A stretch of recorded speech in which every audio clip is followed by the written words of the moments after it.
Oh my God, you guys, I have so much depressing news about this case, Karmelo case. And I'm so shocked. I'm so disappointed. If you guys can hear me, please press that. All right. So yeah, I have the link in the chat if anybody want to speak up. This is an open panel. How you doing, Ashley? I'm so glad that you can join us.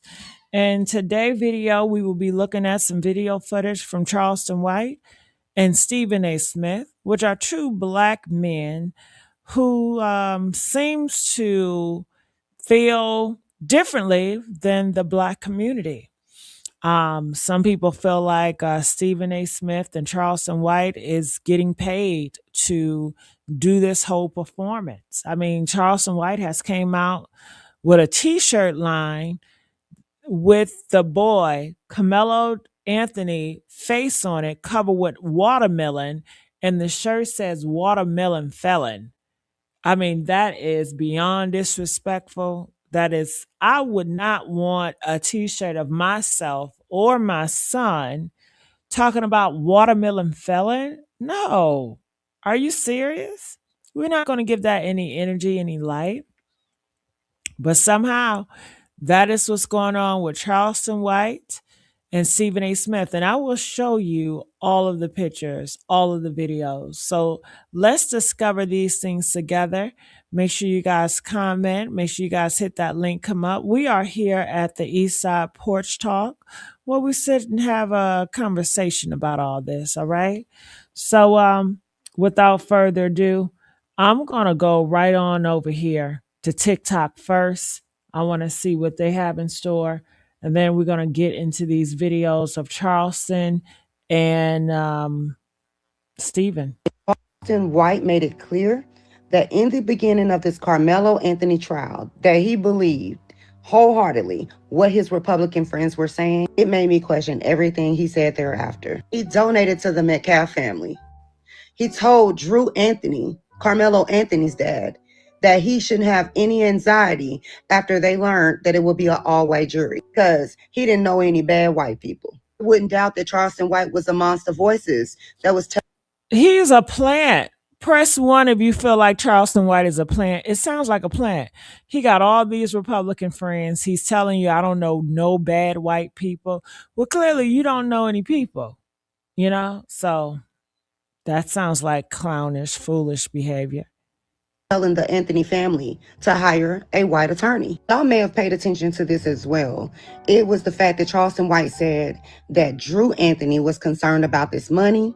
And he said that the Anthony family was using him for his contacts to raise money. Anthony family is using him for his likeness. He feels as though Drew Anthony is a punk. It's rumored that Charleston White may have gave Drew Anthony a job. I would think after all this time that Charleston White has spent with the family, whether the job rumor is true or not, he would know this man's character at this point. He said that he would continue to support Carmelo Anthony. He's just not going to give the money to the Anthony family. Said he's going to go publicly and badmouth the parent. That's what I was concerned about with Charleston White and his advocacy and his activism, is that he would get mad at this one little thing, that he would run to social media telling all of the Anthony's business, especially when they don't agree with him. He spent all that time trying to apologize to the Anthony family, trying to right his wrong. I'm wondering, why did he really do this for? Even though his beliefs of Carmelo Anthony has not wavered, per his words. You've been around this case as it was developing and when it went to trial. Now you know everything about their defense. You know everything. You know some of the most sensitive things about the Anthony family. Over this little thing, you're done? That quick? Okay, you snatched their money. But did we need to know that you weren't supporting the family? Especially since you're still supporting Carmelo? Just make you think. Child, if you still think his ass is supporting Carmelo, something wrong with y'all. I really think, if I was a family and that nigga Charleston White said he wanted to support me, nigga, no, I don't want your damn support. I see the fucking clownery that you do on social media. I would never trust no fucking Charleston White to tell him any of my business because he stays on the internet gossiping like a fucking bitch. He stays on this internet gossiping always arguing with people, always beefing with people. It's a lot of black men that constantly do it. Him, Boosie, shit. They one and the same, and they don't even like each other. I hear Boosie scared of Charleston White. Ain't that some shit? I think they need to get in the ring and fight it out. I really do. So what do you guys think about this? Do you think that the family should have never trusted Charleston in the first place? Press one if you feel like they should have never trusted Charleston. Press five if you feel like they should have trusted Charleston. Now, this is the thing. Now, all of y'all claim to be Christian. Why didn't y'all pray to God and say, Jesus, is it a right thing to do? Should I trust Charleston White? Let Jesus direct your answer. Well, clearly, he didn't gave you the wrong damn answer. Something is up because they're saying that the family trusted Charleston. Charleston got all their business, and Charleston about to expose all their personal business out here in these streets. And I still feel like them white people got a hold to Charleston. Charleston is taking out his anger on the parents. Charleston he stay in his feelings. Every rant he does is emotional because that's how he know how to trigger niggas. Niggas is all emotional. Black people are filled with emotion. Really, when you go to black churches, it ain't shit but emotions. It ain't spiritual. It's just emotions. Then you got the music, and it's a concert, and it's a fucking fashion show at the church. And it depends on if they're cooking. Sometimes it can be a good cookout. But man, oh man, I tell you, I wouldn't have trusted no Charleston. I would not trust Charleston. Uh-uh. But this is what she's saying. I want to know your thoughts about this. Please put in the comment section. So I'm gonna go down here. Let me see. Carmelo Anthony, you better go ahead and call Austin Metcalf's daddy, man. You better call Mr. Metcalf, dude. You seen day one after this thing happened. It wasn't even some hours later. That man got on national TV and forgave you. National TV, man. That's something to work with right now. Because obviously you're guilty as all outdoors, man. You're guilty. The video evidence. I never thought no shit like this. Do y'all think Carmelo Anthony should reach out to the father and to say, hey, I apologize for your loss. I'm sorry. It was never my intention to unalive your child. Do you think that's something that Carmelo Anthony should do, like this guy in these glasses say he should do? Press 2 if you agree with him and you feel like he should do that. Press 9 if you feel like you should not. I mean, that's something to consider. Should Carmelo reach out to the father to have a conversation to say, hey, I'm sorry for your loss.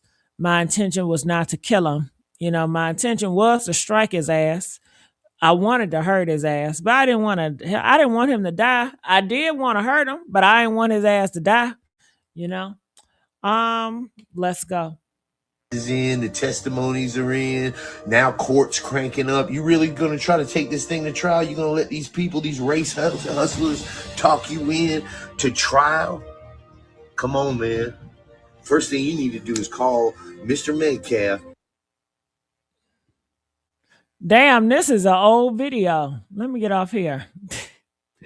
Girl, I had to look at the date. I'm like, hold on. Somebody in the chat says, why would anybody consult with Charleston White? People would do it because they're desperate, They're desperate. Only way I can think of desperate. Desperate, desperate, desperate. But I would never trust any celebrity YouTuber or any influencer. I believe they're all messy. They all filled with gossip. And if you're a Christian, that doesn't even align with your Christian views. As a Christian, you don't associate yourself with gossipers. Charleston White, all he does is gossip. It is a sin to gossip. So you wouldn't even want to do any partnership with people like that. But I think people will line up with Charleston because they're desperate. They know that the worldly people are so infatuated with gossipers, and they listen to gossip and they love gossip, and he's one of the top gossipers, so they're going to listen to what he got to say. So, it was a short, cute run, but like I said, when you have an evil spirit about yourself and you always have to do nasty things and say horrible things about people, it will catch up. And Charleston White, that's his weapon, is verbally attacking people. And I believe he verbally attacked that white family, and possibly the white people got offended by that shit, and they checked Charleston. I think they got something on Charleston. They checked his ass where he came back like a black, you know what, on his knees. Yes, sir, master. I'm sorry, master. And now he started talking shit about, Carmelo's parents. And if you're talking shit about Carmelo's parents, you're talking shit about me. You cannot be on my side if you're talking shit about my parents. We are in this together. So I think some of y'all are kind of loony if you feel like, well, and it's like y'all just believe anybody what people say. You don't have no spirit of discernment, because I don't give a fuck if he say what he say. If you're going against his father, you're going against him. You can say I'm for Carmelo all day, every day, but if you're still going against their family, you're going against him. So I think a lot of you guys have a lot of working to do, because y'all will allow that bullshit. Y'all would allow somebody to come into your house and dog out your mama. And as long as they say, well, I'm still your friend, I like you think shit is sweet. And your dumb ass, they a plant. They are a plant. They are there to sow division. They are there to divide and to conquer. And they're doing exactly what they're doing. Telling you I'm your friend while they're dogging out your family. So I think that's very easy 1 2 3, but clearly a lot of you guys lack that. So let's go on. Hopefully I can get some updated videos and what people are saying about that. You know what, matter of fact, let's go to Stephen A. Smith. So Stephen A. Smith, he came up, this was a day ago and it went viral, a video that he came out with, and I want to hear what he got to say. I got 5 boys. I don't know what. I ain't got nothing to tell them no more. You can't walk away no more. Well, for starters, it's very simple. Don't bring a knife to a track meet. It's crazy because she's out here acting like her boys are in danger because a black man or child, whatever, about to be 18, was found guilty for stabbing a white kid through the heart and killing him. So he was found guilty on murder for stabbing Austin Metcalf through the heart and killing him at a track meet with a knife he was not supposed to have at that track meet. He's acting like, what is she supposed to do about her boys? Ma'am, the biggest threat to your boys is not white people. It's other black boys, other black men. Around 9 out of 10 times a black man is murdered, he's murdered at the hands of another black person. Our criminal justice system is not out here targeting black people. She's overreacting to a situation that she does not need to be reacting to in this way. And it makes her look goofy, uneducated, ignorant, and stupid. I guess black parents need to teach their children about things like this, because yeah, you bring a knife to defend yourself, but now you're possibly going to jail for the rest of your life. He was not about to be beaten to death at that track meet, and there's no need for him to have a knife. But rather than acknowledging the uncomfortable truths and realities of the situation, we just want to claim and play victim. And what am I going to tell my boys now? Tell your boys to not bring knives to track meets. Tell your boys to hang around with good people, make good decisions, don't sell drugs, don't do drugs, don't hang out with gangbangers. For them to go become a productive member of society who consistently brings value. There are a lot of things. Red Nana is action. All right, that's another black man. Pretty much saying that Carmelo Anthony was definitely wrong. All right, so Ash, I'm glad that you came up here to bring some balance. What are your thoughts about all this, Ash? You know what? The first question I want to know is your thoughts on Charleston White. Okay. And good evening, Gigi. Good evening. Charleston White. I have two things. I have two sides. Maybe I'm going to say the positive side first. Maybe Charleston White is, doing this because he doesn't want them to know what's going on in the back end. Maybe he's doing this as a ploy to, just throwing everybody off. I'm thinking Girl, like that. Maybe I because want he didn't want people. Ash, I want to throw you out the window for saying that shit. Well, that's my first thought. But my second thought, Gigi, let me get to my second thought. My second thought is somebody needs to take him out. If he's not doing this for the better good of Karmelo, somebody needs to take him out of here. Well, let's I not just say wanted that. We cannot push uh, that. well, he is brewing. At this point I feel like everyone's in it to, together. Right? Now he's apologizing to the dad. Now he's out of the case. He was the one that recommended the lawyer to the family anyway. He told them to get a YT lawyer. They listened to Charleston from the beginning. I felt like this it's just and he's a big But time who? grifter. Let's talk, Ash. Who in their right mind is listening to Charleston, especially if you're a Christian? Does Charleston display Christian values as a Christian man? No, not Not from I a long think the shot. family. Oh no, I think the family took his advices because they're from Texas. Charleston White boosts Oh my himself up. God. Okay, He can I talks like stop you? he has a Can I good talk game. Sure. Ash, when you have a family, and I don't know their family, but this is my assumption, and I could be wrong, that when you have a family and they come up from the good upbringing, they say he came up from good upbringing, you develop friendships that people that have their same values and morals, same family oriented people that have other people in high different states, and that's when you bring community, intelligent individuals that can really help you, or even not, or spiritual. If they said they're Christians, spiritually aligned individuals that can help you walk this walk. But instead, you gravitate to an emotional Charleston White, a person that's very dramified. Look how many fights and arguments that he has out here. He is He made the us look so bad. he's a brand of He's making division. us look bad. I mean, He you is. know what, Ash, I think people make themselves look bad believing him Mhm. because Mhm. he's so obvious. It's so Mhm. obvious, Mhm. that $75,000. he will flip on you and flop on you. And child, I don't even believe that. These people and celebrities, they'll say anything. And Mhm. y'all will run Mhm. with it and it will fuck you up Mhm. every time. Mhm. But Mhm. I think I I. don't know. The only reason why I can think they did it because they were Mhm. desperate and they were not listening to God. Don't you supposed to pray about that before you make a decision? Mhm. Yep. So Yep. And they're clearly, they're I not don't know leaning who on him. who They're not who leaning on gave him. him that.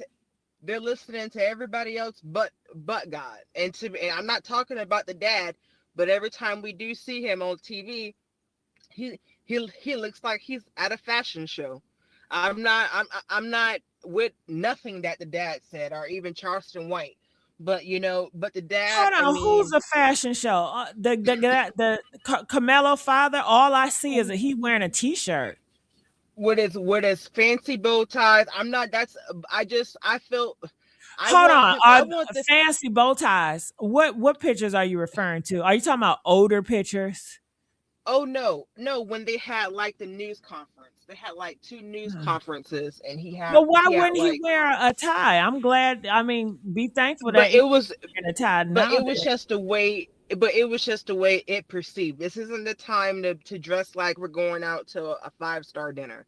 This is a press conference. Your son is locked up. Your son is facing How time. did you We want sh- him to dress with chains on and a lot of jewelry? no, Gigi, no, Gigi, but just his wife didn't have all that on. She was plain Jane. That's what I was getting at. She was plain Jane, and he, but they just I just feel like the dad needs to be out. I'm out more outspoken. We don't need to hear them arguing. We don't want to hear derogatory, comments, anything like that. But the family needs to speak out. Why are we hearing from everybody else but the family? We haven't heard from the family in probably, I think, a year. I think maybe just besides the press conference, but nobody is really speaking that. I'm What do tired you of want them, hearing. what do you want them to say? I just want them to clear this up. Aren't we all tired of Clear hearing what three, up? four, five stories? I'm But tired of that's them social saying, media. You're always going to have that. People on social mm, media, this is their life. That's Charleston life. They're always going to say something. So I don't think they should clear shit up, because once you come out mhm, here and you respond to one person, then 50 other people going to say something. Then you're going to have to respond to mhm, them. Oh, well, you can mm, respond to them, so you must feel, but why you ain't, then they're going to want to drill mhm, you into a storyline. So mm. they don't have, why should they say anything? They You're right, Gigi. That makes sense. You're right, they but we going need through to do enough shit as something. it is. I mean, They they're are. not speakers. Hmm. They're not speakers, and Hmm. I don't know their reality. Nobody knows their Yeah. reality, because they're the Hmm. ones that's going through it, and nobody never been in their shoes before. Hmm. Hmm. Like the Secretary of State, they need a good spokesperson, not to really answer questions or anything, but they need a representative. The family does the family, because there's so many rumors about the family. I'm like, the family never received the money. The dad Ben had a good job.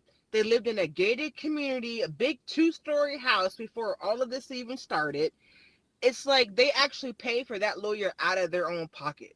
It's just stories like that. Oh, they spent the money and she got a nose job. They got a new car. They're this. It's just they just. I'm just so tired of us looking so bad. I'm just, it is just so saddening and heartening. And I think that's why we are all involved, because how they look at one is how they look at all. That's why I'm really passionate about it. I feel like they look at me the same way as they would look at Karmelo, and that's sad. And that's but they don't look at their own counterparts that way. You know, Or what, can we talk about that? Why is that sad? it I know, I No, I'm know. asking you, why is that sad? Let's, okay, if I'm a white person and Hmm. I look at you like all the other blacks, why is that sad? Because they think we're all the same. They think, and I. And what if I do feel like you all the same? Because every time I see on TV, you guys act the same. I mean, I'm looking at Hmm. baddies. I see all these black women fighting each other.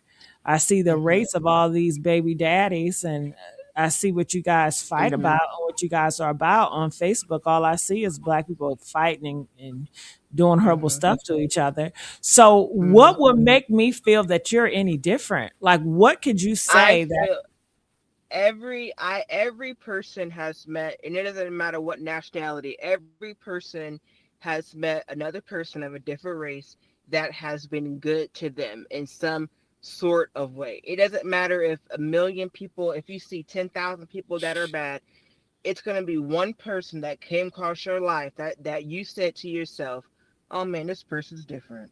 Wow, I Yeah, thought but that that all of them were the same. that would be an exception. But if you heard about aliens and you heard that aliens carry some type of virus, or they're this or they're that, when you meet them motherfuckers, you're going to think they're the same. That's what you've been told. You don't know them, and that's what you see. You see them actually doing this shit. Hmm.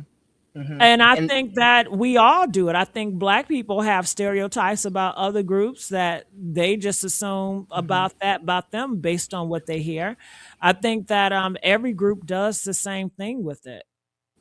But our group is broadcasted. There's trailer trash part. They don't even, there's stuff that goes on in their community that they don't even get along with their own spouse, their own kids. Their kids call their mom the B word. I mean, but our laundry gets thrown out. We are, Well, and we that's a, put our own laundry out. no, Y'all they stay put going. our stuff out too.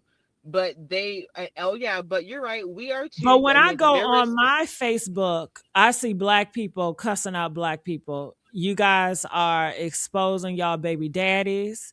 Y'all talking about who gave y'all this. I mean, and you do it for content. And you got your own Zeus network, baddies, women fighting women. And who is consuming this? Black women Hmm. Yeah. constantly And I degrading each think, other. oh yeah, and I think that's I mean, when because you look they at put, the but music they don't. industry, the rappers, they're talking about degrading other black women, killing each other. Nobody is forcing them to do it. This is what they do.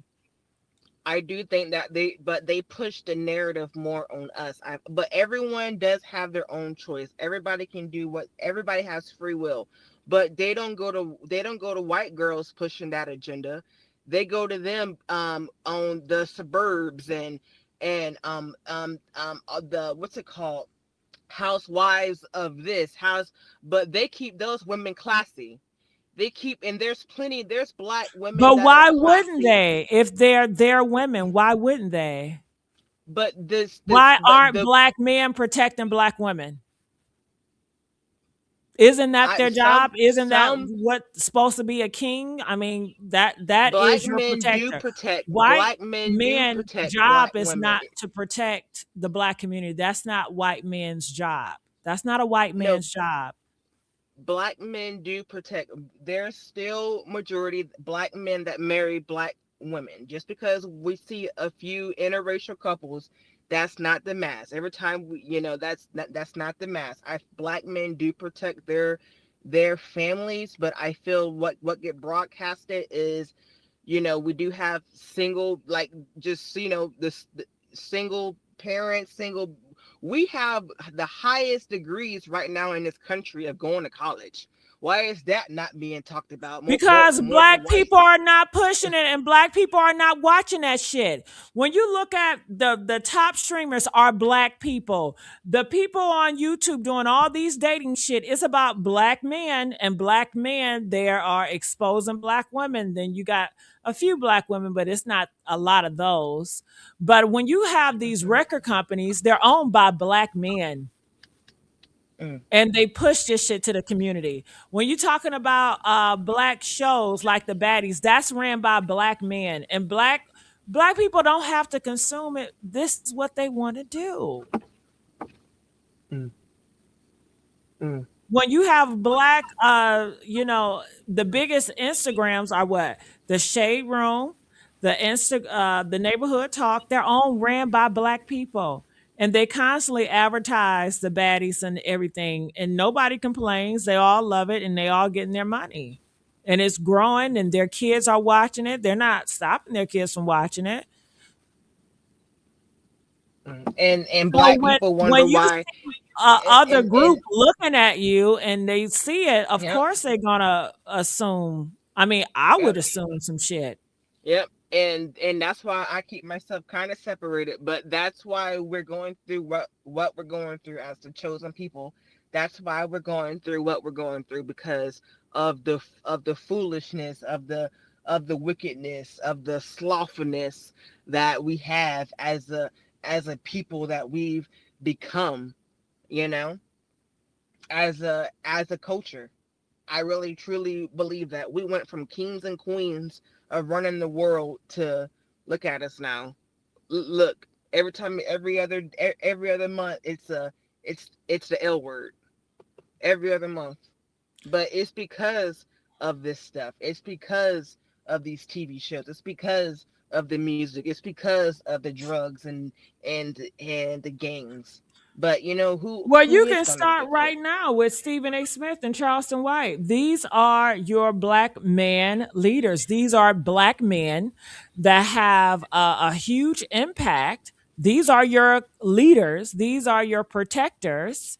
Hmm. And hear what they're saying. This is what you represent, and this is who you guys put money to. You constantly watch Charleston White. You constantly, support these men. So I don't. I don't. Well, they do. I don't. I mean, I gave Charleston hope because I'm like, you know what? I don't believe nothing that he really says because he's a but I gave him chance with Karmelo. I'm like, you know what? He's black, and Charleston claimed like he's with the kids. He's a kid activist. He's this and that.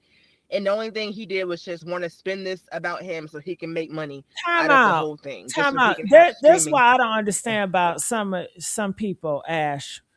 A kid activist. Do you think he's a great role model for a child? Would you want your son to grow up to be just like Charleston White?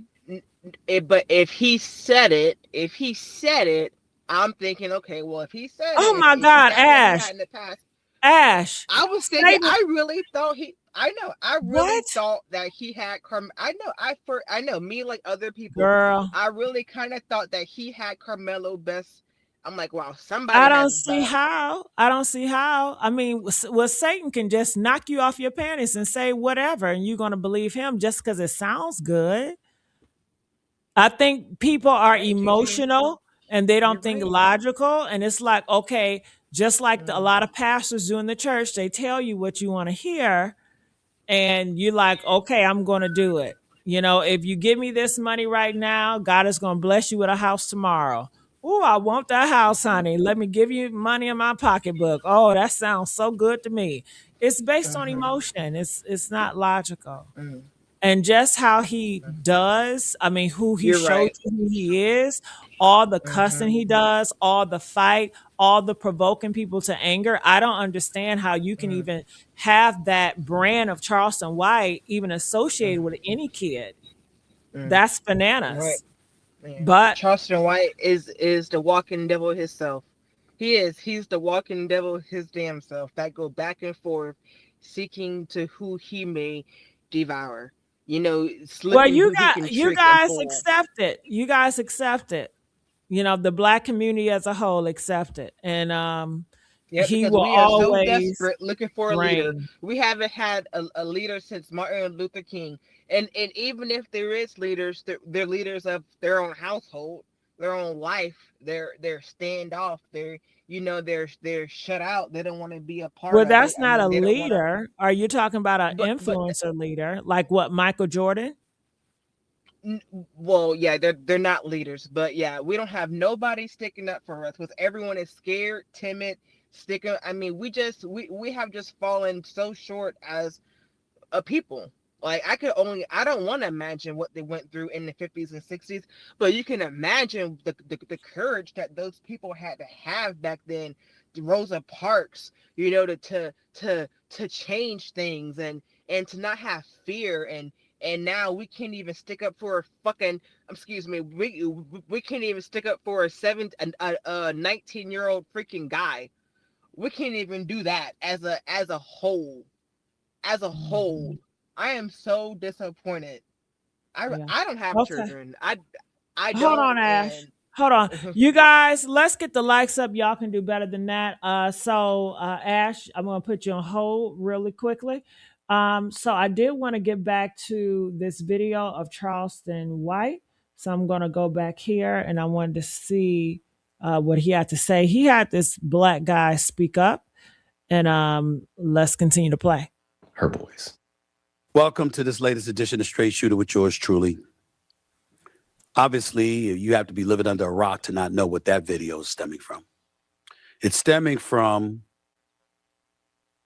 a teen by the name of Karmelo Anthony being found guilty of first-degree murder in Texas and getting sentenced to 35 years in prison. And there's a lot of people raising holy hell about it because they think that the verdict is excruciatingly unfair. Karmelo Anthony is his name. He's 19 years of age.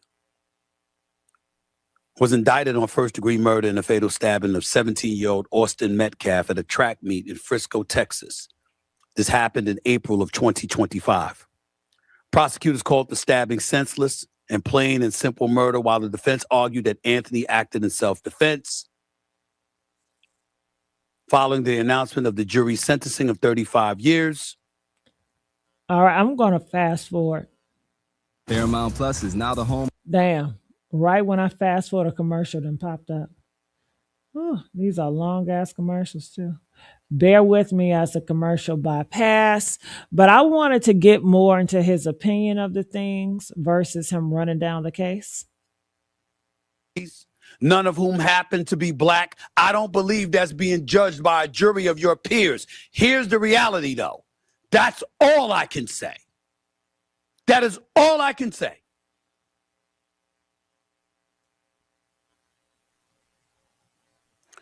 Carmelo Anthony murdered Austin Metcalf. There is no other way to slice it. How else do you explain, or can you explain you at a track meet appearing in a visitor's tent, Austin Metcalf and his brother, according to reports, come over to you asking you to leave because you're sitting under their tent. An argument ensues. Folks have said it spanned more than 5-6 minutes. Others said it went as long as 15. A two-hand shove. I want to say something right here. I think that Stephen A. Smith is not being 100% honest, and he paints it as, the white boys, they came over there and they politely were asking him, "Can you please leave?"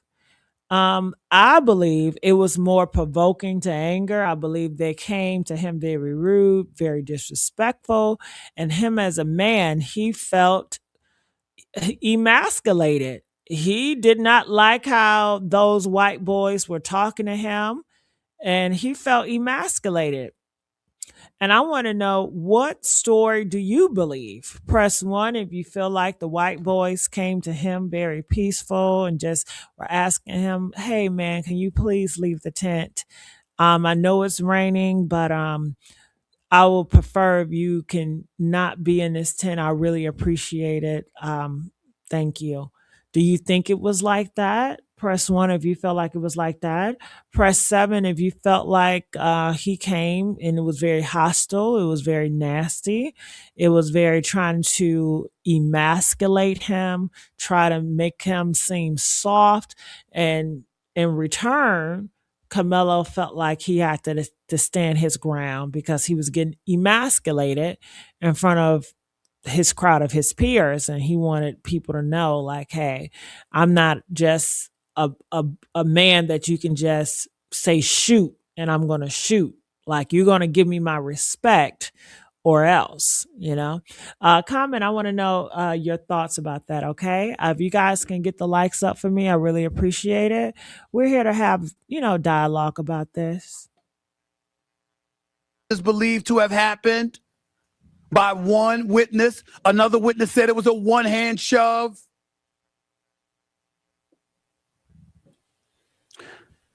How does that justify Carmelo Anthony pulling out a knife and stabbing Austin Metcalf to death? How? I would say, me being in that situation, if I had guys pushing me, I would be afraid. And I would feel like I need to defend myself. I'm not a fighter. I cannot fight. So if you hit me or punch me, I'm going to either pepper spray your ass or I'm going to get something to stop you from doing it. Okay. And it might be a weapon. It might be a chair. I don't know. Wherever I can go and get you to stop and leave me alone, that's what I'm going to do. I don't feel like he intentionally wanted to kill him.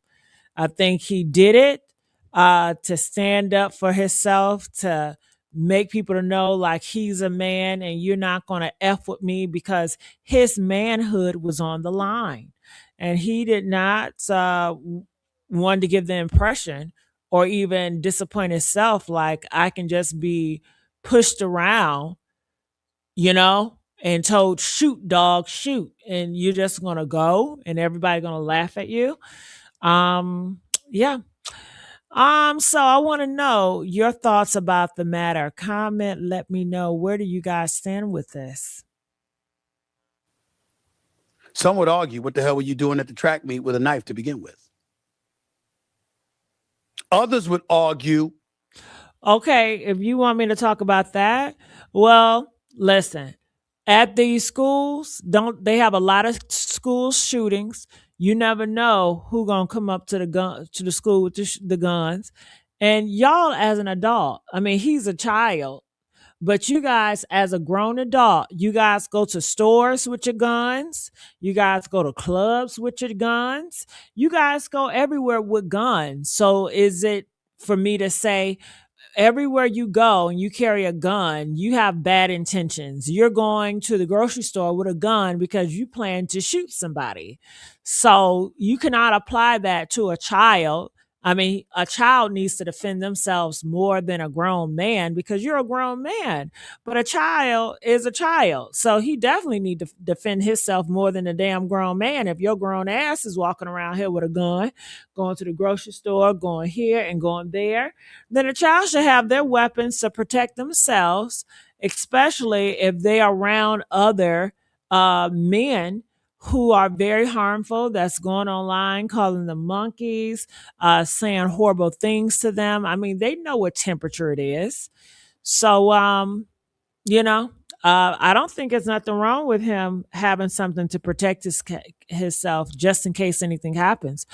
And he's probably like, a good thing he did have that on him because they could have unalived him. It's plenty of cases where you can kill somebody with your grown hands. I mean, these boys were football players. That hand can unalive somebody. They can beat him and unalive him, but he's going to protect his life. So he acted off as self-defense. All right, let's play. It wasn't like you were in fear for your life. There were witnesses around. There were people around. At worst, they might have expected fisticuffs. I disagree. Okay, you guys say it wasn't like you were a threat to your life. Okay, do you guys remember that story on a train? All those people were there, and that black guy, he stabbed that white girl. I believe she was like a foreigner. He stabbed her, and she died. It was people around. Just because people around, that don't mean that a person not going to kill you just because people around. There's plenty of people that have died in public around people. So people are not going to save your ass. They probably just going to look and play a video, record you. But when you are in danger and somebody is hitting you or provoking you or looking at you with evil in their eyes, like they about to unalive your ass, it's either you or them at the end of the day.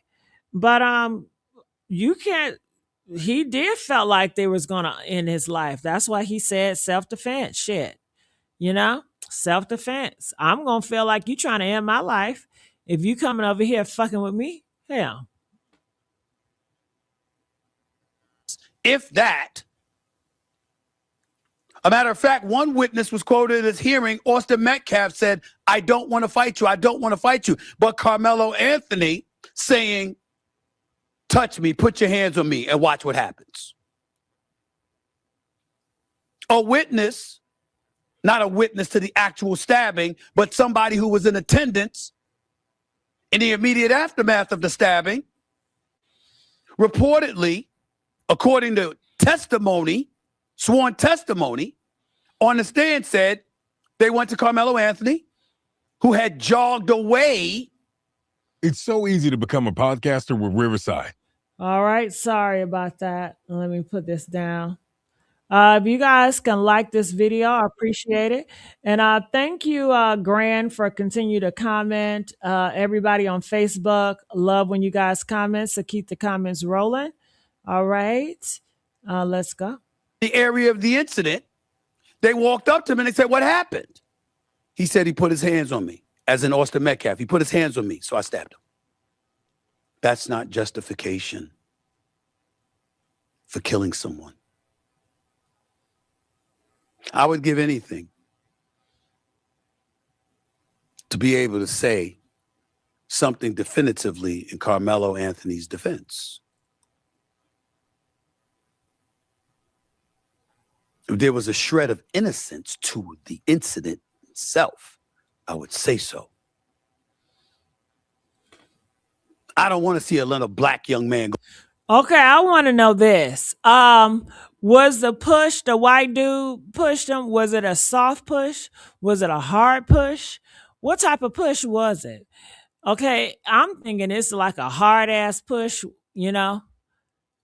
I'm thinking it's a hard ass push where he almost fell down and then he just sensed them about to whoop that ass, like all them about to jump on him, and he took his knife out or whatever and he defended himself. That's what I'm thinking.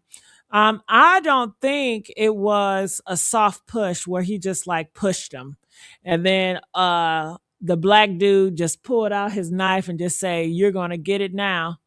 You know? In that case, if that white guy would have pushed me, um, I wouldn't have get no knife to stab him. I mean, because a push, it's humiliating. It will fuck up my manhood, of course. Um, but then again, if I feel like, damn, I'm gonna push him, he gonna push me, and I'm gonna get the knife out anyway. I may as well just hurry up and get this shit over with. You know what I mean? Because one thing lead to another. You push me, I push you.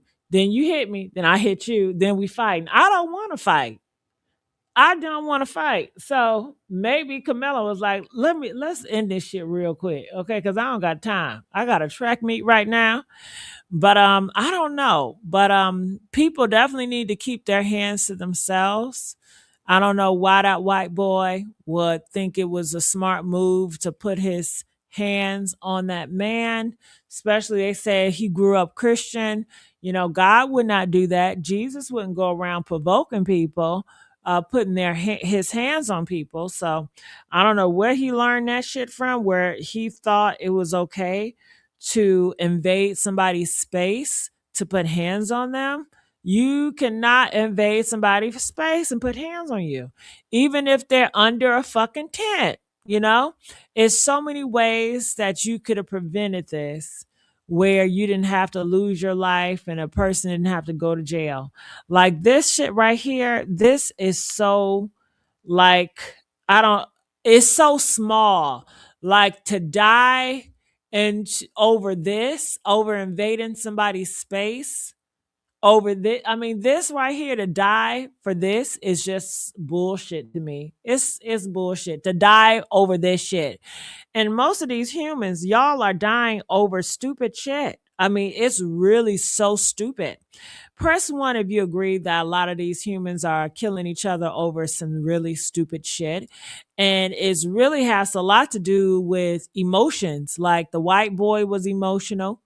The black boy was emotional. The white boy was emotional because he gets off on bullying people. He gets off on making people feel small. You know, that has been his reputation. He gets a high off of making people feel small. So that's what he wanted to do with Karmelo.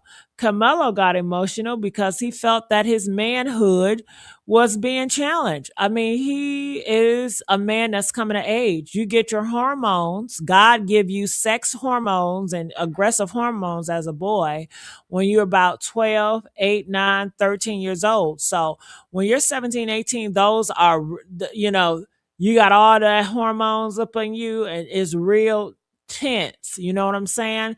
Where you are coming of age, you are deciding what type of man you want to be. Do you want to be a man that somebody just push you around? Or are you going to be a man that stand up for yourself and let these motherfuckers know it? And Karmelo was like, I'm going to let this bitch know it. If you touch me, motherfucker, I'm going to be known around here as bad Karmelo in this bitch, you know? But Karmelo did not want to kill his ass. He probably just wanted to take him to the hospital for a second. You know what I mean? Or, you know, get him be like, oh shit, you know, whoa. But then again, I don't know what Karmelo was thinking because there's always going to be consequences. You know, it is going to be a backlash after this, Karmelo. You know, for you to be such a smart A student and you're so good, why would you make a dumb decision, Karmelo? If I was Karmelo, when I saw them white, well, see, I would just have to be a bitch, okay? And I know it's a bitch move. If you see 4 white boys coming up and they're supposed to be like the toughest kids, it's a bitch move to leave out the tent because it's like, yeah, his ass moved because the white boys came and their presence just intimidated him. But if you wanted to make a name for yourself as a man, you gonna stay in that motherfucking tent like, nigga, please. Nigga, please. I wish a nigga would. I wish a nigga would. Okay? So Karmelo was standing on business. I'm not that nigga. I'm gonna be look, y'all, I'm out. I got a future and I'm going to humble myself. I'm going to take this L. I'm going to swallow my pride.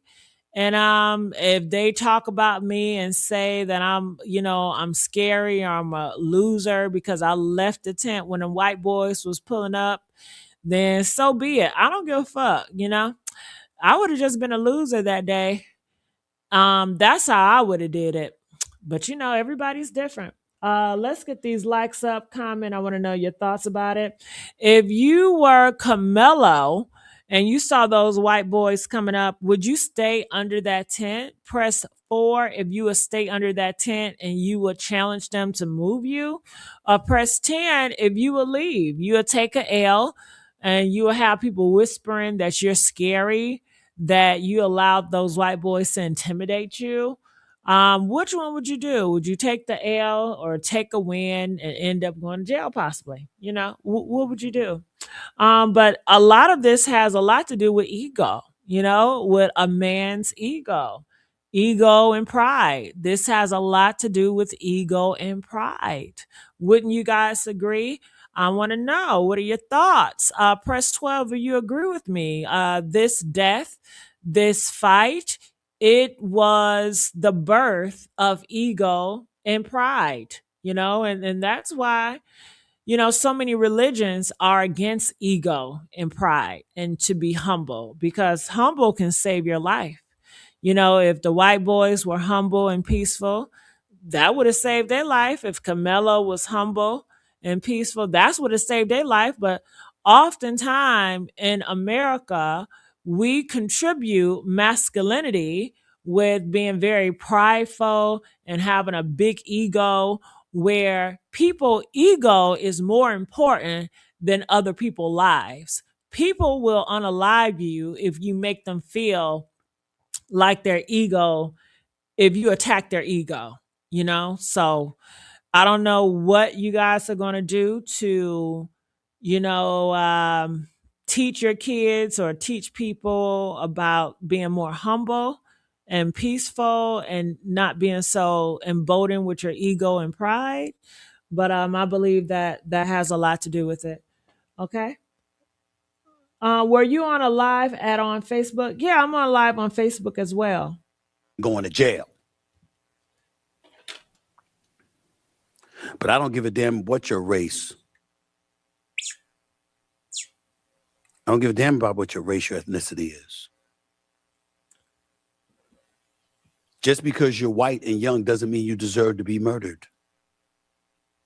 And just because you're black and young with challenges that black folks face every single day doesn't give you a license to murder someone.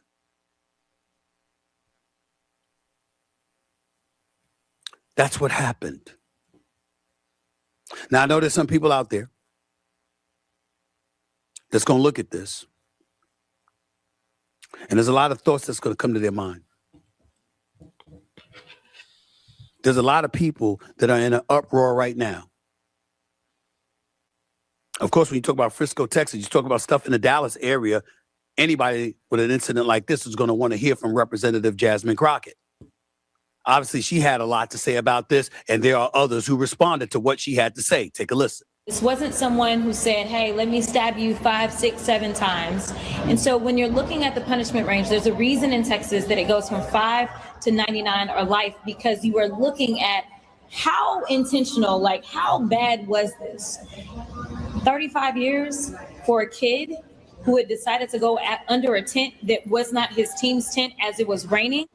The fact that there was little to no mercy seen or humanity seen when this black boy said that I was scared, or the fact that honestly anybody else who did something with such a small object, all I know is that it wasn't.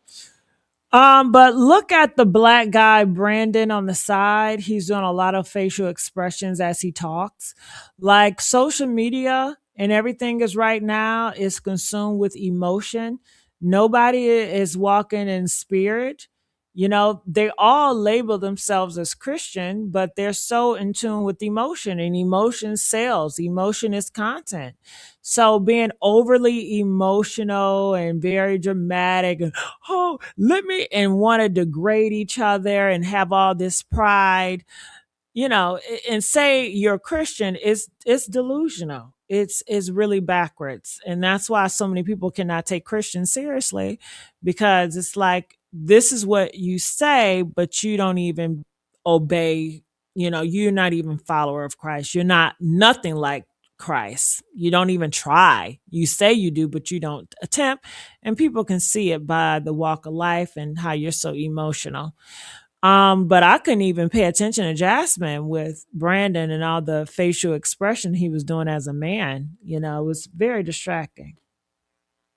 Considered unlawful carrying of a weapon because the blade was not long enough. No accountability whatsoever.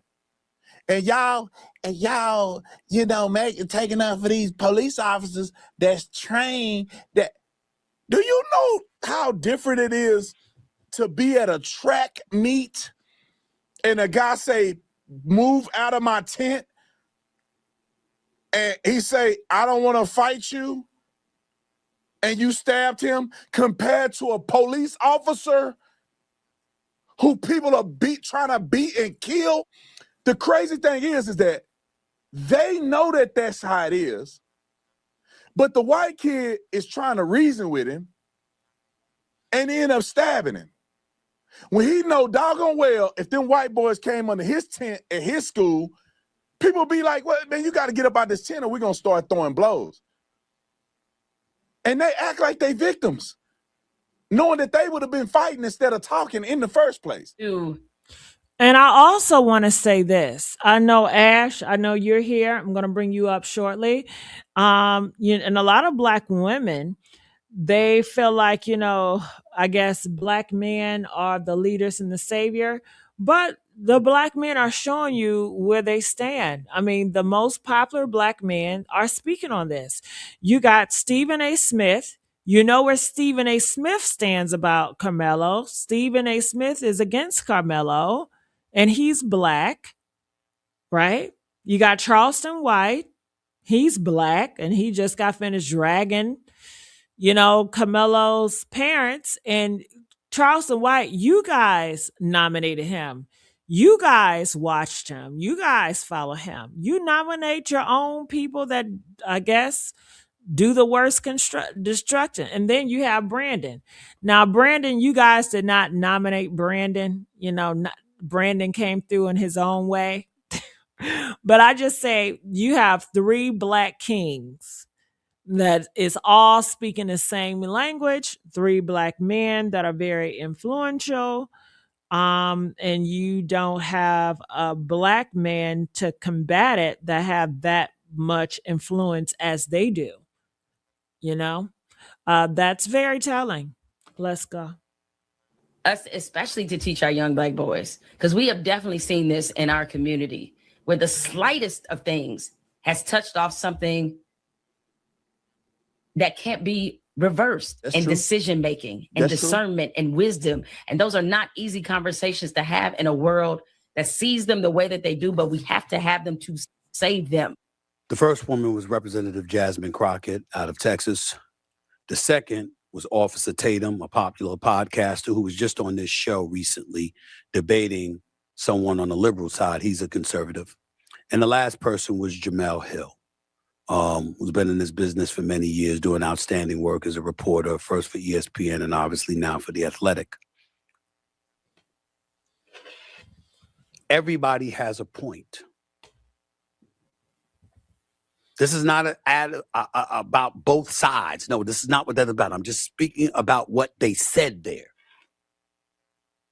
See, you're not going to hear me say that Karmelo Anthony didn't deserve to be convicted.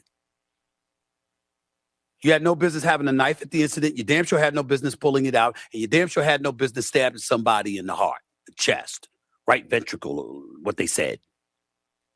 He had no business doing that. Over an argument? For what? One incident ruined the rest of your life. You were crying after the verdict.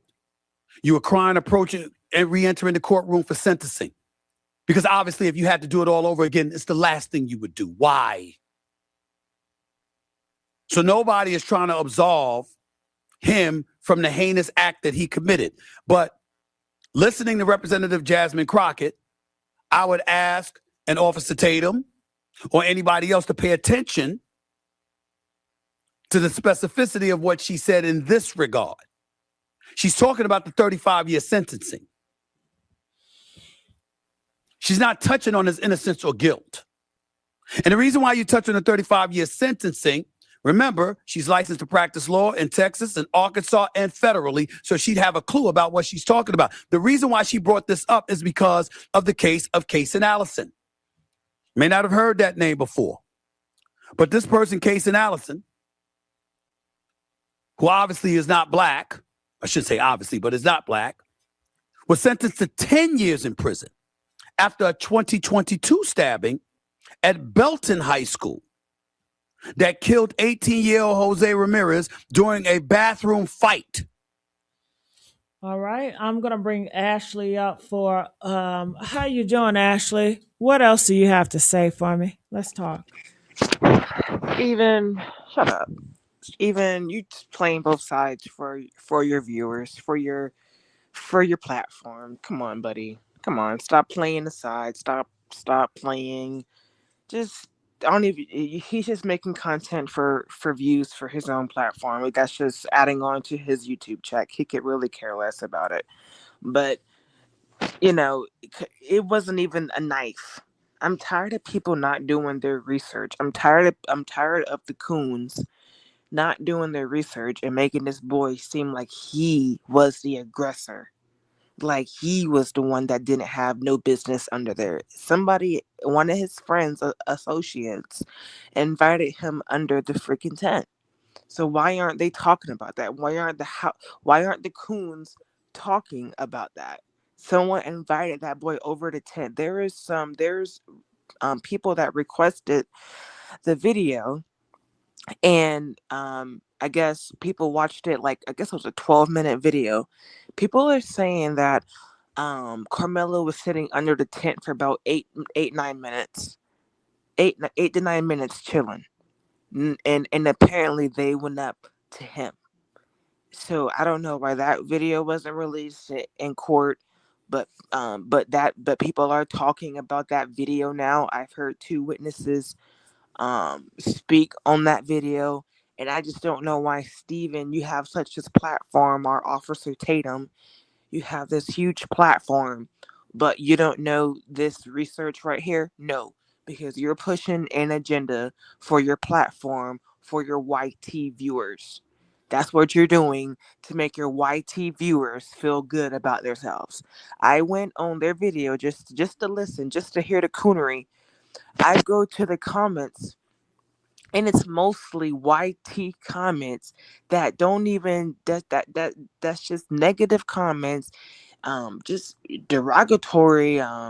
It just, I'm like, you know what? Why? I'm like, they don't even like him. I'm like, they don't even like you. They're just on the platform listening to what you have to say, but they don't even like you at the end of the day. Like, they're talking about you in the same breath, but they're so. But I get it, Gigi. Just like you said, everything is a paycheck. But their comments have all type of obscenities in it. And do you think that they would respond to those comments like Anton Daniels, anything like that? No. But they're gonna have their day when the right YT person get to them.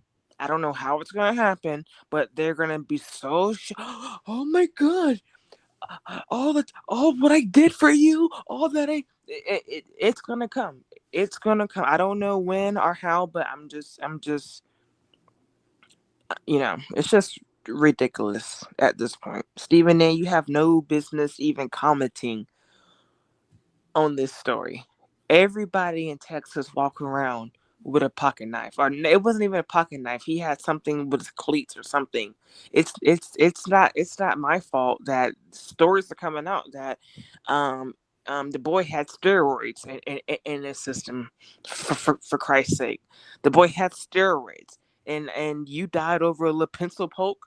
Anyway, I think that something happened. I because they're saying that apparently the boys and the people that requested the video, they're saying that the boys left.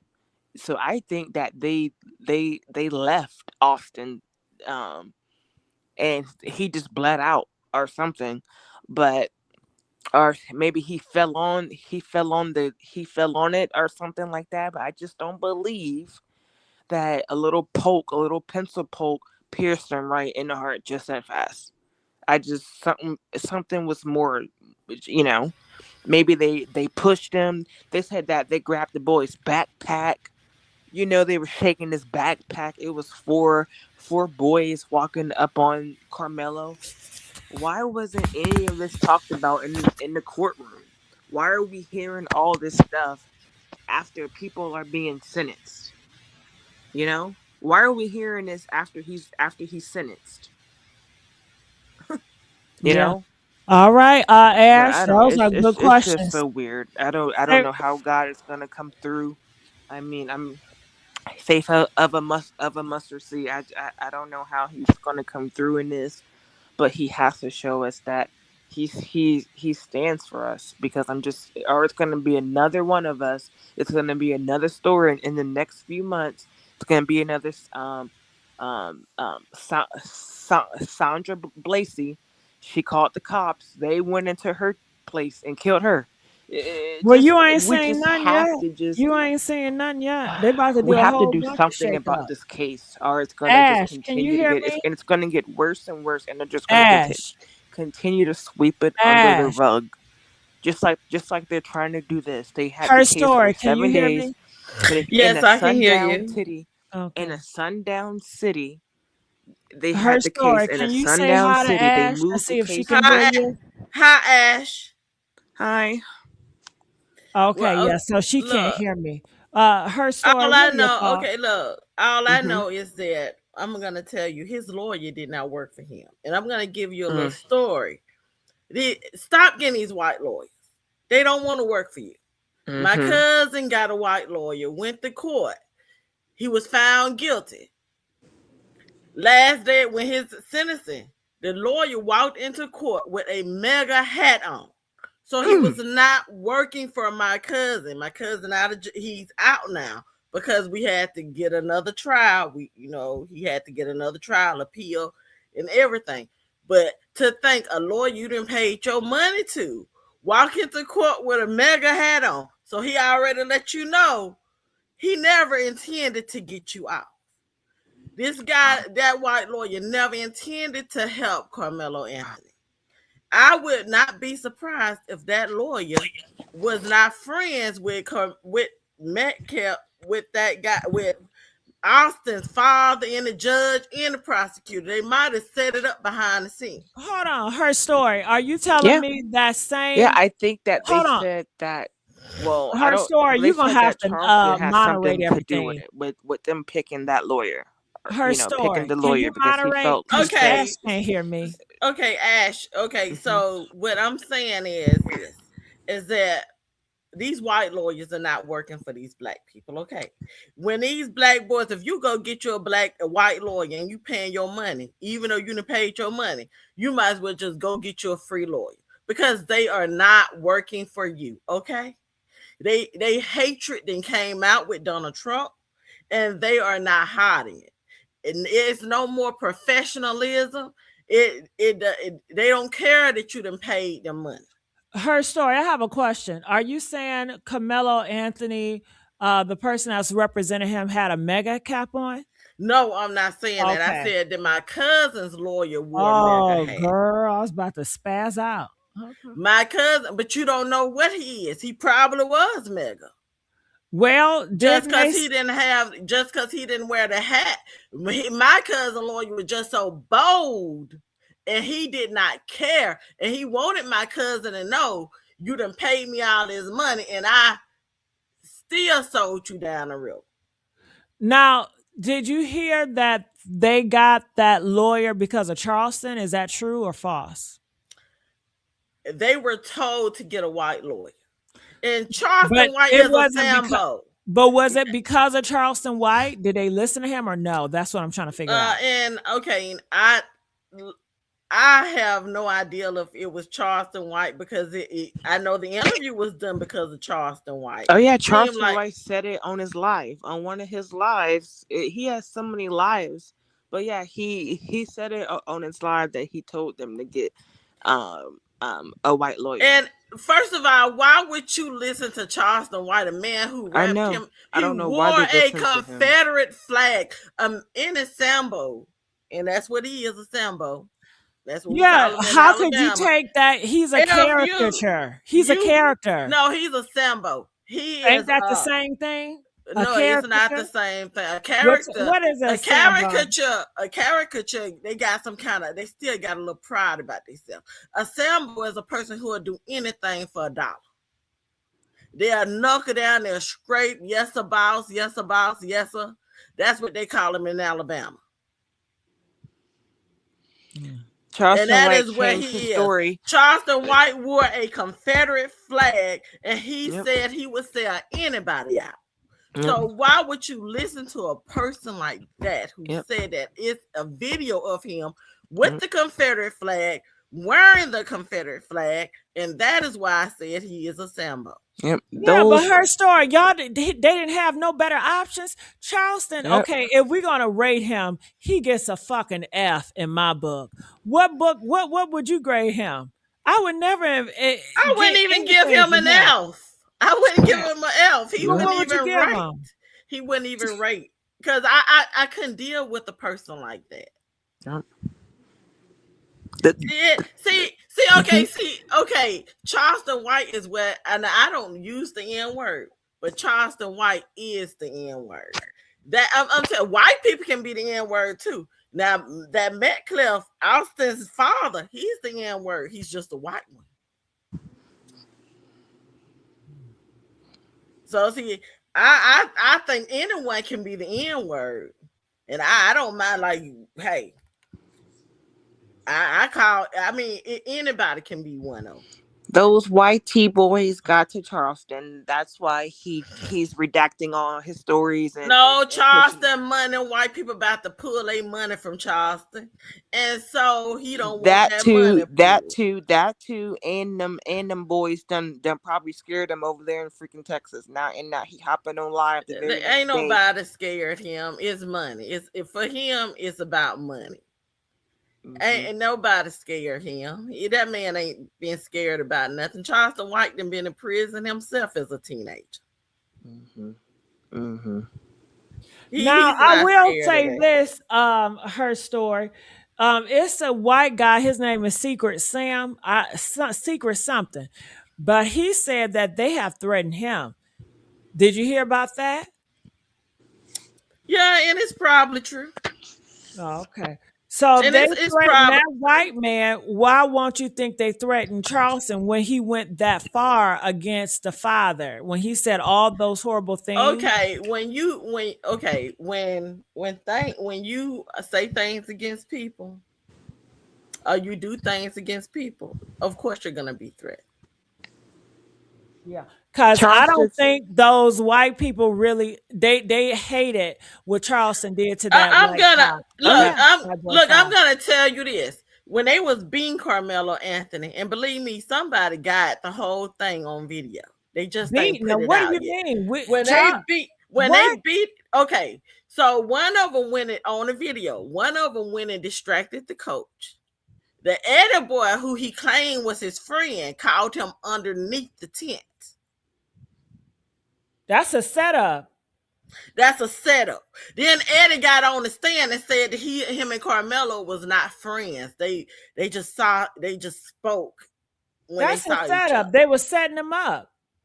Eddie, he's a Latino. One of them little poor. I don't know. Yeah, but he white.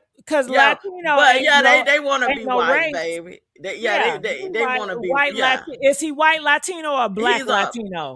I don't know. Look, when they be black Latino, they still want to be white. I had one darker than me working with me, and on his paper, he would put down that he was white. And we were sitting in a meeting, and he marked down that he was white. And I looked at him and I was like, what? And we all started laughing. I was like, well, I better put down that I'm white too. I said, how do you get to be white? He said, oh, when we come over here, because of a law that was passed in the 60s, they can claim that they're white, no matter how dark they are. What? And they all want to be white. I ain't never heard no shit like that. Anyway, those Charleston said that he could spit on a white tea baby. You don't think those boys threatened him? That's what he got on the thing so fast, and it wasn't just that. I'm pretty sure comedy shows, all that too. But he said he could spit on a white tea baby. He went on live and really went down a rabbit hole about that family. I just really think that someone got to him, and now he's quiet. Now he's a mouse. Now he's not helping. Now he's just cold blue out of the I picture. mean, Ash, I had to stop you. He's not quiet. He's very loud. He's destroying Karmelo's family. He's dragging them. He has apologized to the white family. He kept on, oh, I'm sorry. I didn't mean, he turned into a whole pussy. And not only that, now he have t-shirts of the felon Karmelo melon, that shit that white man said. Watermelon felon. Yeah, he put it on a t-shirt now and he's selling it. my. That's humiliation. They are humiliating Karmelo. And Charleston White, he's the ringleader. So he's not quiet. He is in turn, he's dragging the black family and humiliating them.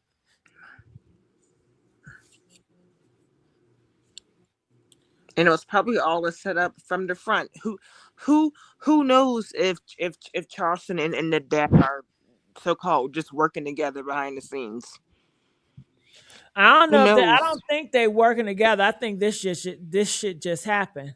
Like everything is just falling Oh out in yeah, real time. Charleston is an opportunist. You're right. He's an opportunist, and this is just another story for him. And it was too much to handle.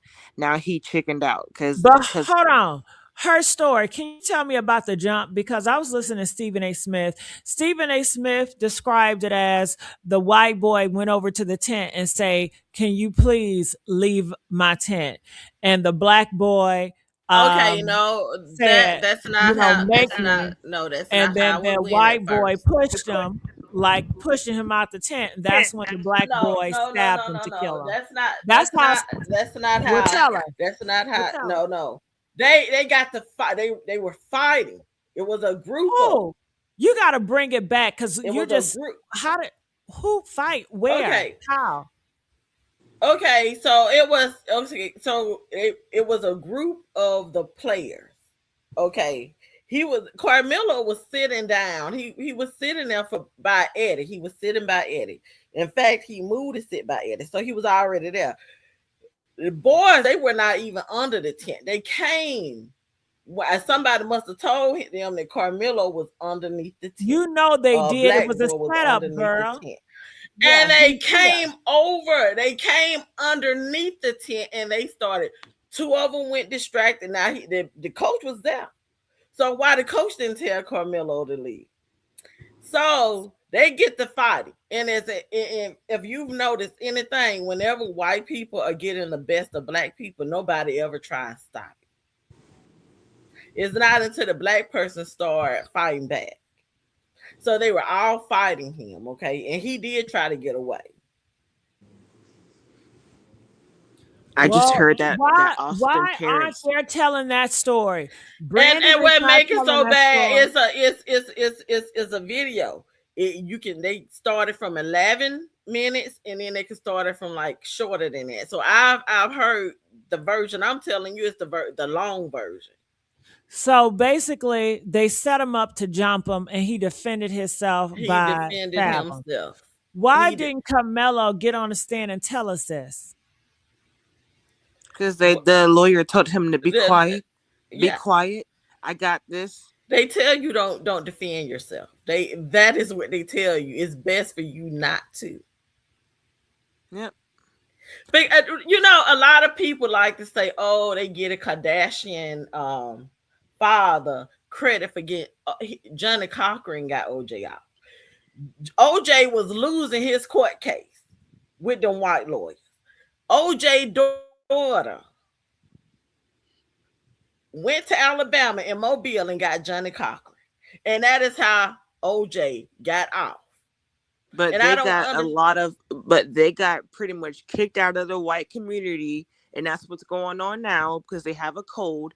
That's why the Kardashians got kicked out of the white. It don't matter, community. but they daddy didn't do anything. They daddy was actually losing the case.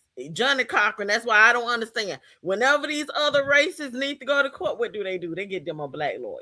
Why black people don't go and get their own people that represent them? That's right. Well, I'm sorry, black lawyers got to work harder. They got to be smarter. So that's why when you need somebody to represent you, go get a black lawyer. Yeah, I think that was racist to say get a white one. Isn't that racist to say get a white one? Why race has anything to do with it? Why would you get a good lawyer? Why would you get? Why would you add race into it if you're not that? And the lawyer was not working for him. The lawyer called all of those students that was underneath it. You even got a group of cheerleaders now talking about how the Metcalf boys were bullying people. They were not even supposed to be there. They were not running track. Nope. They were suspended. Metcalf boys were not even supposed. They were not. They were suspended. And they nobody. Were suspended. If Carmelo Anthony had been suspended, it would have been all over the news. Oh, he was kicked out of school, this and that. Well, they couldn't say he was kicked out of school. And Karmelo was under the same tent the past week. He was under the tent, but the Metcalf boys were suspended. That's why they weren't there. So when they came back the next week, they were saying, "Oh, who is this black kid under our tent? Oh, who's this new black kid?" That's how it went down. Yeah, it sounds like racist to me. But I wanted to tell y'all something.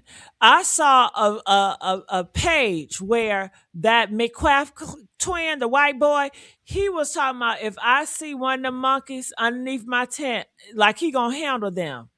And that was before that. Now you got one of those Latino whites trying to prove itself to the white boys, inviting the black boy underneath the tent, so the white boys can make a performance of what they're gonna do to a monkey.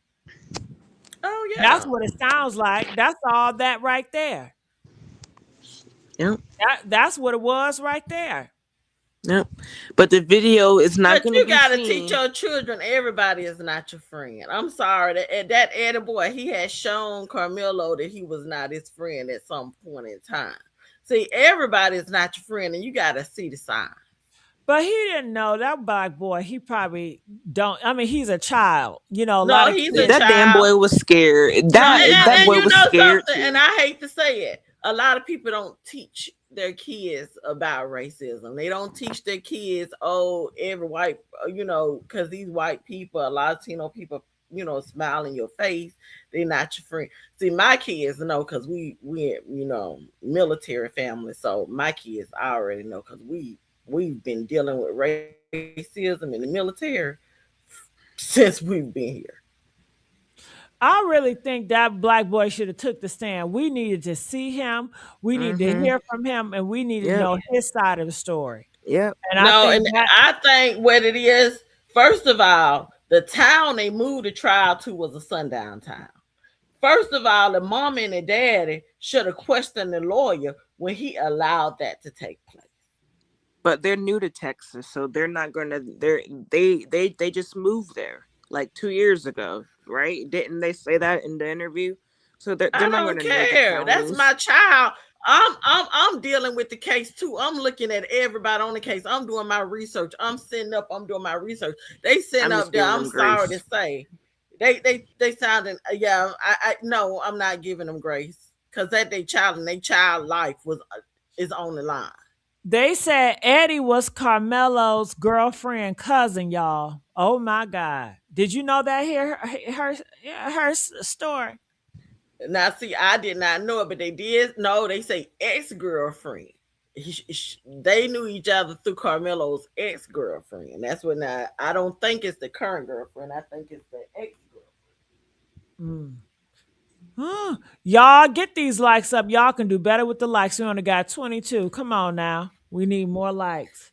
All I know is that I feel sorry for him. Anyway, Stephen A., he could sit down. Donald Trump that made a fool out of him got up and said that Stephen A. had low intelligence when he got booed. Yeah, he's incompetent. Mm-hmm. He has called Stephen A. the shuffling Sambo, who was shuffling for Donald Trump, called him low intelligence. So he needs them. I don't understand why the black community listen to these people. Like the football NFL boycott. They stopped it because of Jay-Z. Jay-Z don't care about the black community. Stephen A. don't care about these black people. Well, her story. Tell me who do care about the black community. Can y'all tell me who does? We gotta care about ourselves. We gotta start caring about ourselves. Here's her story. No. What celebrity care about the black community so we'll know? Tell us. We'll listen. Look, I'm trying to figure it out myself. Nope. And the Jacksons messed that up. Trying to be white. So nobody. Yep. Because do you think that the black community always going to find flaws with someone? They're never going to be happy with no one. And that's not it. You want to know something? Every time, okay, if it's a black man and he wants to say he's fighting for blacks. Let's say Dr. Umar.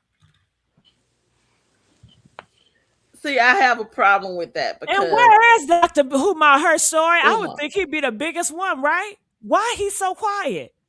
He has been talking. He's not been dominating. He actually said Texas. He actually said if black people had their own gas stations, that 14-year-old boy wouldn't have got shot. We ain't talking about that story. We talking about this story. His black ass should have been down there in Texas. He claimed to be so much. Charleston White dominates this story more than Dr. Umar. I haven't seen, because he ain't been saying shit. Any other time, he's very provocative. The money isn't coming. The money isn't coming. See, that's the shit I'm talking about. See, black people sell each other out for money. So no matter how big the movement get, they sell each other out. I'll tell you a story about the civil rights movement. Now, my granddad, he was in the civil rights movement. And a lot of people don't know this, but they used to get paid. They paid like the business owners to march. And it was in the 60s, it was a lot of black business owners because the black community was self-efficient before the civil rights movement, before integration. It was only after integration that the black community became interdependent on other people's community.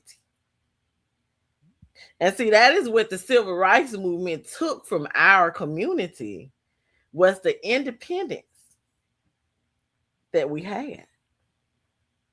Yeah. It's just knowledgeable that the civil rights movement, I hate to say it, with integration came the breakdown of the black community. Now, can I ask you a question? Now, did it take it away, or did it give me a right to do business with white people? No, what it is that it made black people, where you would go and do business with another black person, because thought the white person goods was better in your head. I'm gonna Yeah, go over here to this white but store it because this gave white.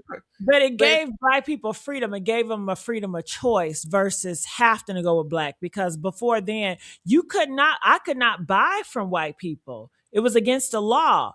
But when the laws were No. broken, You could still go buy from white people. You just had to come around the back. You probably couldn't try to shoot. You couldn't try to. I'm gonna just tell you, you could not try the shoes on. What my mama say, they would have to trace their feet on a piece of cardboard. well, that's not right. Take the cardboard into the store. Now, this is I'm telling you, this is what my mama told me. And they would take the cardboard into the shoe store because you couldn't put your feet in the shoe. And you would put the cardboard on the bottom of the shoe to measure your feet, measure to see if it was the right size for you or not. But they rarely went to a white shoe store because they would go to a black shoe store that was within the community. But with the civil rights movement integration, they started going to the white shoe store. So what? The black shoe store went out of business. That sounds like black people were given options. They had freedom. It wasn't, to me, I don't see us taken away. Well, you gave me freedom. Look, freedom. All the other communities, all the other ethnicities, they have the choice to stay in their community or go out.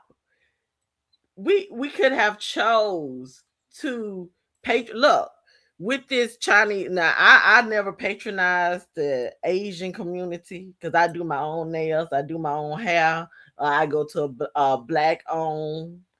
I just do, and I don't eat Chinese food. I don't, because when I was in that ninth grade. Don't tell me no nasty story. The Chinese. Girl, please don't tell me. The Chinese restaurant. The only Chinese restaurant, I'm going to tell you. Don't tell me about no cat. You should have seen the teachers. They was, the Chinese boy, Peter, he was in our German class, right? I remember because that was the one day I did not ask to go to the bathroom. I know, because you would have to ask. Whatever you wanted in German, you had to ask. And the only phrase I knew was "Darf ich not the toilet gehen bitte?" That means, may I go to the bathroom? And I just wouldn't come back to class. And I knew that phrase, but I did not go to the bathroom that day. I did not leave out of class. I did not leave out of German class. And all over the intercom, somebody said, "Peter, will you come to the office? Your mom and dad restaurant has been raided." They raided the people restaurant, and they had the cats and the dogs. Stop. Hanging up anything. No. I can't take I needed to tell the story. I showed you I had to tell the story. No, because the next time I'm going to be thinking about that. I don't want to hear that. Well, you need to think about it. I don't want to hear it. And they just found in Georgia, in a little town, they found cases of squirrels. Girl, I can't take it. Please stop. I don't want to hear that. No, you need to hear it. I don't want to hear it. When we lived in Montgomery, the Chinese place down the street for us was shooting dogs. Hey, come on now. Y'all need to know that. Okay, y'all don't know what y'all putting in y'all body. Look, y'all don't know what let's get back to Karmelo's story. God damn it, you got me fucking up the word. Let's get back to Karmelo Anthony. Shit. You tell me this Chinese man can get off shooting that little black boy in the back. But this boy, he probably fell on that and it wasn't no knife. It was a tool that you screw, you fix your cleats with. That's right. It was like a 6-in-1 tools that they give it to you in Boy Scouts. Okay. Yeah, but you see what Stephen A. Smith's saying and everybody else saying. Okay, but the same time they had another trial. It was a white person, and he was given 10 years, but he was given 1 month in jail, and he was let out on probation. So why not talk about it? And it happened in Texas. This shows you how they play on the other side, because I didn't hear not one story from Anton, Stephen, Officer Tatum about that 14-year-old that got shot in the back. I didn't hear not one story from any Dr. platform. Umar speak out loud about it? Ain't that the black leader? Well, he did speak out about it, but it ain't loud enough. It ain't loud enough. First of all, why didn't they talk Umar about the channel's white? not that big, you know. Why he didn't got they a big talk? voice. He get on all No. these damn platforms Umar doing got a interviews. big platform. Oh He yeah, got a Umar big has a voice. big Yeah, he has a bigger platform than Charleston White. Umar been big. And maybe that's the case because it's nothing in it for him. Umar gets a lot of interviews, but he really doesn't really do. He just does a lot of YouTube talk, and he does interviews and give his opinion on this and that. But we won't really have any leaders to. We don't have a voice, and Umar's only one person. Even if he did, at least he's making YouTube videos. But you know, Did he's only Dr. one Umar person. ever get in the field? Like, have he? Because I always see him on the internet running. I've never seen him go out in the street. Yeah, And I've never seen him in the field. No, he's never been in the street. He's a YouTube character. Now that's what I call a character. Umar is a character. Okay. Umar is a character, okay? But all of his talk about rights and black people and about dignity and about self-respect and about the type of woman, you see the type of woman he went and chose, right? He don't got no woman. He not married. Oh, no. He ain't got no woman, but he did. He was dating. What's that rapper singer? Oh, hell no. Sukiana. You gotta somebody say that's probably his baby. Yes. Well, I don't get it. I don't get it. How is a man talking about all this and this is what y'all should do, but he's not living that life? He's not married. So He don't you have a family to show. So he has a lot of outside children. Umar has a lot of outside children, a lot of broken homes. So I'm sorry, you can't tell me about a life about a black community. You don't even live. You don't if live you're not living the life. Okay. So I could tell you about being married because I've been married 25 years. I could tell you about raising kids because I've raised kids. I've raised 3 successful children. Well, they successful, what I call successful. I got them through college. They have great professions. Well, my youngest is still in college. But I have done what I would consider what my husband and I would consider what a successful black family looks like. My family would look like that. So I could tell you about those things. Umar cannot tell you about that. I can tell you about what a successful single mother is because my mother was a single mother. And my mother raised 4 successful kids. My mother worked 3 jobs. Well, why don't you do something about it? This is the whole point. The thing is that I'm not out there doing that. I'm not. I want to be a housewife. That's what I am. I don't want to be out there fighting in the community. But I'm sorry look, I'm gonna tell you, my youngest brother, he had gotten off of work. And somebody had drove this guy in the neighborhood. Now the police knew this person had drugs in his car. They had been following him all day. My brother had been at work from 6 to 9 o'clock. My brother got off of work. This person, they used to make CDs. My brother had got a new CD he had brought from somebody. This person stopped by our house. He asked my brother, "Oh, let me listen to your CD." So my brother take the CD and when they was listening to it outside in the driveway, the police pull up. They arrest the person. Well, they knew the person had just pulled into our driveway. So they just get him out the car. Well, they take my brother with him because my brother was out there with him. My mama was a single mother, and I'm sorry, like you say, you giving a parent grace. My mama had been saving money to buy her a home. My mama took every penny of that money and got her a lawyer. And my mama fought tooth and nail for my brother. My brother did not spend a day in jail. My brother didn't spend a day nowhere. Our parents did that though, because my dad, mom, and dad pretty much they owned a whole street because that's how good we were doing. We had property, and they spent most of their money getting their sons out of prison. And even though I have two uncles doing life, but they spent all that money trying to get my uncles out of prison. Well, my brother never went. My brother never spent. No, but the point is that they fought for us. That's what I'm getting at. That is true. I don't understand. I can't give Karmelo parents grace because I know if it was me, I would have been over there. I would have known what was going on because I would have been at that lawyer office every day. Oh, you need me to do some research for you. You need me to make some phone calls. Let's do some. But we don't know what's going on behind the scenes. We don't know what the people did. And I'm gonna say another thing. Mr. Chan, the little boy, the little boy who got shot in the back, and Mr. Chow shot him. I think that's his name, Chow Chan. Yeah, Rick Chow. Rick Chow. Well, I'm gonna tell you, and this is the only black man I know stood on business, baby. It would be hashtag rotten and hitting. That's what they would be calling me. Because, baby, it wouldn't have been a trial.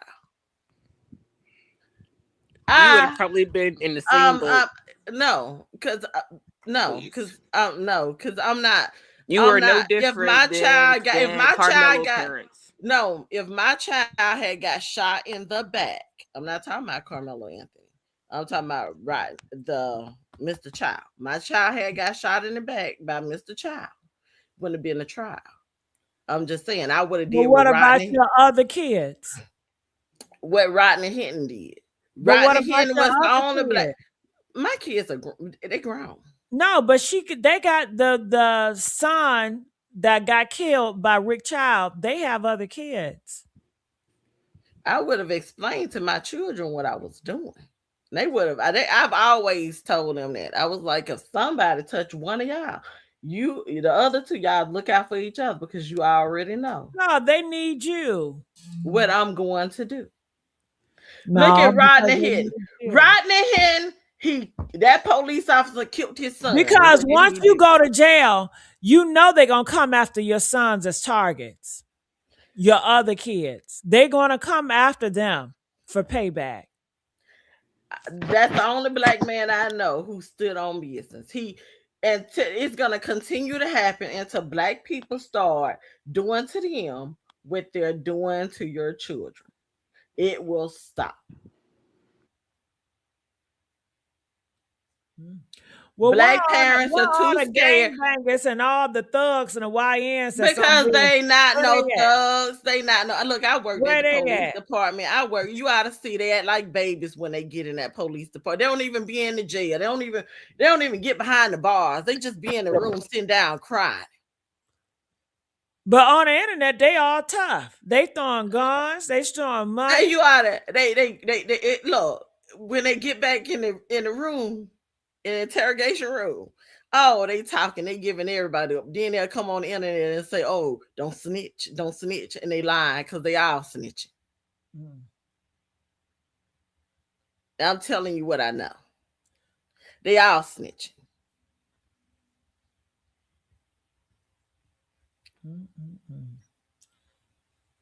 They're not that tough. They tough when they're in the street. But when they get in that room, in front of a white police officer, they are not that tough.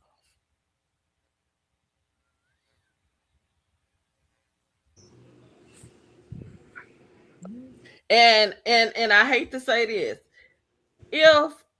I hate to say this, and I hate that Karmelo Anthony did that. But if that boy had not pulled out that little tool in that Austin had not fell on it, they would have beat Karmelo to death and nothing would have happened. I do believe it. I do believe that is what they wanted to do.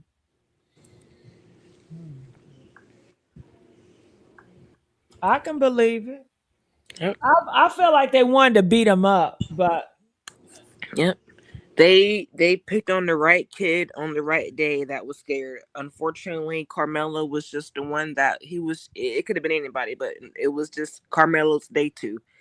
But they, every dog has his day. They And picked on the wrong person. and I'm gonna tell you another thing. Some of these kids who are missing, some of these high profile, the Ku Klux Klan, they don't wear the white suits no more. They just grabbing your kids off the street and they killing them. Okay.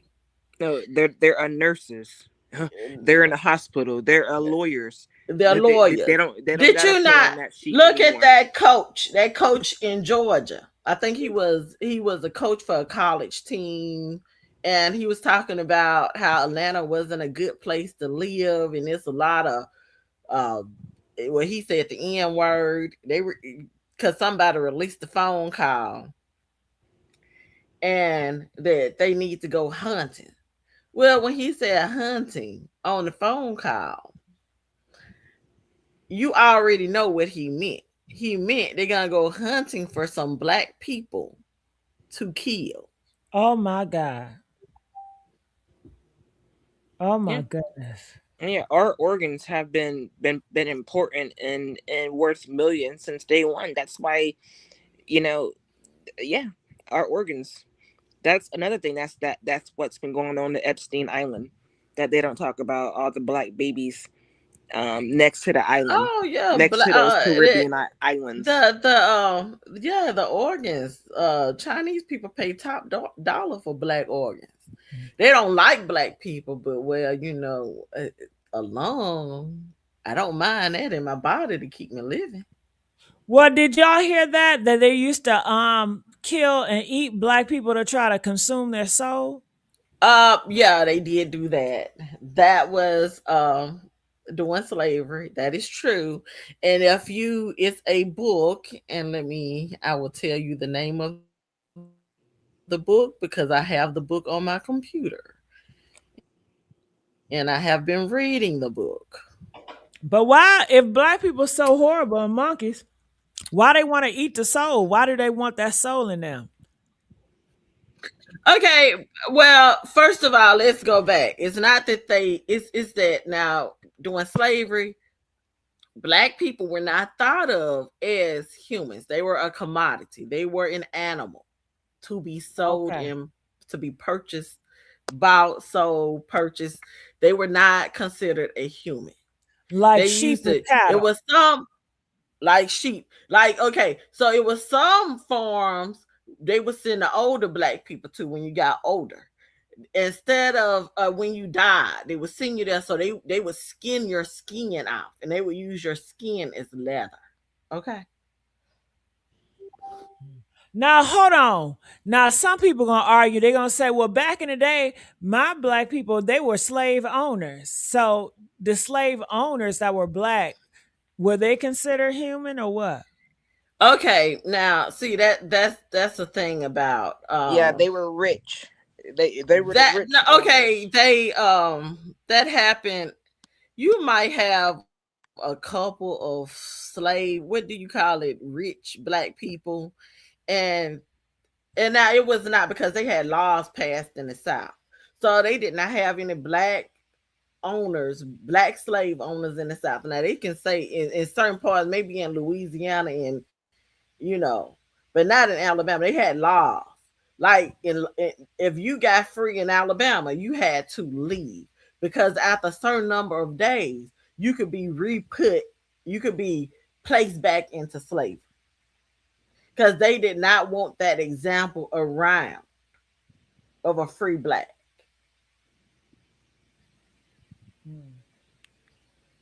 Okay. So the black slave owners, because somebody told me they had some black slave owners in South Carolinas, in the Carolinas. So were they considered full human or no?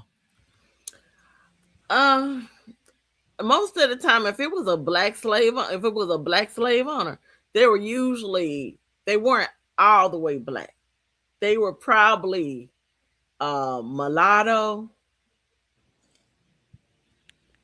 No, the black slave owners taught the white. The reason why we're where we are today is because black people sold us to white people, because we were selling each other, and they said, "Oh wow, well if they're doing this to their own kind, then let me buy." Well, now no.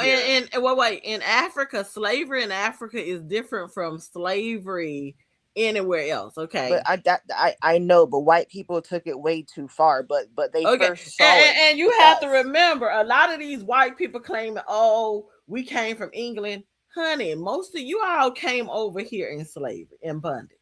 Mm-hmm. Most of them came over here. Yeah, poor whites were just as slaves. They don't talk about that, but just they came indentured. They came over here in indentured servants, and their papers were torn up, and most of them spent a lifetime of servitude as indentured servants, unless they ran away. And when the indentured servant ran away, because the population was white, it was hard to find them. So instead of getting an indentured servant, well, if you get this black person, because black people started off as indentured servants, they did not start off as slaves. Well, you could not run away.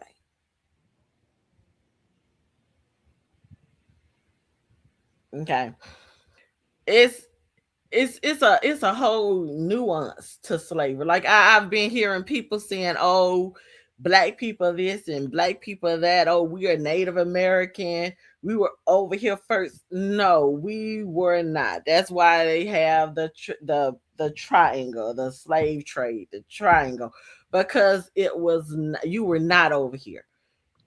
Indians, yes, maybe some black people were over here who came through the Bering Strait and came down through Alaska. But most black people came over here on the boat. Now everybody's slaves. 2026 is the modern day slavery. If you're not part and of the most 1%, white people came from England. They were not well to do. They talking about, "Oh, we got my family, oh, this is our crest." No, your parents came from the jail. England was so packed full of serfs. The jail was so packed. They packed them off to Australia. They sent so many down. They packed them off, and they couldn't send them nowhere else. So they started sending them over to the New Americas. Mm-hmm. And most of these white people were criminals. Yeah, they were mostly criminals and outlaws. They were criminals. They were criminals. They was outlaws and criminals. White people. They were the worst. And so that's in America. What you got the worst of the worst. So when they start talking about no, honey, your family didn't have a crest. Your family probably had some prison numbers.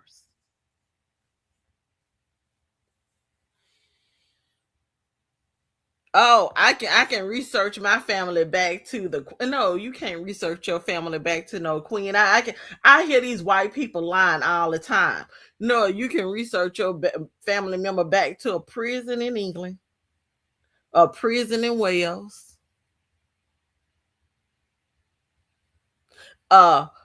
Maybe they were part of a religious cult, and they were forced to leave because they were going to be placed in jail. But they don't talk about that. They want to talk about us being brought over here on a boat. They never want to air their laundry. All right, you guys, I got a message from one of our supporters. They wanted us to check this out. The dad, there's already text messages about the dad bragging on going on European tours. Used to beat those boys' mom. And I'm going to tell you why they're not bringing up the fact that these both guys knew jiu-jitsu. We're not even going to worry about them not bringing it up. We don't have to bring up the fact that Austin knows jiu-jitsu, trained since he was a kid. We'll wait to the closing arguments to do that. We won't bring up the fact that Austin and Hunter both kicked their dad's ass. He's a little short guy, they're big guys. These are some violent white boys. So we're not going to bring up the fact that Karmelo didn't run. When Karmelo did what he had to do to keep those guys off of him, he ran straight to a coach. This is what they're not telling you guys.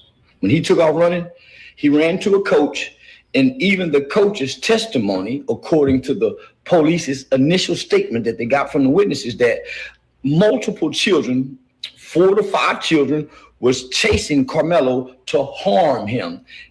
And the teachers had to keep those kids off of Karmelo. They're not telling that part, guys. So then let me go on and say, there's rumors that Karmelo had been suspended and he wasn't supposed to be there. No, people. No, people. Let me tell you who was suspended. AKA Austin Metcalf and his twin pink toe pale brother, Hunter. This shit is getting good, white people. White people. This shit is getting good. Charleston White initially said Karmelo Anthony should face prison time for his actions. However, after speaking directly with Karmelo's parents and hearing their perspective on the case, he changed his position and became more supportive. Make that make sense. Well, Mr. Charleston White, see, I ain't have to talk to his parents, bro, to figure out what was going on. So guess what? I'm going to take it from here, partner. See, last year, their father, Jeff Metcalf, his arm was broken. His sons broke his arm, bro. His sons spanked him. If you know, you know. And that's not the only thing. These are the 2 real thugs, bro. And they grew up in a broken home. Not Karmelo Anthony. But we'll talk about that later on in this video. So before I spaz out, I tried to warn them. Running straight to the media right after it happened was their biggest mistake. But they didn't listen. You know what? Let's travel back in time right quick. Run the tape. Because the kid was mad. My son is not here anymore. And I don't understand it.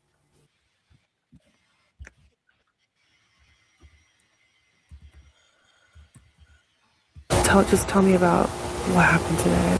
I don't know. I got a phone call from Hunter.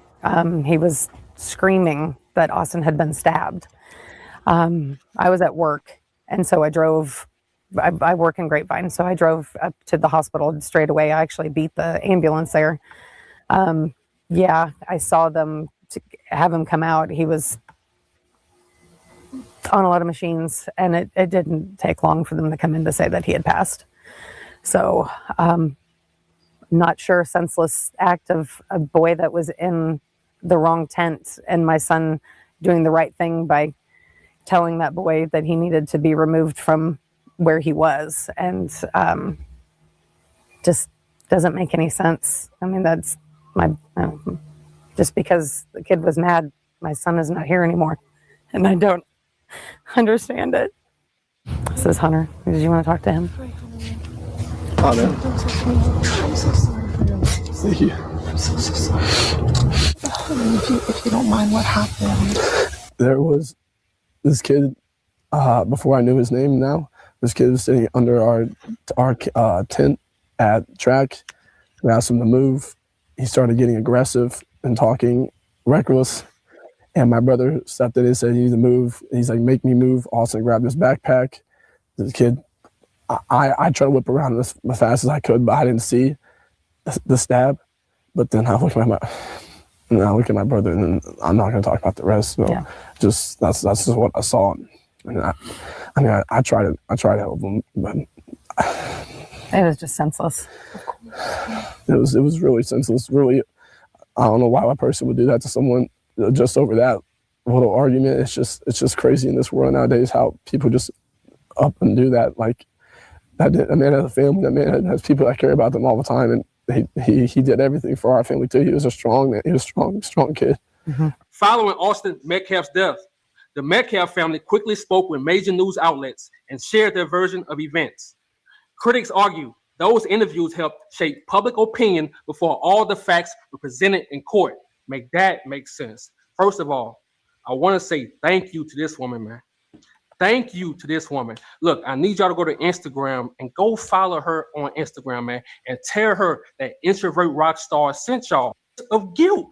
You and your brother wanted to be bullied so bad, man, and it cost you. And the cold part is your parents don't give a damn. To them, it's all about the Benjamins. Damn. Man, check this out.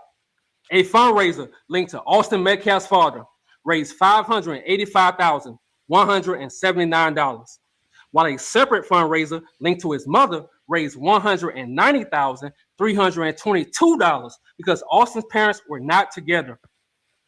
Separate fundraisers were organized on their behalf. Make that make sense. See, I noticed something about racist Caucasian people, man. They be having broken homes. They be having kids that hate them, but then they get on TV and they talk about Jesus. Then they get on TV and they talk about forgiveness. What you talking about, Willis? See, Mr. Jeff, I see why when that Fox reporter mentioned your name to your ex-wife, she made this face, bruh. I see why. And then she had the kids. She taking care of the kids, bruh. But you made more money than her on GoFundMe. Congratulations, Jeffrey. You played yourself. I keep telling y'all, bruh, these people ain't on shit. Jeff Metcalf attended a press conference held by Karmelo Anthony's family, a move that drew criticism from some supporters of Karmelo. Critics viewed his presence as an attempt to pressure or intimidate the family during a highly public stage of the case. Make that make sense. Mr. Jeff, let's talk man to man. You should never put your hands on the mother of your kids, bruh. Out of all people, you should know that, bruh. You're old enough. You should know that. A lot of men have problems with their baby mama. Is that where he got that violence from? Her story and Ash beating on a woman? Yes, but like I told you, go back to the point where I told you, if Karmelo had not pulled that too, now see, the brother want to act like he was not under the tent. The brother was under the tent. The brother was there too. Now see, when he first came under the tent, they were not there. Somebody told them that Karmelo was there. See, that's the thing that is the thing that they told exactly what happened in the press conference. The boy clearly just said it. He said Karmelo was sitting under the tent, and then he said that they started grabbing the boy's backpack. They walked up. They were not even under the tent. They came. But I know, but they said he was sitting there, so apparently he was minding his own business. He was they sitting there started talking bothering to Eddie. him. Eddie called him under the tent. Yep. That's the thing. They shook his backpack, taking his backpack, and the boy was scared. They threw his backpack down the bleachers. Now and then he went tumbling down the bleachers because they was fighting. What? Now see, they was trying. Now you see that they were trained in judice, and they was trained. They were basically trained. They were trained fighters. Okay. But no one's talking about that. None of this was brought up in the courtroom. Fighters. That's what if that boy had not got stabbed in the chest, Karmelo Anthony would have gotten beat to death. Okay. And nothing would have been done about it. Because two white teenagers, same thing, two other stabbings by two white teenagers. One of them got 10 years for manslaughter, and one got 10 years, but he did 60 days in jail, and he is doing probation.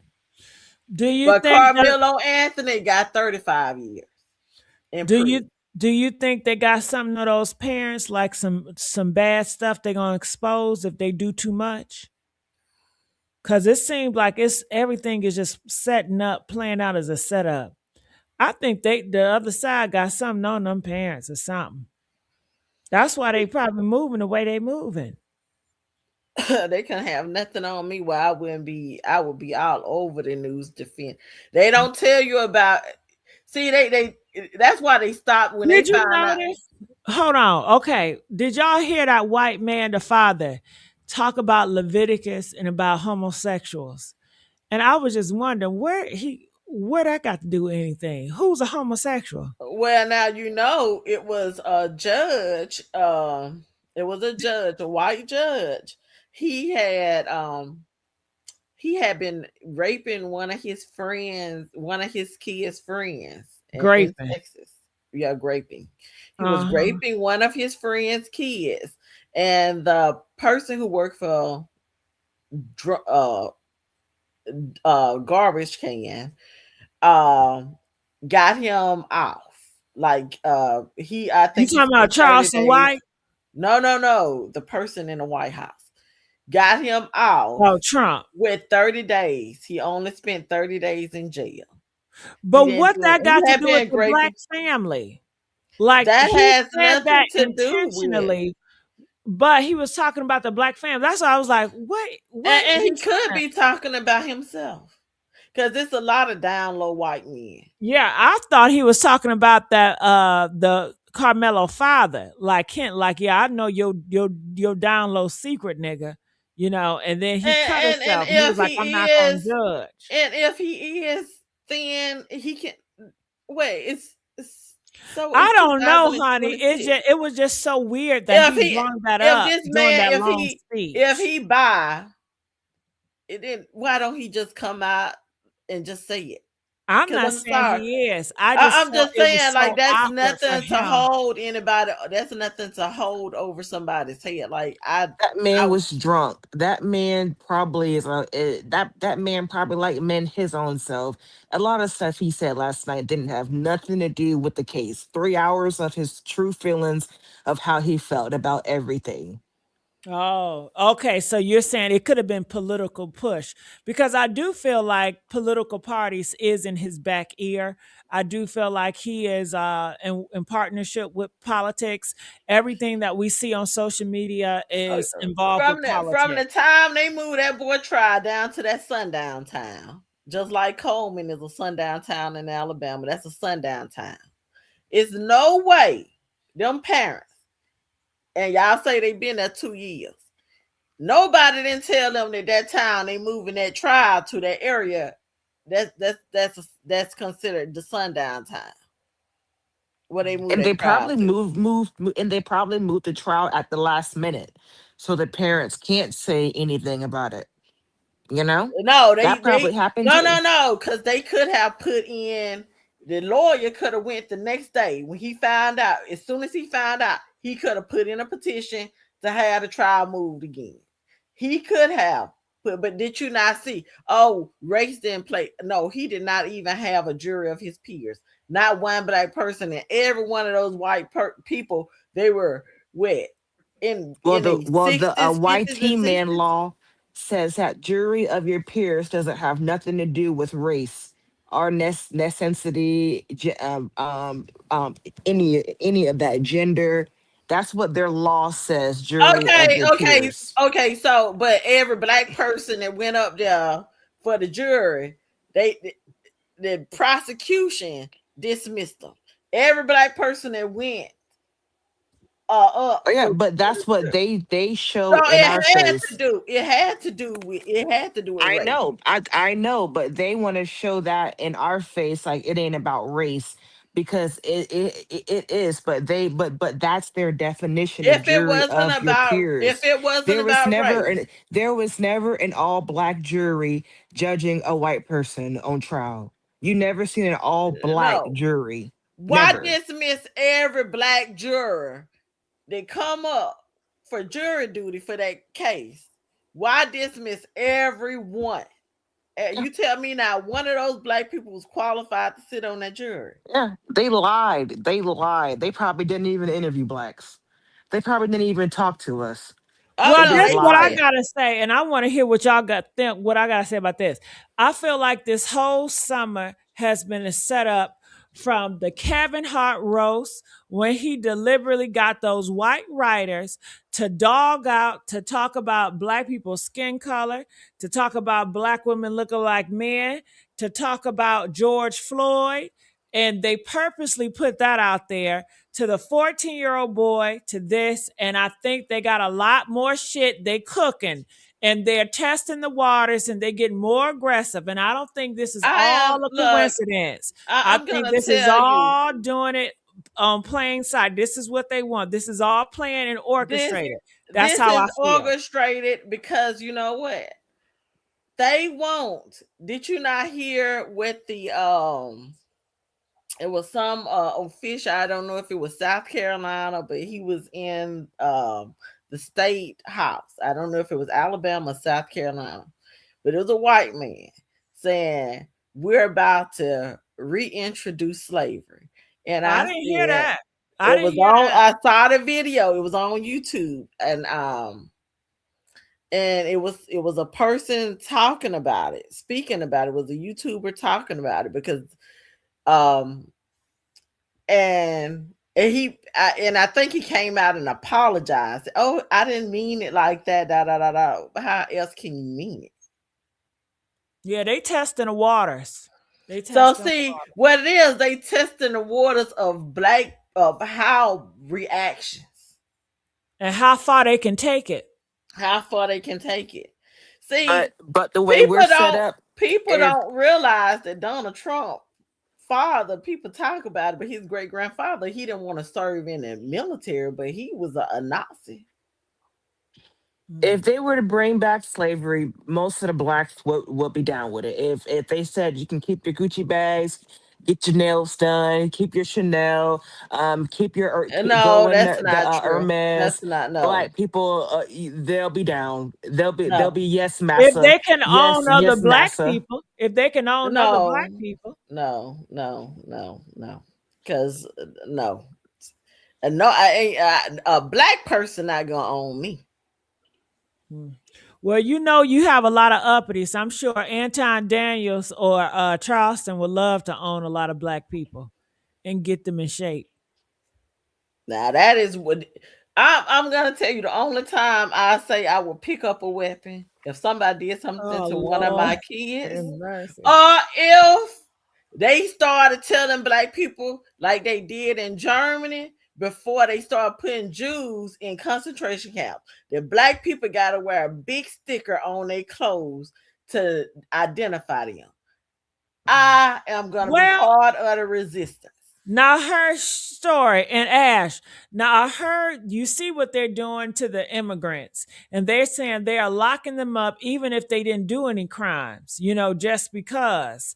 And a lot of people are quiet about that. People fear that they're going to turn their heads to the black community and start locking them up and send them off to different islands and to redo the slave. Slavery is coming back in a different form. No, I don't see slavery ever coming back in no kind of form. Oh, well, let me break it down. If I round up all those black teens, y'all heard about those black teens, right? Where the team take over and all take this over and all that. team. Oh And yeah. and I'm getting all these black people, and they already said the jail cells are all over full in America. And then Trump is already creating detentions in different islands. And I take their ass to different islands or even a third world country, because I'm hearing they're taking people over a third world country, and they're going to have a different system where they can make you un-American. Like they can take your citizenship like that if you break certain laws. That is once the thing. you do they that, want to change the Constitution. If they take the 14th Amendment away, they can take your citizenship away. yeah, so that's what I heard they're working on. So once they do that and you're working in these jails, they have their own laws. It's not American laws, and they can tell you to do whatever they want. Whatever, it could be working, you know, and I'm sure they probably going to have them working to the bone. And that's what people mean by a different form of slavery. Well, Yep, I don't believe it. I believe it. We're not gonna fight back. I mean, it's just we're not fighting back on this. Yeah, they Karmelo. They're exercising on the legal immigrants. That's exercise. You know, They're exercising with takedown. Karmelo. They're exercising with George Floyd. They exercise with all these people that they're taking out. They're exercising. They already took Black history books off the shelves. They doing that. They taking Well, down the black I news. just put the book what is it? Is Black AF.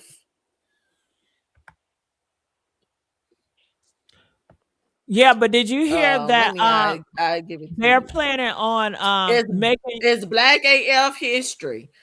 You should read that book. It talks about a lot of different things. It even yeah, I talk want about to. what it even talks about give you the history about what they would call like the birthing forms, where they would use women as basically they kept the woman pregnant year round.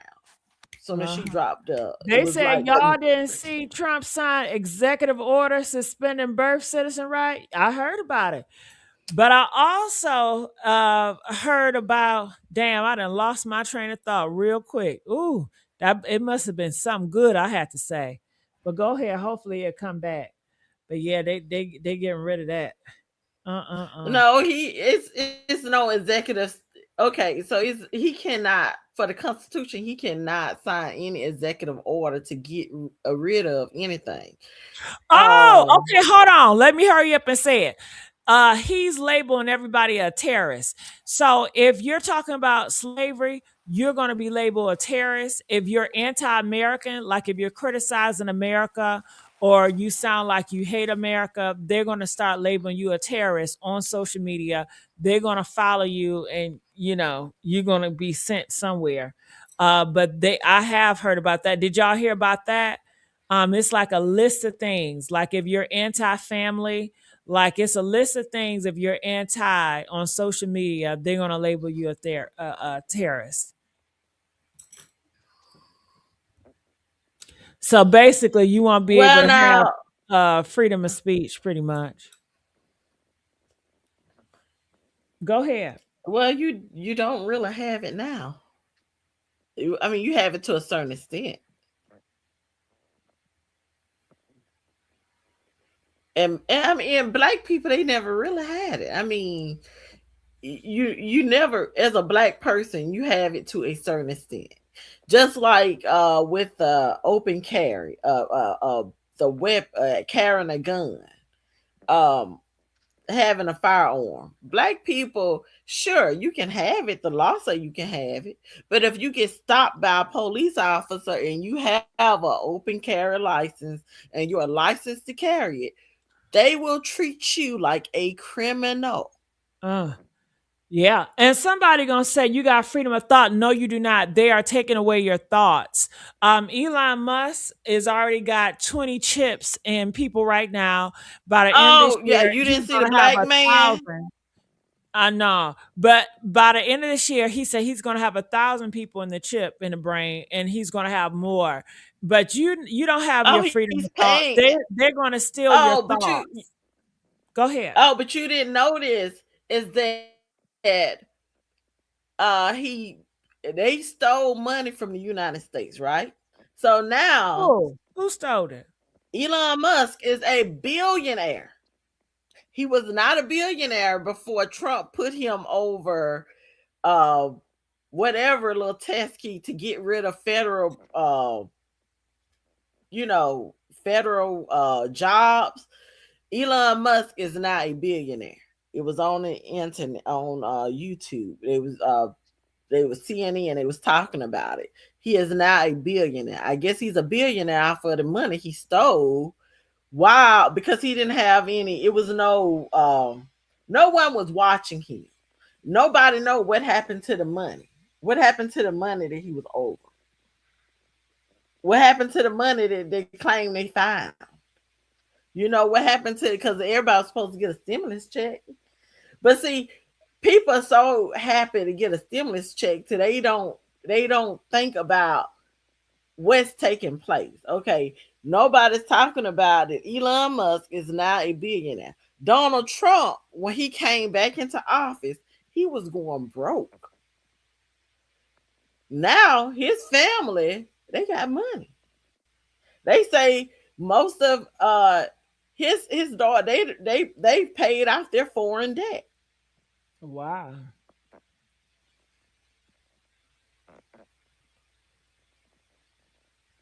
Well, this how I feel about Trump. I think Trump is a puppet. I think whoever is in charge is a big company. They got a big money. Maybe not. It's a big energy. They big something, child, and Okay, they Trump paying is because not.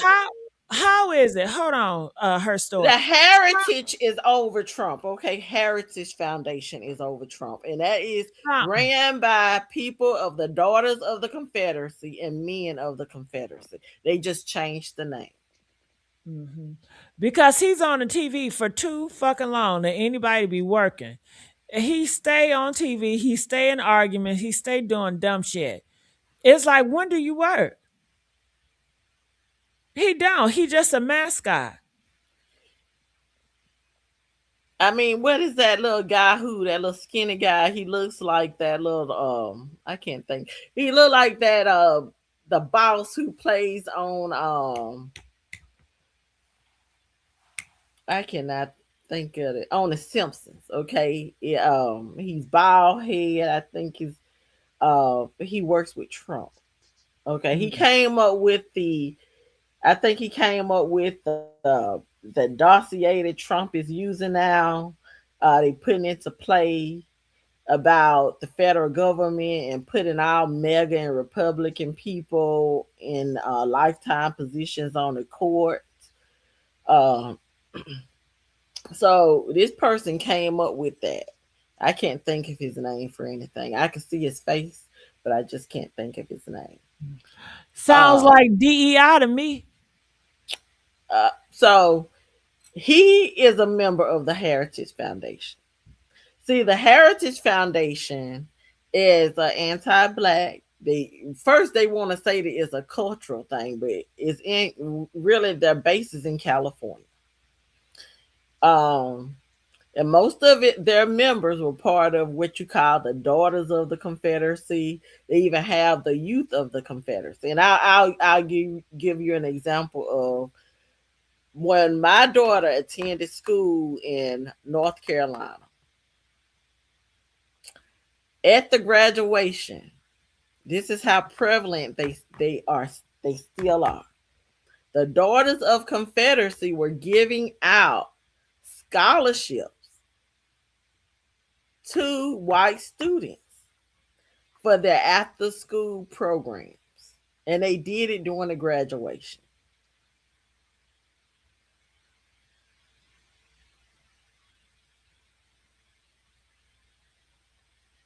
And I have to say, as a black parent, it went over my head because I wasn't prepared to think about the Daughters of the Confederacy. I did not think that it was still around.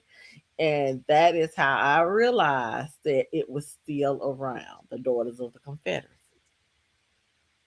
Now, in their whole history, there's only been one black member of the Daughters of the Confederacy. It was a black lady in North Carolina. She joined the Daughters of the Confederacy. That's it. And I think her son joined the Men of the Confederacy. But those groups are still around.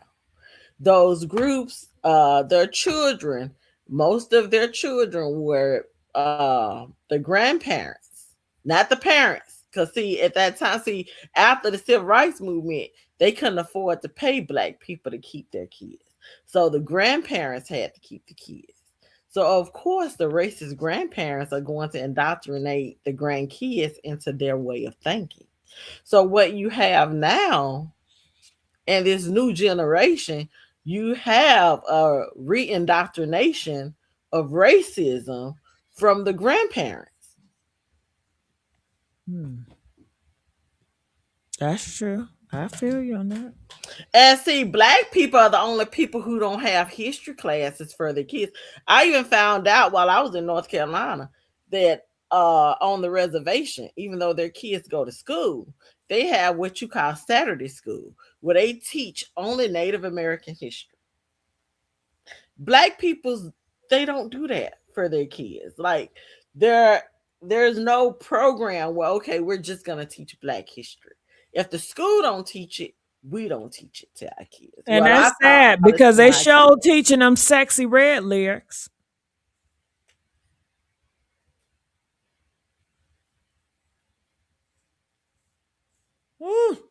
Y'all got quiet.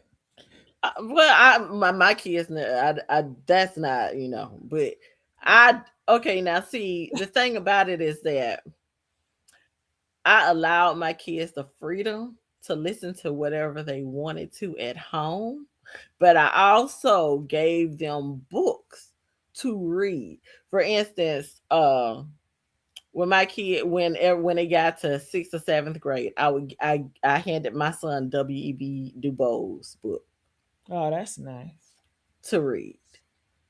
When every summer they had poetry, African American poetry, they had to read books about African American history so that they would understand what and where they came from. But see, as a military parent, I had to, and I'll tell you an incident. Okay, so we were stationed in Iceland, and I'm a woman, and I decide I'm going to get my hair, fixed. So I go to the salon, and what do they tell me? Okay, I sit. They made my reservation, right? I called. So my name is Rhonda with a R. It's not Wanda. So it's Rhonda Maggie. So I guess with white people it's the way that the name sounds. It's the way that it's spelled. So when I give them my name, they write it down. But when I showed up, it was a different person. You see what I mean? I showed up, but I'm not that person who they thought I was over the phone. So I'm sitting. I have my 2 little black kids with me, and I'm sitting. And my daughter say, "Well, Mama, we've been here for almost an hour. You haven't gotten your hair fixed yet." But we see people coming in, going to the seat. So I get up. They're watching, they're looking. I'm the only black person in it. So everybody else is white. And it hasn't dawned on me yet. No black people in here. And the white lady, the white hairdresser, she tells me, "We don't do black hair. This is a military base. You got black military people, but you don't do black hair." Think about that. And I have my 2 small children with me, and they look up at me and ask me, "Why? What's going on?" When the lady said we don't do black hair, my son, innocent, he looks at the lady. "Oh, well, you can do her hair. She's brown."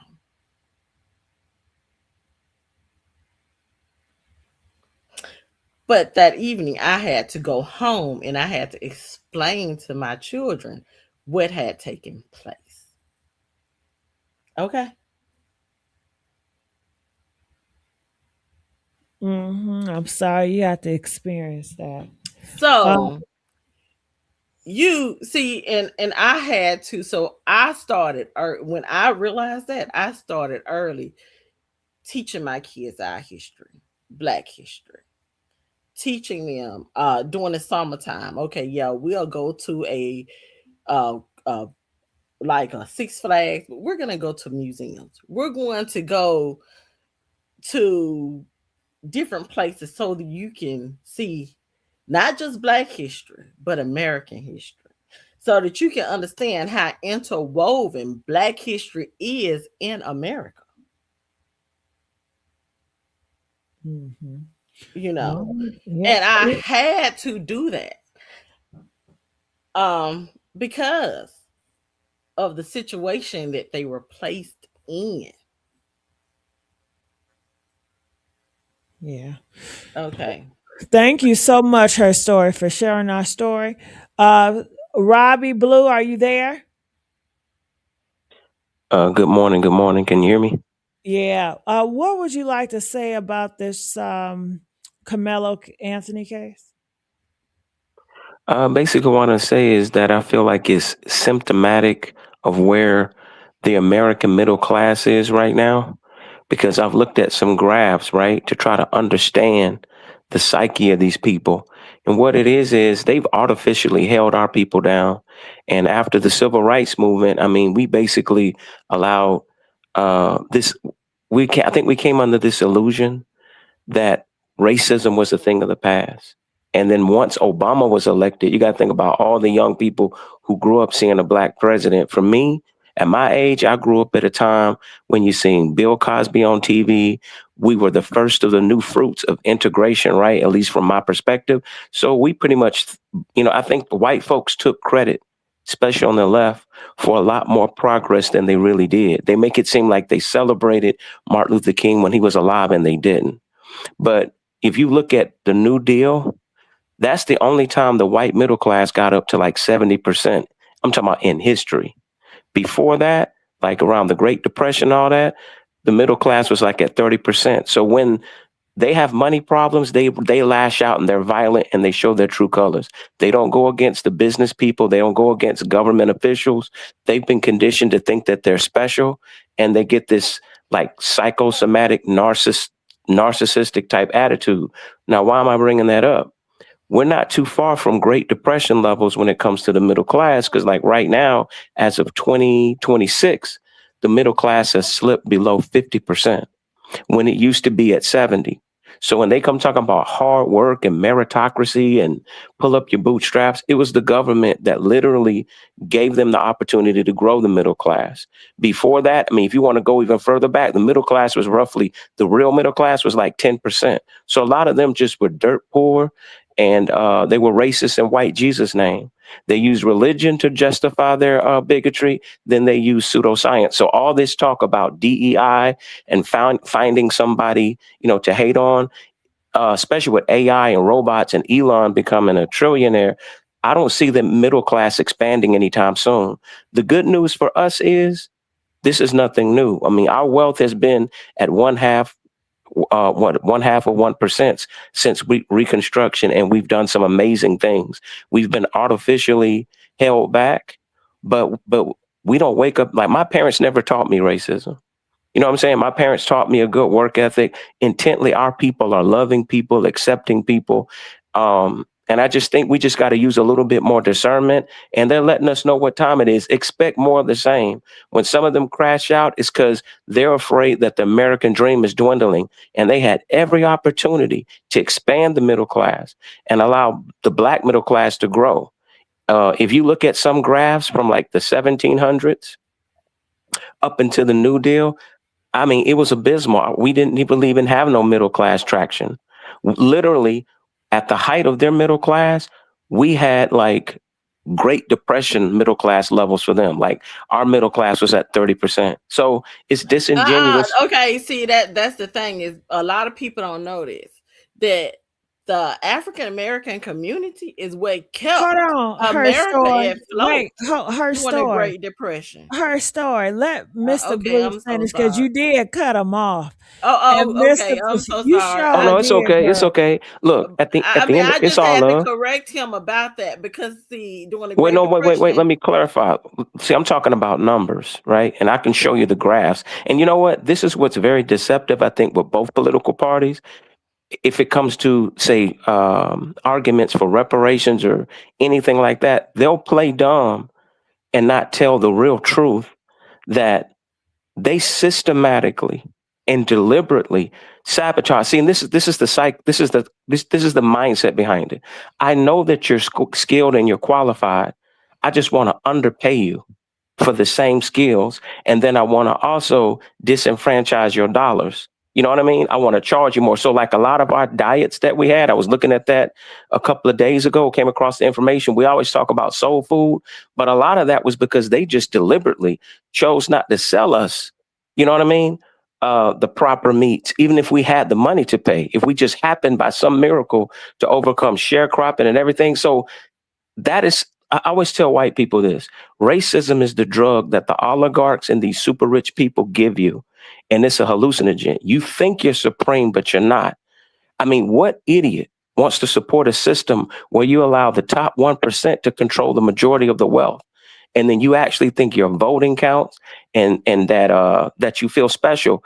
And when they talk about like white replacement theory and all this, again, if you look at statistics, the vast majority of the communities that they live in and the states that they live in are majority white. So who's this black boogeyman that's trying to hurt you? I mean, if they see another Negro, in their zip code, it's like a Bigfoot sighting. So what it is I lost my train of thought earlier, and I apologize if I seem like I'm babbling because I'm not trying to. No, It's late in the Mr. morning. Blue, we need No, you. We need your voice. I'm so thankful God them sent you here, the universe. So continue. We appreciate you. You sound great. Go ahead. Yes. Yeah, you do. Except for the part where you say about the Great Depression now. The Great Depression, Black people was the community that they kept Cadillac in business. Oh yeah, that part that we were self-sufficient. That's right. what I'm saying. Before the Civil Rights Movement, we were a self-sufficient community. Right. It was after the Civil Rights Movement, we became a dependent community, dependent on other businesses from other communities. So see what Martin Luther King wanted. He wanted us to have the opportunities, but he did not want us to lose our independence. And what we did, we lost our independence. Sis, can I break down something to you from what I'm saying? I think you can follow me this. I'm gonna use these as some arbitrary numbers. And that's why I wish I could post a graph so you'd see what I'm saying. And maybe I'll do a live on X or something, and then I'll try to turn it into a YouTube space so people could see it. When you look at their middle class versus ours, if you look at the lines, the wealth gap was ridiculous. So I'm not even talking about their wealth gap dealing with the oligarchs. Because remember, the vast majority, basically 70% of them were poor, and 30% of them had the means to not live paycheck to paycheck. That's what 30% middle class means, right? What I'm trying to say to you is, you're right, because they discriminated us with banking and all of that. A lot of us had more cold hard cash, and you're right about us always being like, I say, the kidneys and the moral integrity of this country. But for what I'm saying is, in spite of how well some of our people were doing in terms of comparison to their middle class, when they were at 30, we were like at 10, meaning 10% of our people.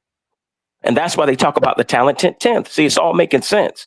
10% of our people were college educated, were business people, and that was great. I don't know about you, but if cotton was king and it helped turn America into the superpower that it is, and this is the great betrayal in 1965 with integration, not integration, but the immigration thing, they started doing the brain drain in Asia, where they were getting people who were scientists, engineers. These weren't karate instructors. This wasn't, Mr. Miyagi. This wasn't somebody coming over here as a janitor. They cherry picked these people, propped them up. And not only that, Nixon and them spent millions of dollars building up their infrastructure, not only in China, but for sure in Japan, Malaysia, Singapore, all those nations, Korea, for sure, South Korea. So if they would have taken those millions of dollars and invested it in our community, right, we would be having a different conversation now. But I understand it now. Race is a social construct and it's an attitude. So it's just old wine in a new bottle. Like all these conspiracy theories they talk about when it comes to IQ and all that, all it basically means is jobs are dwindling and they want to prioritize mediocre white men. They want mediocre white men to get more pay than skilled Black people. So that's why there's also a wealth gap. When you look at all the 50 states, I looked at a map and it was showing disproportionately for the same degree. We're not talking about, engineers and doctors and all this. We're just talking about people who work at UPS. You got two people who can do the same job. Sometimes they'll pay white folks 20, 30, and in some cases in the South, 40% more than you.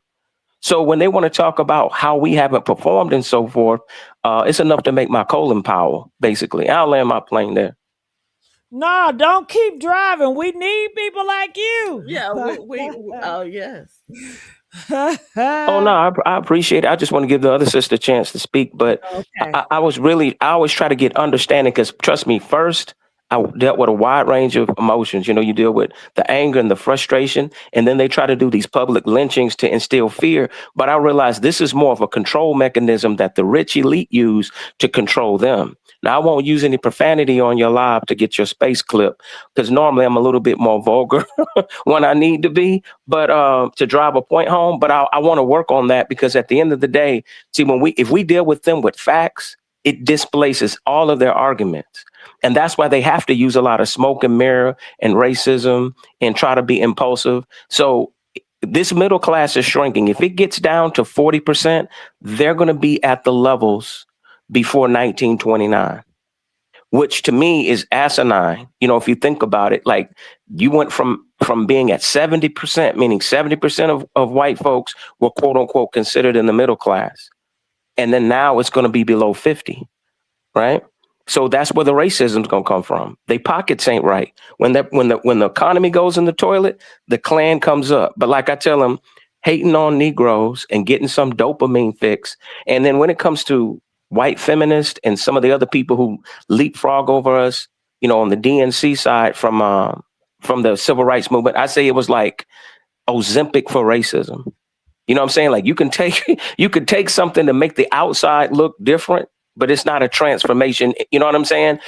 In other words, if you don't change your dietary habits, if you don't change your mindset, you really aren't making any real changes, right? You could still damage the system. You can damage the inside of your body. And that's what this country never dealt with, the cancer of racism. It's always been there. And so now, pretty much, I mean, their president to me represents everything they aspire to be: rich, white, with no accountability. And I'll land my plane there. Her story, your thoughts? I think he's telling the truth about a lot of that. But see, we have to look back. You have to look at the different laws that were passed. White people always came out on top. You want to know why? Because there were a lot of laws passed to exclude Black people from even being able to obtain wealth. Even after slavery, after emancipation, slave owners were paid. They were paid for the slaves when they were set free.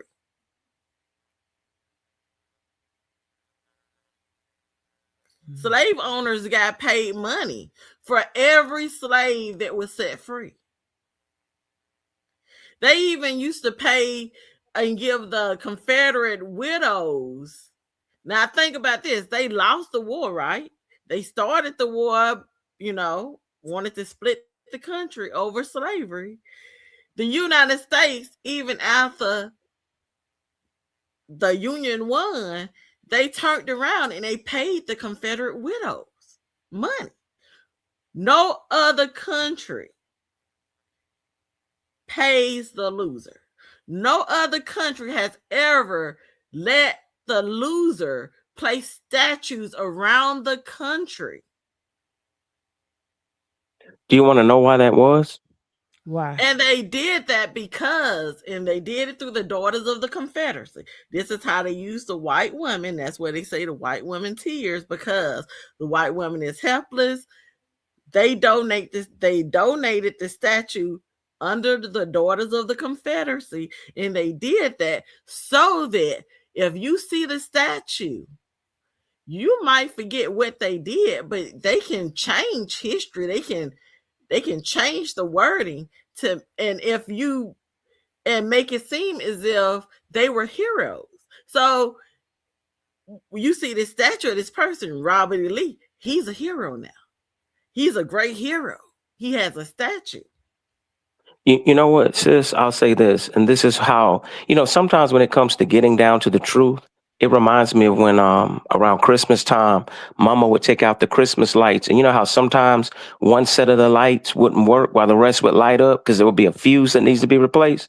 So then she would like, be careful and take your time to untangle the lights, because if you just rush through it, you're going to do more damage than you're going to do good. That's how convoluted these people have hidden the truth, in plain sight, right? And that's why I think what clears up a lot of things are dates. When we look at things chronologically and then we understand their mindset, remember, like Neely Fuller said, if you don't understand racism, white supremacy, everything will confuse you. Okay, the country was founded in 1776, right? But before that, when they had the colonies, there was one rebellion that made the really rich British people over here panic. And that's when they started really pushing like racism and this whole class thing. And that was Bacon's Rebellion. Just look it up. I won't go through the whole nature of the conflict, but believe me, whenever they notate somebody's name down in history, there's relevance for a reason. So I want you to pay attention to continuity. You almost had like a people's revolution against the landowners and the rich, right? So they killed Bacon. He was a white man. Okay, that was before 1776, right? Then, okay, 1776 happens. You have free black men, and of course, you have enslaved black men. There was a revolutionary soldier about 10 years after 1776. So this had to be around, let's say, 1786 or 87. Matter of fact, I think that's the time period. There was this guy named Daniel Shea. It's called Shea's Rebellion. Before Shea's Rebellion, all you had was the Articles of Confederation. You didn't even have a constitution. Every state kind of like dealt, on its own, almost like its own separate little country. And there really wasn't like an official federal government. Well, they basically invented the federal government after Shea's Rebellion because it was January 6th meets the civil rights movement or workers' people's movement, all wrapped in one. They stormed like federal, courthouses. They pretty much locked up, what is it? They call political gridlock, and they scared the rich elites, the landowners, because they were overcharging and overtaxing these people. And if they would have had the internet of their day, we wouldn't have an America. Because think about it, they brainwashed a lot of the knuckle dragon white supremacists to think that they were fighting taxation from the British, only to be overtaxed by greedy landowners in each state. So the federal government is designed to quell rebellions for militant white men. So that's why they said we need a federal standing army. All the states, like all the rich people in every state, they said we need to make sure we pay enough tax dollars, right, to the federal government to have a standing army so they could quell rebellions and then also expand out west. Right. That's why you had Union soldiers and federal soldiers and troops basically, served for the westward, the westward expansion. And also when there was the Great Betrayal in the South, the Union soldiers left. And that's why they paid those they paid those Confederate reparations, because they didn't want another revolt from white men. That's basically what it boils down to. That's the only reason why they did the New Deal, because after a lot of them got ripped off like suckers in the 1920s, a lot of them were getting turned up. They were burning down, factories, pew-pewing, police officers. It was like a rebellion, and they were scared that they were going to have a Bolshevik style revolution here. That's literally what FDR told the elites. You had a lot of elites that were going to assassinate him because they were like, man, what do you mean we got to pay our fair share of taxes? He's like, if you guys don't stop, if you guys don't take your ball, go home, we're about to have a revolution on our hands. So I've paid attention. Like, you always have like real lasting change in terms of the laws in America when people get turned up. Now, right now, they got enough technology now to deal with these people. So in the future, if they ever try another January 6th or something like that, they're going to be dealing with RoboCop or whatever else Elon and some of these nerds could dream up. But that's really what it's been boiled down to, is the rich white man has never wanted to share with the poor white man. And if you look at their history in like in old Europe, their middle class at one time was only 5%. I'm talking about from Athens all the way up through old Europe. They were dirt poor. All they had was a Bible and ignorance, if that. Yes, So and that was my point before, is that a lot of these white people who they claim over here, and they'll say, oh, we got a coat of arms. No, your parents were serfs in Europe, in England. They were and when they came over here, they were indentured servants. So they were people who had been in prison, prisoners who were shipped over here from England. They were not rich. They were poor white people. So that is what we are dealing with now. We're dealing with the remnants of poor white people who forefathers were imprisoned, but they want to make them sound grandiose.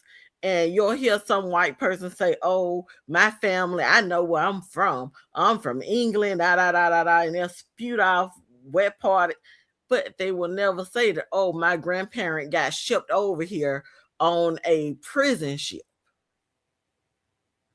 Mm-hmm. All right, so we have return of Mr. Oates. I hope I'm pronouncing that right. I want to get his take, but you know what, Mr. Blue, Robbie Blue, we never heard your take on the Carmelo Anthony, and I'm curious to hear your thoughts on that case. I feel like it's a clear case of self-defense, based on just the sheer nature.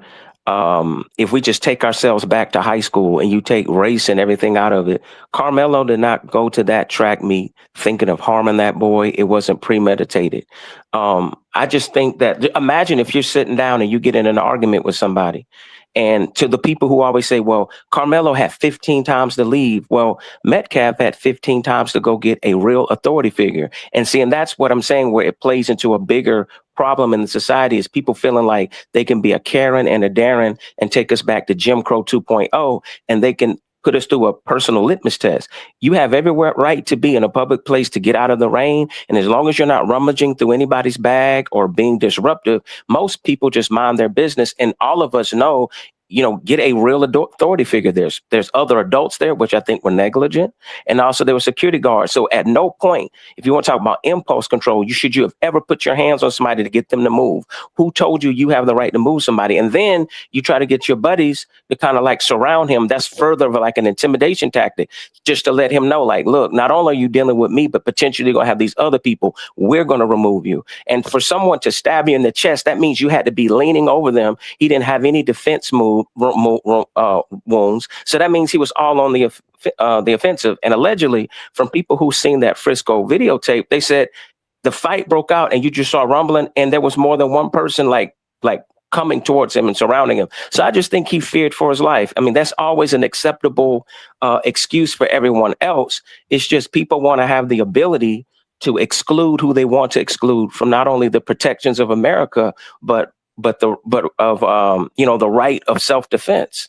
And so I just think that it should have been Carmelo's case. To me, was as shocking as Trayvon Martin's. Like, that should have been a slam dunk. If anything, Trayvon Martin was defending himself and Zimmerman got overzealous. I think they would have rather us put Carmelo on a t-shirt or him be like the Emmett Till of our day, because think about it. All of those kids had spikes on their feet. Was he supposed to just fall to the ground and let them stomp him to death? You know what I mean? That doesn't even make any sense. So when people have bigotry and hatred in their heart, they lose their own humanity when they don't see the humanity in others. To me, it's a no-brainer. Unfortunately, Carmelo thought we live in a post-racial society. He was involved in an interracial relationship. He's seen a black president. You know what I'm saying? When you look at old black and white footage of Martin Luther King, you think that's something of the past. We've experienced diversity. I'm pretty sure his parents obviously didn't teach him prejudice, because if they did, or if they would have educated him about racism, he probably would have, his Negro senses would have kicked in. He would say, you know what? I'm around people that, probably are going to try to bait me into, losing my freedom.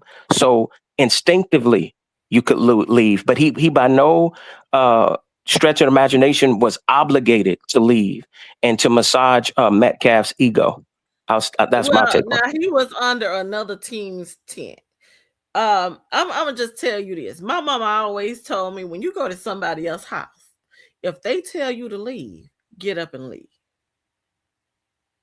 But he was invited over that tent as well. And that's another thing. That's what my mama always told me. They invited everybody is not your friend. And that goes back to what you were saying. His parents undoubtedly had not taught him that everybody is not your friend. Yeah, okay, but Mr. Blue, and not everybody on the panel, if somebody invites you over there, and this is a young man coming of age, defining who he is as a man, and you have 4 guys are trying to intimidate him, and he has to decide, do I stand up for myself as a man, or do I just become a coward and just run? Look, it's even simpler than this. If Carmelo truly had the intentions that they said, as soon as Metcalf would have been saying what he was saying, before he got to the 15th time, Carmelo would have got up and been the aggressor. So the fact that Carmelo wasn't the aggressor, it's FAFO time.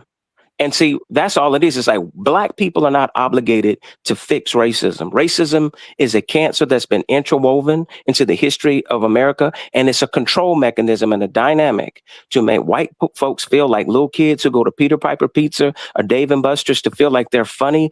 Funny money, fiat currency just makes them feel special. As long as they can live in a neighborhood, pay more for property tax, pay for a homeowners association, and be able to count the number of Negroes on their hand, they feel successful. But at the end of the day, you got two types of people in this country now. You got billionaires and you got idiots. And that's excluding us, of course. So all they got to do is look in their bank account and decide who they are. And being a racist idiot doesn't make you right. We don't have to defend people's ignorance and stereotypes and fear. You know what I mean? And because this is the problem. If you start letting this vigilante style justice come, that's a result of us letting people who weren't qualified to be police officers, that weren't even qualified to be Walmart greeters, be police officers, like the guy who unalived Sonia Massey. He had been kicked out the military. He had been kicked out of other police departments. Why are they able to be, mediocre in their own right, but come to our community, get overpaid, and not give us service? I mean, our tax dollars are not segregated. They were not segregated during segregation. Our tax dollars, contribute to everything. So every Black people in the state of Texas and in that city paid for that place to be a public place. We pay. Not all Black people are criminals. You got at least 40 million Black people in America that are law-abiding citizens, right? So if you want to talk about criminal reform, go talk to criminals. But I don't know about y'all. I think the message is to try to make us feel like we have no protection. But when I look back at it, this is nothing new under the sun. They were doing this in the 1900s. So we just need to not make the same mistake as some of our ancestors. Some of us are not meant to be soldiers. Some of us are passive. But I'll tell you this, they knew who to mess with. That's why they always pick on little children and they pick on women and older people. They know who to mess with. So I don't think Karmelo did anything wrong. What's wrong is the justice system failed him. And if we're not careful, the next time it's going to be you, because you may have a Karen that's going to tell you, you need to get out of line. We don't serve Black people. You know what I'm saying? Where are you from? Start talking to you any kind of way crazy. And if you even just stand up for yourself, they could claim it's verbal assault. I mean, excuse me for cursing. These people are bitch made. But the good news is that middle class is shrinking and the oligarchs got a dick for your ass. And you ain't gonna be able to blame Black people for it. And niggas gonna be your safe word. And I land my plane. But see, that's the same makeup as in slavery. It was only like 1% who owned slaves. The other white people, most of them, they didn't own slaves. But see, it was a dossier created by an English person. I had a copy of it on my computer. He came over here doing slavery, and he spoke with the slave owners. If you give the poorest white person somebody to hate,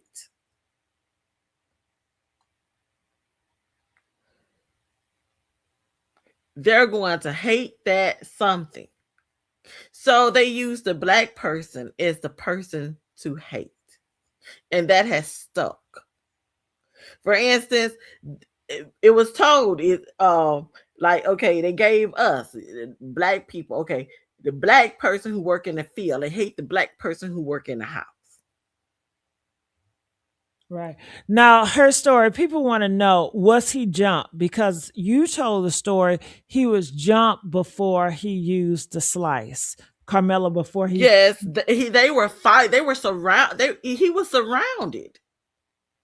Now, from what I gather is that this person threw his backpack on the ground. So he was not even, and a lot of people say they think, and even the cheerleaders that were there, they even spoke about it. They were like, Austin, and they were walking around being bullies the whole while at this place. So remember, they were not under the tent when Karmelo first got under the tent. when he was called to be under the tent. And the first time he went under the tent was the week before at another meet. He had already sat under the tent. And the coach saw Karmelo come under the tent. So I figure he's supposed to be the authority figure, right? Why didn't he tell Karmelo to leave? All right. Return of Mr. Oates. Hopefully I'm pronouncing that right. We would like to hear your thoughts. And thank you for being patient. Return of Mr. Oates. I don't know if you're still there, but all right. Oh, no, say, can you hear me? Yeah, I can hear you now. Oh, okay. All right, I'm sorry. It was on mute. It was on Understand. mute. I understand. This case, my goodness. I would say, let me say this first. I would ask black parents. And first of all, let me say this. Salute to everybody on the panel. Appreciate you for having me up. I don't know how people are not seeing the racism that's involved with this case. I clearly can't. I know some of them. I know some are just blinded by their own emotions. Okay, but I don't know how you can't see this is a situation that involves racism. Number one, we have a demographic in this town, this little small, what they call it, shutdown town or Sundown. Sundown. Thank you. I don't know how you can see or can't see that racism is involved in this. Let's say it doesn't have everything to do with it, okay? But number one, if somebody tells me, put your hands on me and you see what's going to happen, I'm going to at least think twice about that. Like, maybe he's serious. Maybe he's telling the truth. But I'm looking at the demographics, almost 90% white, less than 10% black, and 2% other. Okay, and the further south, I don't know how you, and this is just my opinion, the further south you get in the United States of America, the more racist it gets. Let me repeat that to those in the back that didn't hear me. The more south you get in the U.S., the more racist it gets. Now, I just sat and watched the video of the father go on a 3-hour rampage, racist rampage, about black women, black men, kids.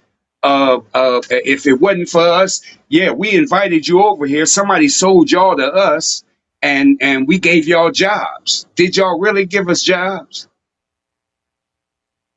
Did you really?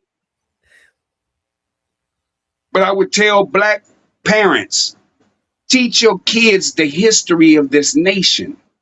Don't push them away from that. Don't teach them to hate, but teach them to let them know what was here before they arrived. It's clear and apparent. Like the young man told him, "Don't put your hands on me." That's more or less what he said. Don't put your hands on me. If you put your hands on me, you're gonna see what happens. And that's what happened. And there's no doubt in my mind, the more I hear about this case, the more I hear from the daddy, the more I look at the pictures of both of these sons. I know y'all was trying to be bullies.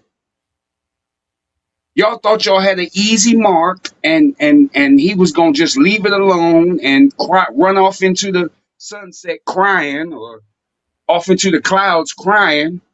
And no, he took this action. That tells me there was some type of, I'm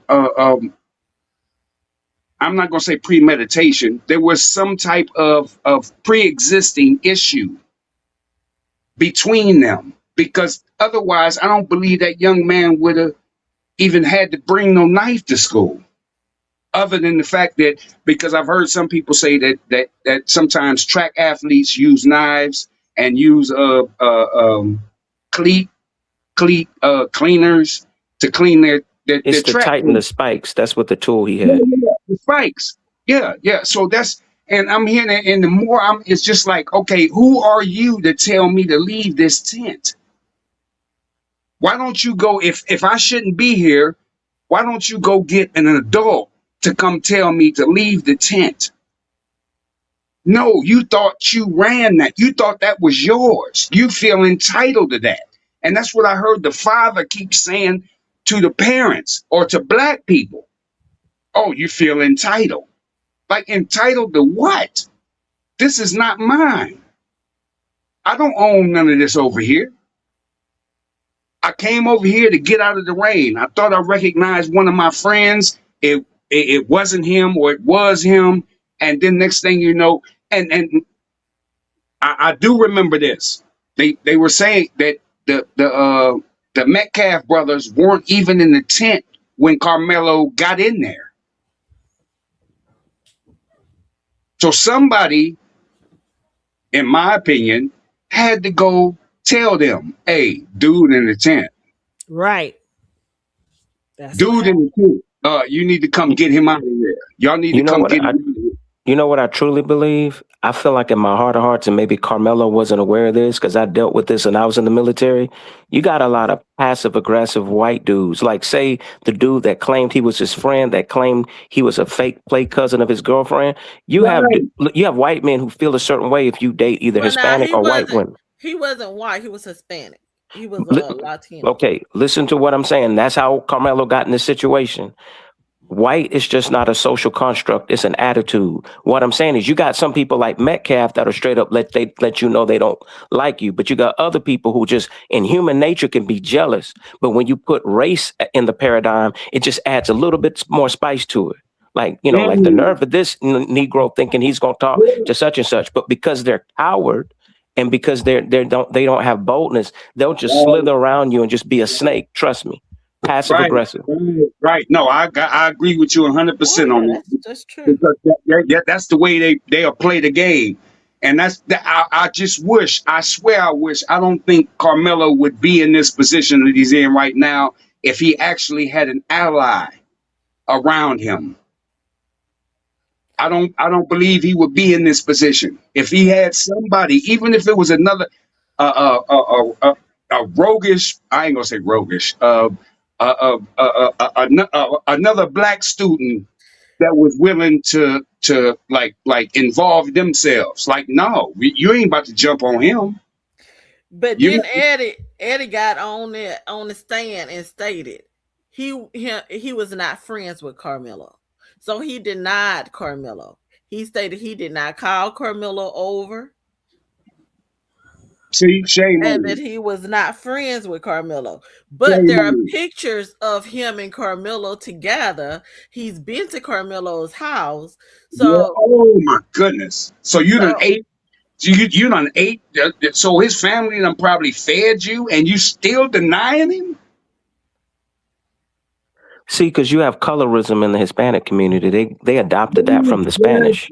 Yes. And trust me, my ex-wife was Mexican American, so I know what I'm saying. And my granddaughter's Mexican. So this ain't on some, oh my God, I'm out to get somebody. No, look, harming the American Negro is an American pastime. That's how people get their dopamine fix. As long as they don't go against the government and as long as they don't get froggy, it's really a figment of their imagination. Like I said, this black boogeyman, because most of us can't afford to live near them. And quite frankly, I don't mind living in a diverse area, but you couldn't pay me, to be in an area that's like 70% white. And I'm like I'm like a speck of pepper in rice. I mean, that's just not happening. That's even in 2026. That's just my personal preference. So to your point, Return, what I think it is, some people who don't want to see the racism in it are just people who are afraid.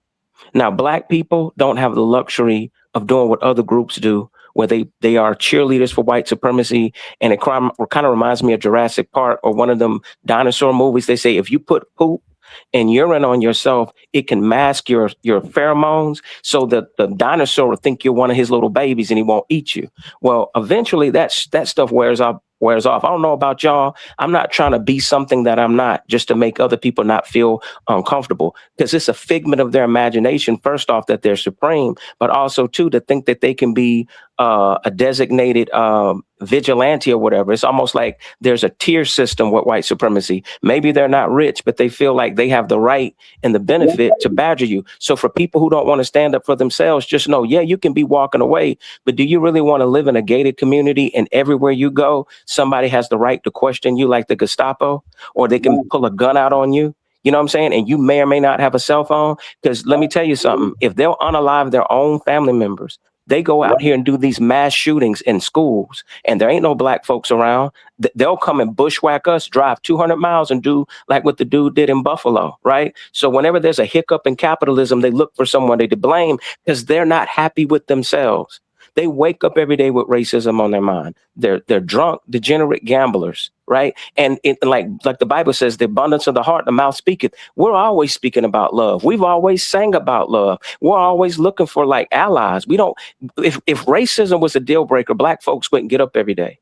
The problem is the middle class is shrinking. This illusion that you got what you got out of a meritocracy. You're lucky that the government gave y'all GI bills and that allowed y'all to be landowners more than 30% for the first time in human history. And now it's dwindling. So you got to deal with the property taxes, your HOA, and Trump and Elon and all the rest of these smart people ripping you off with your low IQ. And when it happens, don't think you're going to pull a Rosewood, and don't think you're going to trick us out of our freedom. Now, for most people's point, yeah, you know what? If I want to live to fight another day as an adult at 48, I may walk away. But you know how it is when you're a teenager. It's like, if we're going to do a one-on-one, maybe I don't feel like I need to get a weapon. But if 4 of y'all going to jump me, and see, this is what every adult needs to be asking, because the next time around, you could be out somewhere in public with your family. And what if somebody starts jumping on your child? And you're going to sit there and hesitate? Lord Jesus, I know I got the Second Amendment. I'm going to be honest with you. I don't trust being judged by a jury of my peers, because everybody here practices anti-black racism, whether that's Asians, whether that's Hispanics, because they don't want to be targeted by Metcalfs. They don't want to be targeted by the white supremacists who have low impulse control. They don't have a high IQ. They're not trying to be Mensa members or go to MIT or go to Harvard. No, 68% of white folks don't have a college degree or not even high school educated. So, yet they'll pay them more for being mediocre. So what it is white privilege is getting expensive. Ask Elon. They're trying to trim the fat. So you think that they hurt us by laying off a few black people with state jobs? Okay, get your chuckles. They're going to put data centers in your home, in your backyard. So y'all going to be teenage mutant ninja crackers with 20 fingers and 20 toes and 2 rows of teeth, still telling N-word jokes. You know what I mean? So it's like the joke's on you in the long run. I feel you, bro. Hey, bro, do you got a channel? Damn. Yeah, please show people your channel, Mr. Blue, Robbie Blue. Who am I speaking to? Who's the host of this channel? Me, East Side, right here. Okay, this is your only channel? I have multiple. Okay, got you. Okay, well, I'll make sure I follow back. And yeah, man, look, this is venting for all of us. Look, us venting like this, white folks, is why most of us will go ahead and give you a pass. Because we understand that we don't want to be judged by a jury of our peers that's going to practice anti-black racism. And we just going to sit back and watch y'all, self-destruct because you never wanted to share the middle class. You think you're all special in white Jesus name. Okay, well, you're going to have to still deal with the same boogeyman. You don't have black fatigue. You have oligarch fatigue. You got these rich billionaires and trillionaires that don't want to share their wealth with you. And you're dumb enough to think that private equity funds are not going to keep shrinking the middle class and laying people off. So they've had their taste for dark meat. Now they're acquiring a taste for white meat. Matter of fact, they always had a taste for white meat, and they got upset about the New Deal. They let you get over, but not by the hair on your chinny chin chin. Are you going to get the middle class back up to 70% again? So y'all going to have to, one way or another, y'all going to have to learn to get some act right. You know what I'm saying? Because y'all better have a dental plan when y'all deal with us. You better hope Trump passed universal health care, because if you keep thinking you're going to use the ER, you're going to end up in the ER. See, we don't need a knife. We just put you to sleep. Right. Touche, my bro. Real facts. And I want y'all to also remember, There's so many things that we could be. I mean, at least telling the youngsters about, as far as it wasn't just the New Deal that promoted middle class or home ownership. That's what I meant to say. You know, Home every ownership. state, that's true. Think Every about, state had different laws to yeah, keep black people from home ownership and white people with home ownership. For exactly. instance, in New York, certain areas, even today in New York, in certain boroughs, black people cannot live. That's one thing I can say. In Alabama, there's not a city that a black person would not dare to move to. But in New York, certain places, when they talk about racism, certain places in New York, a black person would not dare to move into. Right, right. You're right. I want y'all to think about. I don't know if you're familiar with this. I want you to think about the Homestead Act. They did that twice, where they just went land, not just like a house, land, acres to white people. Only thing you had to do was produce something on that land, and they gave it to them for little or next to nothing. You talking about the 1790 Naturalization Act, when they told them all they have to do to come over here is be a white Christian of good standing. They didn't have to have high IQ. They could have just came straight out the bowels of Europe. They didn't care. But see, here's the thing. They wanted them to just be taxpayers. Think about it. All these idiots talk about this is their country. The top 1 and 5% is still the same. So they're like drunk, degenerate gamblers at a casino, not wanting anybody else to place a bet. We've seen y'all fail enough. And every time y'all fail, y'all sit here and try to find a black person to harm to make yourself feel good. That's what all those lynchings was about, and them making those picnic photos. So yeah, they give them land that they're never going to own, because when you die, unless you got a trust fund or you got enough generational wealth, most of them don't have generational wealth. That's why they're insecure. So I'm asking the white dude who's in the comment section trolling, how secure are you about your grandchildren's future? See, that's why I'm smiling. All these ill-gotten gains, you can play dumb with all this per capita math, rest in per capita with them arguments. You don't get enough pussy per capita. Apparently, that's why y'all birth rates are declining. You know what I mean? White women don't want an abortion. They swallow anyway. And y'all abuse them. Y'all give them like Passion of the Christ beat downs. Y'all are misogynistic, racist. Y'all are full of hate, steroids, and soy. You're a Hitler on soy milk coming in here trying to troll. But you got to deal with them graphs, and you got to deal with the fact that Trump and them are not trying to diversify the upper middle class in the elite status. They wouldn't even allow you to come there to sip some tea. So TikTok, time is ticking. Okay, you know what Trump said, right? And this is what I find so ignorant about white people. Trump stated he loves his uneducated white people. Okay. He loves the uneducated. He loves them. And he even, if you go back and watch an interview of his, he stated, because he used to be a Democrat. Okay. Donald Trump used to be a Democrat. And he went on a news show and he stated, this was before President Obama became president. He stated if he ever ran for president, he would switch political parties, because he knows that he would get elected as a Republican before he got elected as a Democrat. And that is what he did. And he only ran because of Obama. His hatred for Obama. The country, they hatred for Obama. Yes. Hold on. I'm glad y'all reminded me of something very serious, because you're talking about Trump. See, they're downplaying this whole war in Iran. They're doing market manipulation. Trump is making money for his family and his cronies, hands over fist, by them keeping that straight closed. That's not Iran keeping that straight closed. Our government's keeping that straight closed because they're causing artificial energy scarcity so they can sell more oil per barrel. But as a news flash to all the white racists that want to troll, let me tell you something. All the economists have been saying, for sure, the latest deadline we have is August and September. that if that strait is still closed around that time, you're going to have oil shoot up, because by mid-September, we're going to run out of our strategic oil reserves that we have here. That's the only reason why gas hasn't skyrocketed here, because we're using our reserves. Most economists said we had till April and May to get out, or we're going to have supply chain issues. Okay, but you know what he did? Yeah. Let me interject here. So he is starving the people of Cuba of oil. Okay, so what he's going to do is going to be a hostile takeover with no weapons fired in Cuba. He wanted to go in and take over Cuba, but he changed his mind. So it's his thought process. Oh no, they're still coming for Cuba. They're still coming for Cuba. That's what I'm saying. But he's waiting to starve them out of oil, so they don't have any oil. They don't have fresh water. Their lights are out now over half of Cuba. So he's already taken over Venezuela. And what did he say? He's already, barrels of oil have come from Venezuela to the United States. The only thing is that they have to figure out how to process the Venezuelan oil.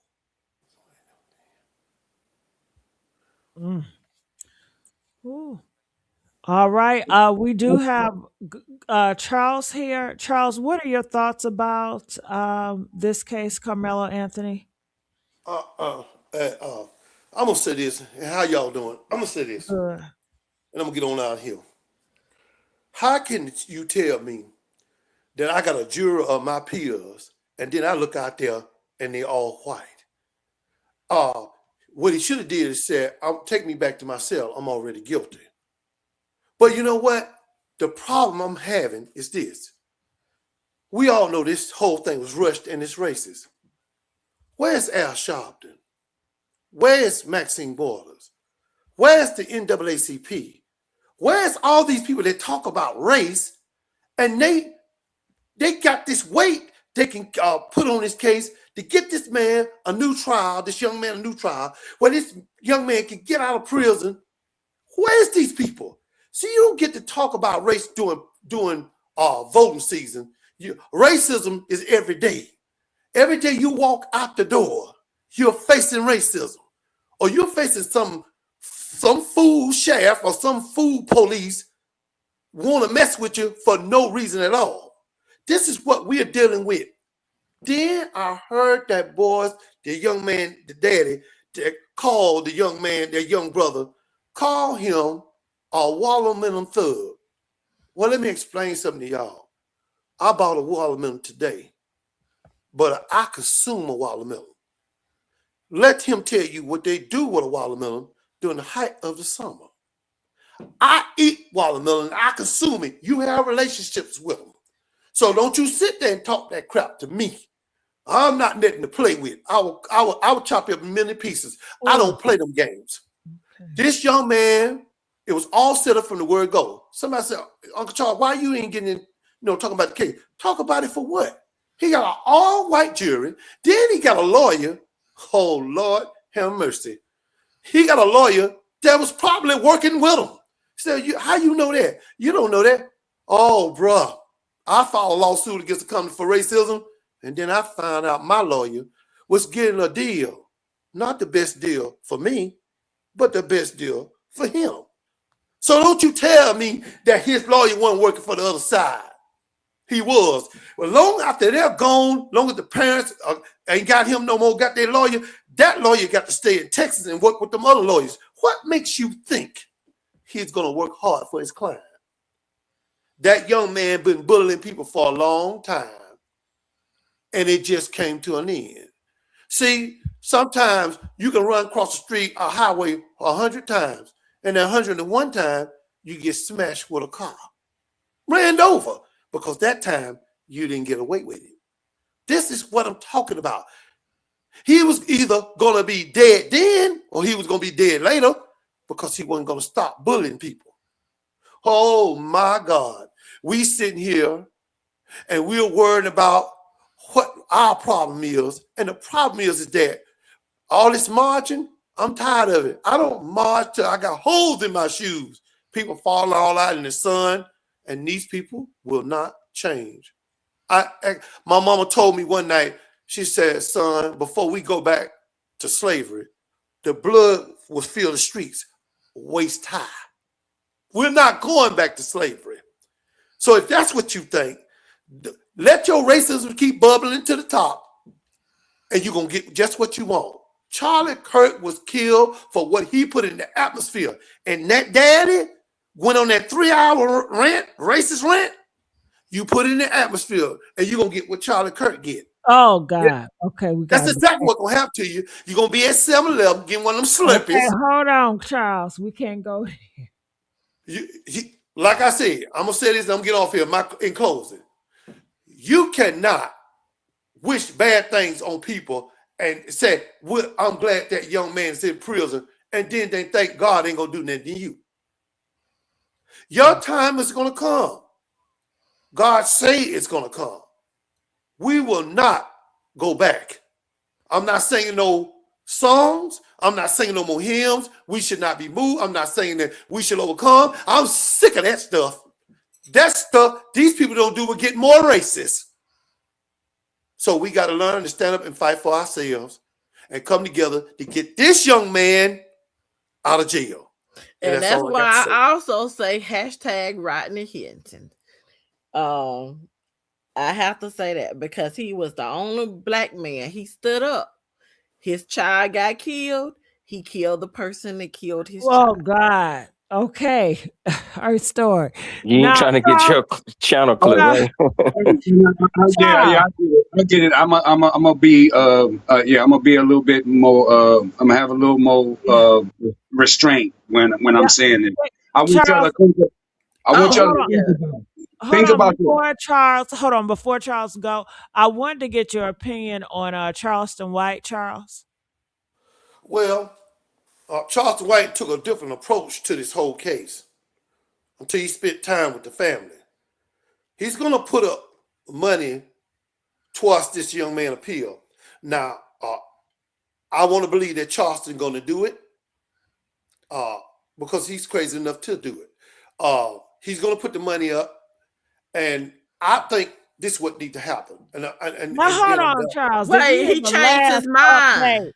He changed his mind. He dragged the family, the black family. He dragged them at first, and then he changed his mind. See, we dealing with he dragged them again recently. Yeah, Jesus. See, now I didn't know that. And he apologized to the white man, and he apologized. He said, "See, this is what I'm talking about. We're talking about hypocrites. We gotta get you updated." Hypocrites. We deal with Charles, hold on, wait. Do you know Charleston White right now? He's selling T-shirts talking about watermelon felon of Karmelo. See, he's siding with the white people now, pretty much. Well, that's the same thing I'm talking about. Why are all these people that talk about race? Let me ask y'all something.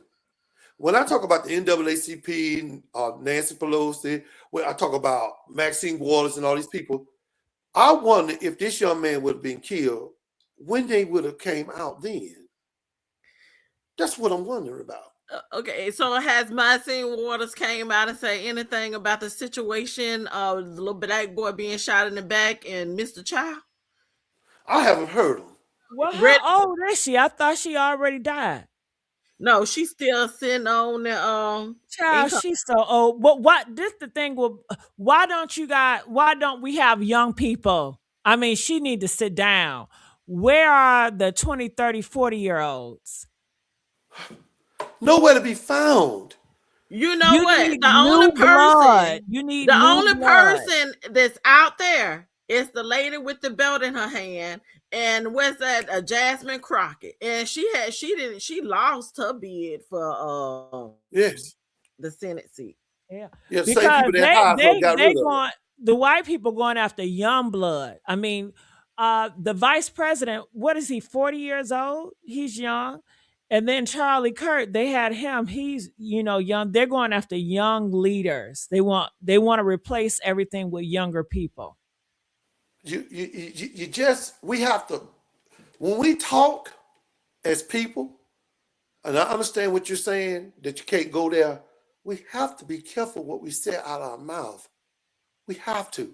It's almost being like you go to bed at night and you forget to lock your door, and then you wake up in the morning, somebody laying in the bed with you, you don't know. Oh Lord, don't You you have to gonna lock have your me door. nightmares? Damn. Yeah, you gotta lock the door. God damn, that would make me have nightmares. Please don't say shit like that.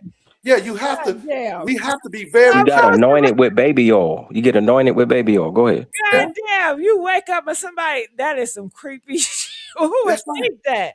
Okay, go ahead. That's all I'm saying, y'all. I said this to y'all because it's not just my point. It's what y'all think on the panel is more prevalent than I would think. But the thing is, my son is 20 years old. He ain't walking nowhere by himself. I'm going with him. He's not going to. I can't control where he go out till he leave my house. But as long as he here, I'm going to know where he at, and I'm going to be with him. Somebody said, you can't do that. As long as I'm paying bills and he living here and eating up all my food. I mean, you can't even protect the food in the refrigerator when they get 20 years old. They eat everything, even the onions be gone. So I'm going with him. So we need to protect our children. We need to know where our children is at, and know this, that you will be out there and you will fight for your child. And it's going to be people out there that you don't even know going to fight for your child. But the people you do know, you're probably going to be surprised they won't even help. And you should not be hurt, and you should not be surprised. This young man is going to get out of prison, because I found out a long time ago that prayer works, and it's going to work, and he's going to be out. And Charleston White is what he is. He's a hypocrite. He go from one thing to another, one side to another, and he's going to always be that way. And that's all I got to say, and I appreciate y'all. Thank you, Charles. Return to Mr. Oaks. What were you gonna say? Oh no, I was just gonna make a point. Okay. What 2 points actually. One, I think this was the fastest murder trial I ever seen in my life. Two, you know The that they have, deliberations didn't take no time. do you know that they have put him in a minimum security prison? Can you clear? What does that mean? A minimum security prison. You have minimum security, you have medium security, you have close security, you have max security, and you have super max security. They put him in a minimum security prison. Okay. Now, what I'm saying when I say that, even though I would prefer that for him, because it's that him doing that time is going to be somewhat easier than if he was in a max. I don't know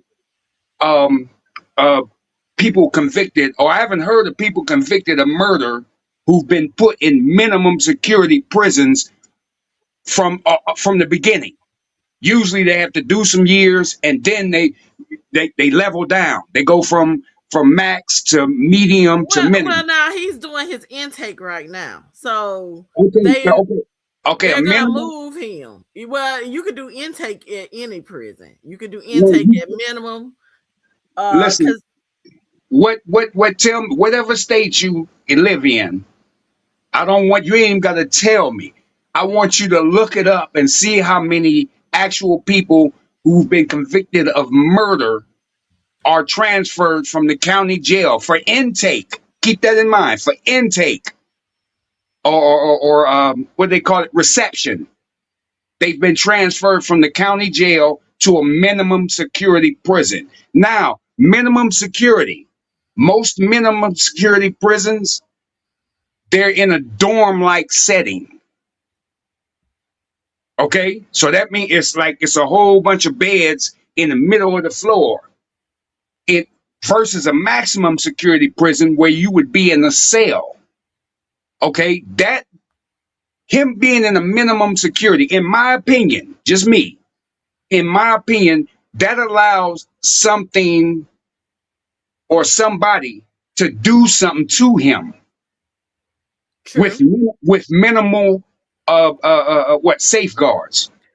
True, so, because you have more freedom in minimum security. Exactly. Exactly. Well, they said the prison that he's at right now is more of a geriatric ward. You know what I mean? It's with older prisoners that are kind of compromised. Two, they know he's high profile. So they know that this is a potential powder keg if something happens. So they have an invested interest to not let something happen to him outright, or they could get sued, even if they want to. And also, thirdly, there's been word on the streets, allegedly, that a lot of people from different street gangs and stuff that pretty much have talked to some of the people that they know are pretty much in the prison system where he's at or in the surrounding areas to kind of look out for him. You got a lot of people who are actually riding for him. So I don't think it's going to be as easy as they think. There'll be consequences. I'm glad of that. I'm glad there's people that's actually like, no, we ain't gonna let y'all do no harm to him. I'm glad that at least has that. But I want to ask you this too. Did you also did you see the name of the prison? I had to go to my folder and see what that. Did you see the actual name of the prison he was in? No, I forgot the name. What's up? Okay, and if you didn't, once you find out the name of the prison, I want you to look up look up the name of the warden of that prison. You know what his last name is? Oh, Metcalf. They're saying though that allegedly they're not related. Like that's already been kind of displaced. But here's the whole point. They all see us all as one big Negro. So if somebody practices white supremacy, he's going to obviously get some pushback. He's in the Wallace Pack unit. Bingo, that's the one. Right. I'm glad you saved me from going to grab this folder. But no. That's what, and I wasn't really trying to say that was the case, but I'm like, this is a hell of a coincidence. I'm like, he gets shipped to a minimum security prison, and the person that runs that prison, his last name is Metcalf too. I'm like, wait a minute, hold on. I'm like, wait a minute, no, y'all can't be serious. Y'all can't be serious. That's too much of a coincidence. Too much. And even then, I look at how things have been like transpiring, like in some of these cases. Do you remember keep in mind, this young man's name is Karmelo Anthony, right? What other Karmelo Anthony do you know? The basketball player, correct? Yeah. Now, do you remember the young man that killed Nipsey Hussle? I don't know its name. I forgot. Do you remember the former Attorney General of the United States under Obama? Eric Holder. I'm like, where the hell is this shit coming from? Where is this? How is this even popping up? It just like a different spelling of the name. I'm like, no, this ain't making sense. Something about this just don't feel right. Now, I just don't dive straight into it. I don't just jump out the window. But I'm like, this really sounds suspicious. It's too many I's not dotted, T's not crossed. So I would say that everybody, I'm glad, like you said, bro, they got people, it's people on the outside who got people on the inside that's gonna look out for him. That's good looking. Just so they can't Hey, brother, return. You say something don't seem like it's right? Yeah. Okay, check this out. I want y'all, and I'm glad this isn't a recorded space. Y'all can look this up. All right. You know how earlier the sister was talking about Cuba, Venezuela? Earlier in Trump's term, they did something with Panama, and now they're trying to clean up Mexico. And you've heard them say, we should take Greenland. Canada should become a territory state, right? Have you heard that? Yeah. Okay. Oh, yeah. Okay, wait. Let me finish. There's a reason why he's saying that, because it's not Trump behind this. Now I'm about to blow your mind. Elon just became a trillionaire, right? Well, guess what? Right before the stock market crash in 1929 in Canada, Elon's grandfather was a part of a clique of like scientists and engineers that wanted to put something together called the Technate to replace the US government and the government in Canada, Venezuela, Cuba, Panama, Greenland, and Mexico. They wanted to combine all the resources together and for it to be like an energy-based currency. So when you But have you the know what they all wait, got wait, in wait, wait, I don't common? want Hold to lose on. my train of thought because this is very Let him important. finish. This is Okay. very important because what I'm trying to tell you, you got these people called tech bros. That's Peter Thiel, Elon, Yarvin. They have this idea of what they want to promote now called the technate. The technate is about getting rid of our currency and having a digital energy coin, right? And you will combine the resources of Greenland, Cuba, Venezuela, Panama, Mexico, and Canada. Now, the only way they can get them to capitulate has a lot to do with what's going on in Iran. You need to cause a global recession. So what was stressing me out was I said, maybe Trump is just ignorant. He doesn't know any better that he's about to cause a global recession. No, they're intentionally trying to torpedo the economy because they want to apply enough pressure on everyone to force them to entertain the idea. They want you to think elections don't work. They want you to think that government's not function. They want everybody to be arguing about, identity politics and so forth. So people feel so disenchanted. Remember, I told you the middle class is shrinking. During the Great Depression, the middle class got down to 30%. So what happens in a technate is they get rid of the U.S. Constitution. The debt is wiped out. Like the national debt is wiped out, and you have the combined resources of all those different countries, and it'll be under a digital token.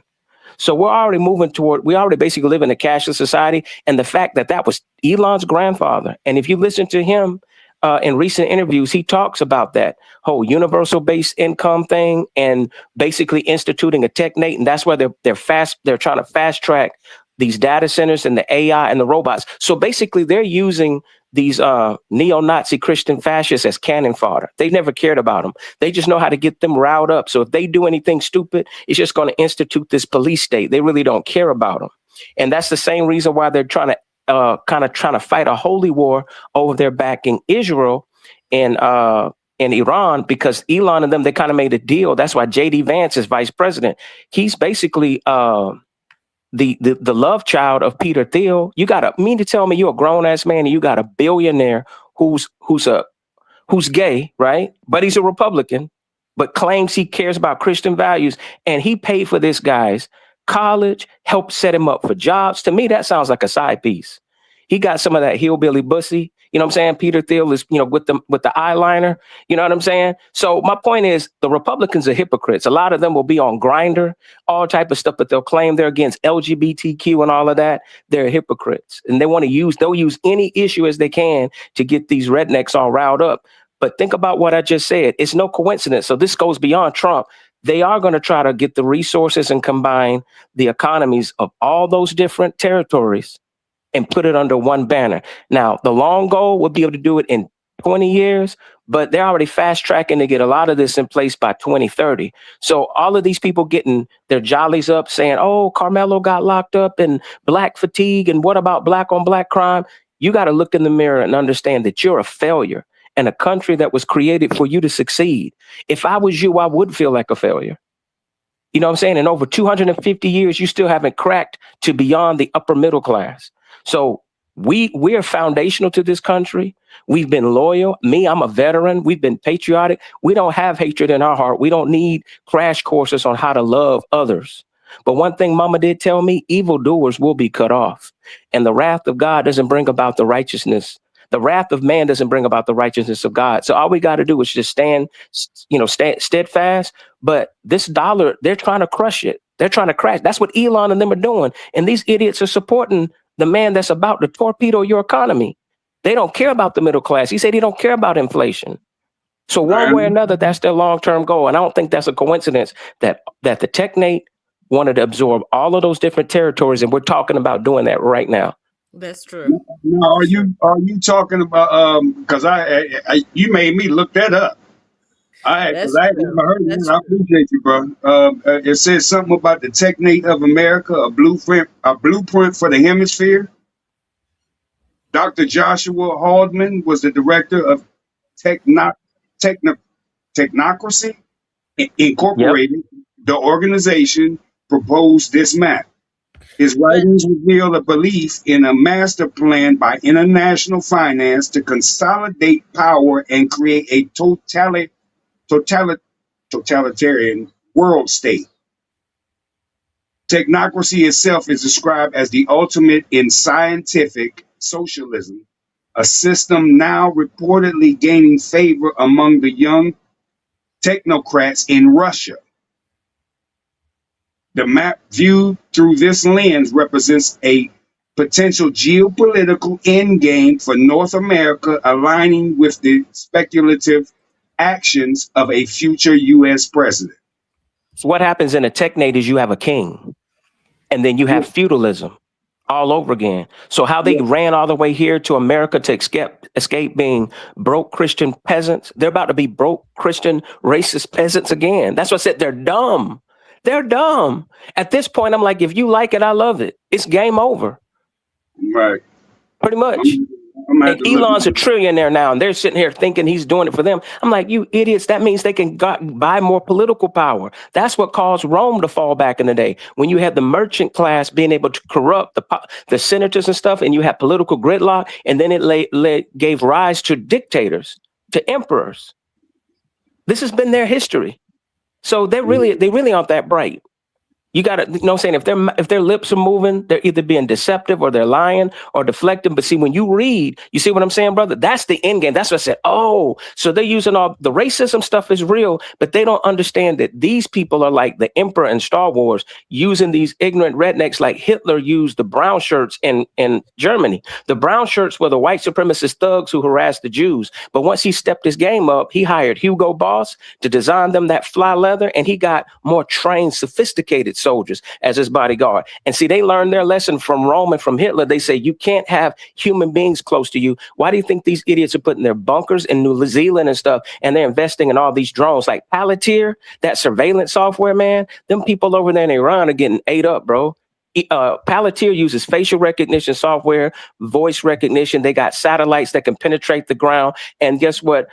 In real time, in milliseconds, they can track 13, 14, 1,500 targets at the same time.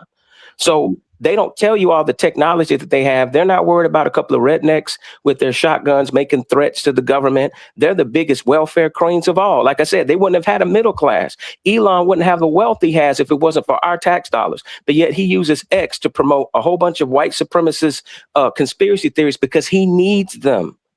They need them, right? To believe in this system long enough until they break their heart like a player. They're going to pop their collar and get rid of the U.S. Constitution. And these idiots are going to do it because their hearts are filled with racism, thinking that somehow they're going to expand the middle class. Y'all look it up. Somebody Google it. Just Google. How much has the middle class decreased since the 1970s? Tell it to give you a graph, and you're going to see a sharp decline. And as of today, we're right at 51% and dropping. Remember, in the Great Depression, they were at 30%. And at the height of that, their imperialism for Britain and for the United States, they only had it at 40, but the true middle class was at 10. And right now, they say 50% of our spending in the economy is being done by the top 10%. That means people who make over $150,000 and up. Those are the people who have discretionary spending. The average American is lucky if they can put their hands on $1,000 after they pay their bills. You know what I'm saying? I think more people should be honest about that. Credit card debt is higher than it's ever been. So when they keep doing some of these layoffs, you're going to start having white folks lose their mortgage, lose their house. And that's when you're going to see them on TikTok complaining. I already see it. You know what I'm saying? We should all come together as human beings, but you lose your humanity when you can't see the humanity in others. So let's not lose our humanity, and let's keep our head on a swivel, trust God, be loving to one another, try to be the best human beings that we can be. But if they want to self-destruct and stew in hatred, they're going to end up being broke like they were on their ass before they came here. I really feel sorry for them. You know what I'm saying? That's stupid. But you want to know something? Tell me this. Oh, go ahead. Well, hold on. Tell me this, Robbie Blue. Now, this is what I heard. I guess Trump, they spent $75 billion with the immigrants and all that detention and stuff like that. What is the end goal with that? Are they going to expand? What's going on? Some people feel like that $75 billion could have went to actually, help the community. But go ahead. All of that is bread and circus to make these white supremacists feel like they are, that they are, it's fan service for their, campaign promise. But at the end of the day, these Republicans and the Democrats, they're the biggest one bringing the immigrants over here. They were the ones exploiting them for cheap labor and so forth. And see, think about it. Since they're about to create the technate, that's why they're sending the people back home. You get it? Because they're like, we're about to absorb big parts of Latin America and Mexico and all that. Because in other words, it's about to be an energy war with us and China and Russia. So that's why they're going to mainly do that. And also, too, remember, Elon comes from South Africa. They had an apartheid system where you had black people at the bottom and then you had different other racial classes of people. So what they're going to do here is do that same type of game. People can be a person of color on paper, but they're a part-time minority with full-time benefits. So they'll finesse the Democrats and say, I'm with you, Black Lives Matter, people of color, but these people identify themselves as white on their birth certificate. They identify themselves as white if they're on a jury with you. These people are scared of the thuggish white supremacists. So they want to get as far as they can away from those thugs as they can without, somebody dropping the hammer on them. But the fact that Trump is still keeping those HB1 visas, they still want the brain drain from India, from China, from other places. They're trying to bring the scientists and the engineers here. So they tell the white supremacists what they want to hear, but they're going to practice something else. And so when they have militarized police, pretty soon they're going to privatize police. Why do you think they keep putting it out there? The police, we need to, replace law enforcement, that we need to replace everything. We need to shrink government and privatize it. Who do you think is going to privatize it? Probably Jeff Bezos, Elon Musk, all these other people that we don't even see in the shadows, right? That are shadow billionaires. What's his name? Peter Thiel is greasing the palms of politicians, right? You say about this immigration thing. How about there's a war on homelessness? They're making it illegal for people to live out of their cars or to be homeless. So you got people who are the working poor, and then they're building these facilities that are almost like prisons for people to work in ghost kitchens, for them to get free labor. Right. So they're just like their ancestors before. They're like, we want Negroes to be craftsmen, but we want to pay you nothing. And then let's not even talk about how they fed our ancestors. They didn't even really feed you. They gave you the bare minimum resources. We learned how to make collard greens or take the broth and still get the resources, get the nutrients that we need. So capitalism is all about capitalizing. They'll give them fanfare to make them think that they fulfilled a campaign promise. But in reality, our government is in bed with these drug dealers and these drug lords in Mexico and all of that.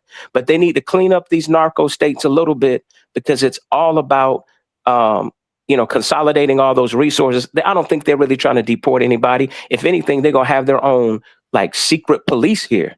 You know what I'm saying? Kind of like they had in Nazi Germany. And that's the importance of this Karmelo case is all these people now feel like they can be deputized because as the economy goes in the toilet, you better believe in the short run, you're going to have more racism come up. You're going to have more of these type of interactions because they're panicking and they're afraid that somehow they're going to lose something. But I just basically did a spoiler and said, look, you better be looking out for Elon and all these tech bros because what they have planned is the end of democracy. They ain't going to have no middle class. They don't want to share with you. And I don't think they're thinking. I hope that answered your question. Yeah. Okay. Another question. Can I say something? Go ahead. You know what they all have in common when you were talking about what they have in common? That their great-great-grandfathers were all Nazis. They all left Germany going somewhere else after World War II. They were all Nazis. In some way part of the Nazi party, even though Trump's grandfather ran away from Germany and didn't serve in the war because he didn't want to serve in the war because he was a war dodger. He went to Canada, but he was still a Nazi on paper in Germany. Elon Musk's great-great-grandfather was a Nazi. They left Germany and went to South Africa. It is even a rumor that Hitler was not killed in a bunker. He was actually lived the rest of his days out in South Africa, where most of the Nazis traveled to. No, I looked up what he had just said. It don't seem like he even told no lie. Look, if you want to blow your mind, our government, basically the CIA and all that, hired former Nazis when it was first called the OSS.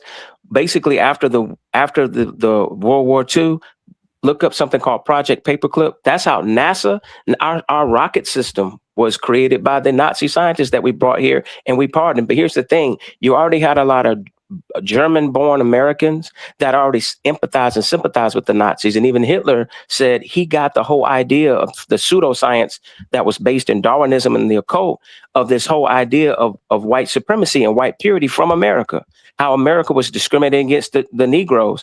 Where he messed up is he was trying to put Germany first.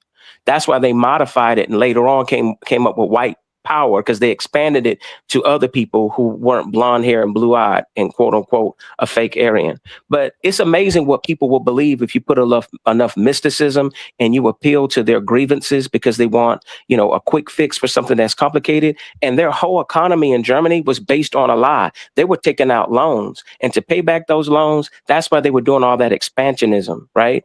And they put the Jews and other undesirables in work camps because they had a whole military totalitarian government, right?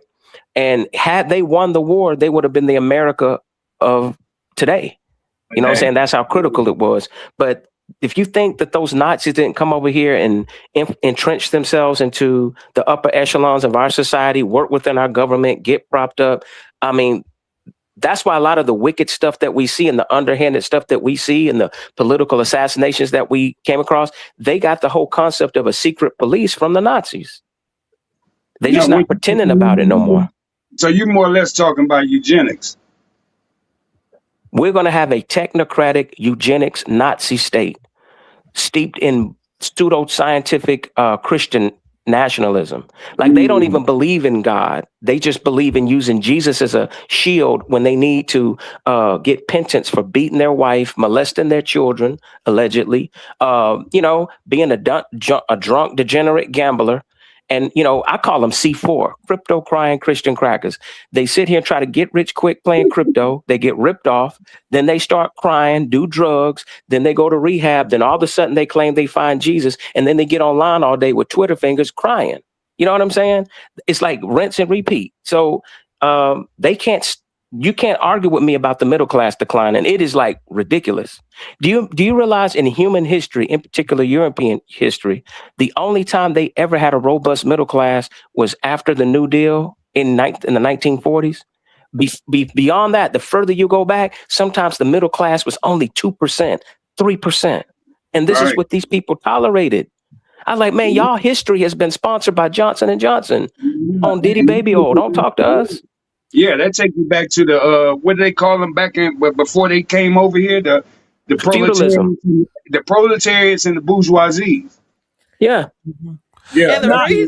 And the reason they hate black people so much is because AI was essentially created by a black woman, Gladys West, Dr. Gladys West. Now, Robbie Blue, I have two other questions I want to know your thoughts on. What is Elon Musk and Trump? What are they doing to Nicki Minaj? And also, what are your thoughts about the Kevin Hart roast about George Floyd and the skin color of black people?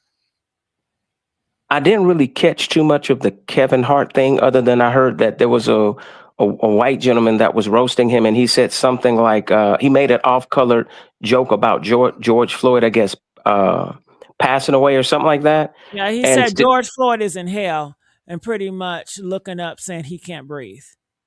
Right. First off, it's corny. Second of all, what they're trying to do is test us to see what we'll tolerate. Because you got to realize they would have never done something like that in the 90s. You know why? Because the babies from the Panthers and the Black Revolutionary times were still in their 30s and 40s in the 80s and the 90s, meaning that people still had that muscle memory from Malcolm and Martin Luther King being assassinated.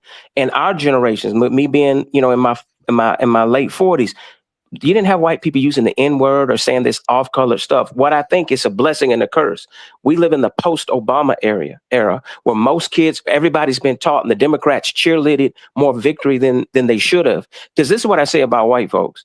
They had to know about this racist element long before we did. They knew about these people being their grandparents, being their uncles, being their brothers and their cousins at their dinner table. I'm talking about all along. They make it seem like racism just disappeared. So a lot of our young people probably figure like, man, it's okay to use the N-word. Y'all can't take a joke, blah, blah, blah, blah. It starts off with joking. Then it becomes kinetic. Why? We can be all jokey jokes if the middle class is 70% and 60% and everybody's got a job and there's no unemployment and rent is not sky high. But when people start having economic problems, they start looking for somebody to blame. So I just think they're trying to test the boundaries and they're trying to weaponize our integrity against us. Because most of our people, we're not super sensitive, but it's like you making that joke about George Floyd was really you low key insulting Kevin Hart and just showing like, look, man, this Negro was bought and sold. That's why you got a lot of these celebrities that are not going to come out openly and support certain political causes, or they're not going to speak on certain things because their publicist is going to tell them this will hurt your branding. In other words, now that you're commercial, you belong to the psyche of white America to ease them and not make them uncomfortable with your political opinions. So they really don't even have their own opinions. That's my opinion on him. As far as what they're doing with Nicki Minaj, same thing. I'm thinking like, didn't she have some immigration issues? She's an immigrant, right? And I think either her husband or somebody was having some immigration issues. So I think they gave her some type of visa status that like Trump has some special visa people can buy, some gold visa that costs like $1 million. Ain't that crazy? So, money problems and immigration problems make strange bedfellows. Everybody wants to come to America. I love America. America is a great country. It could be. I think we have great hardware. We just have outdated software.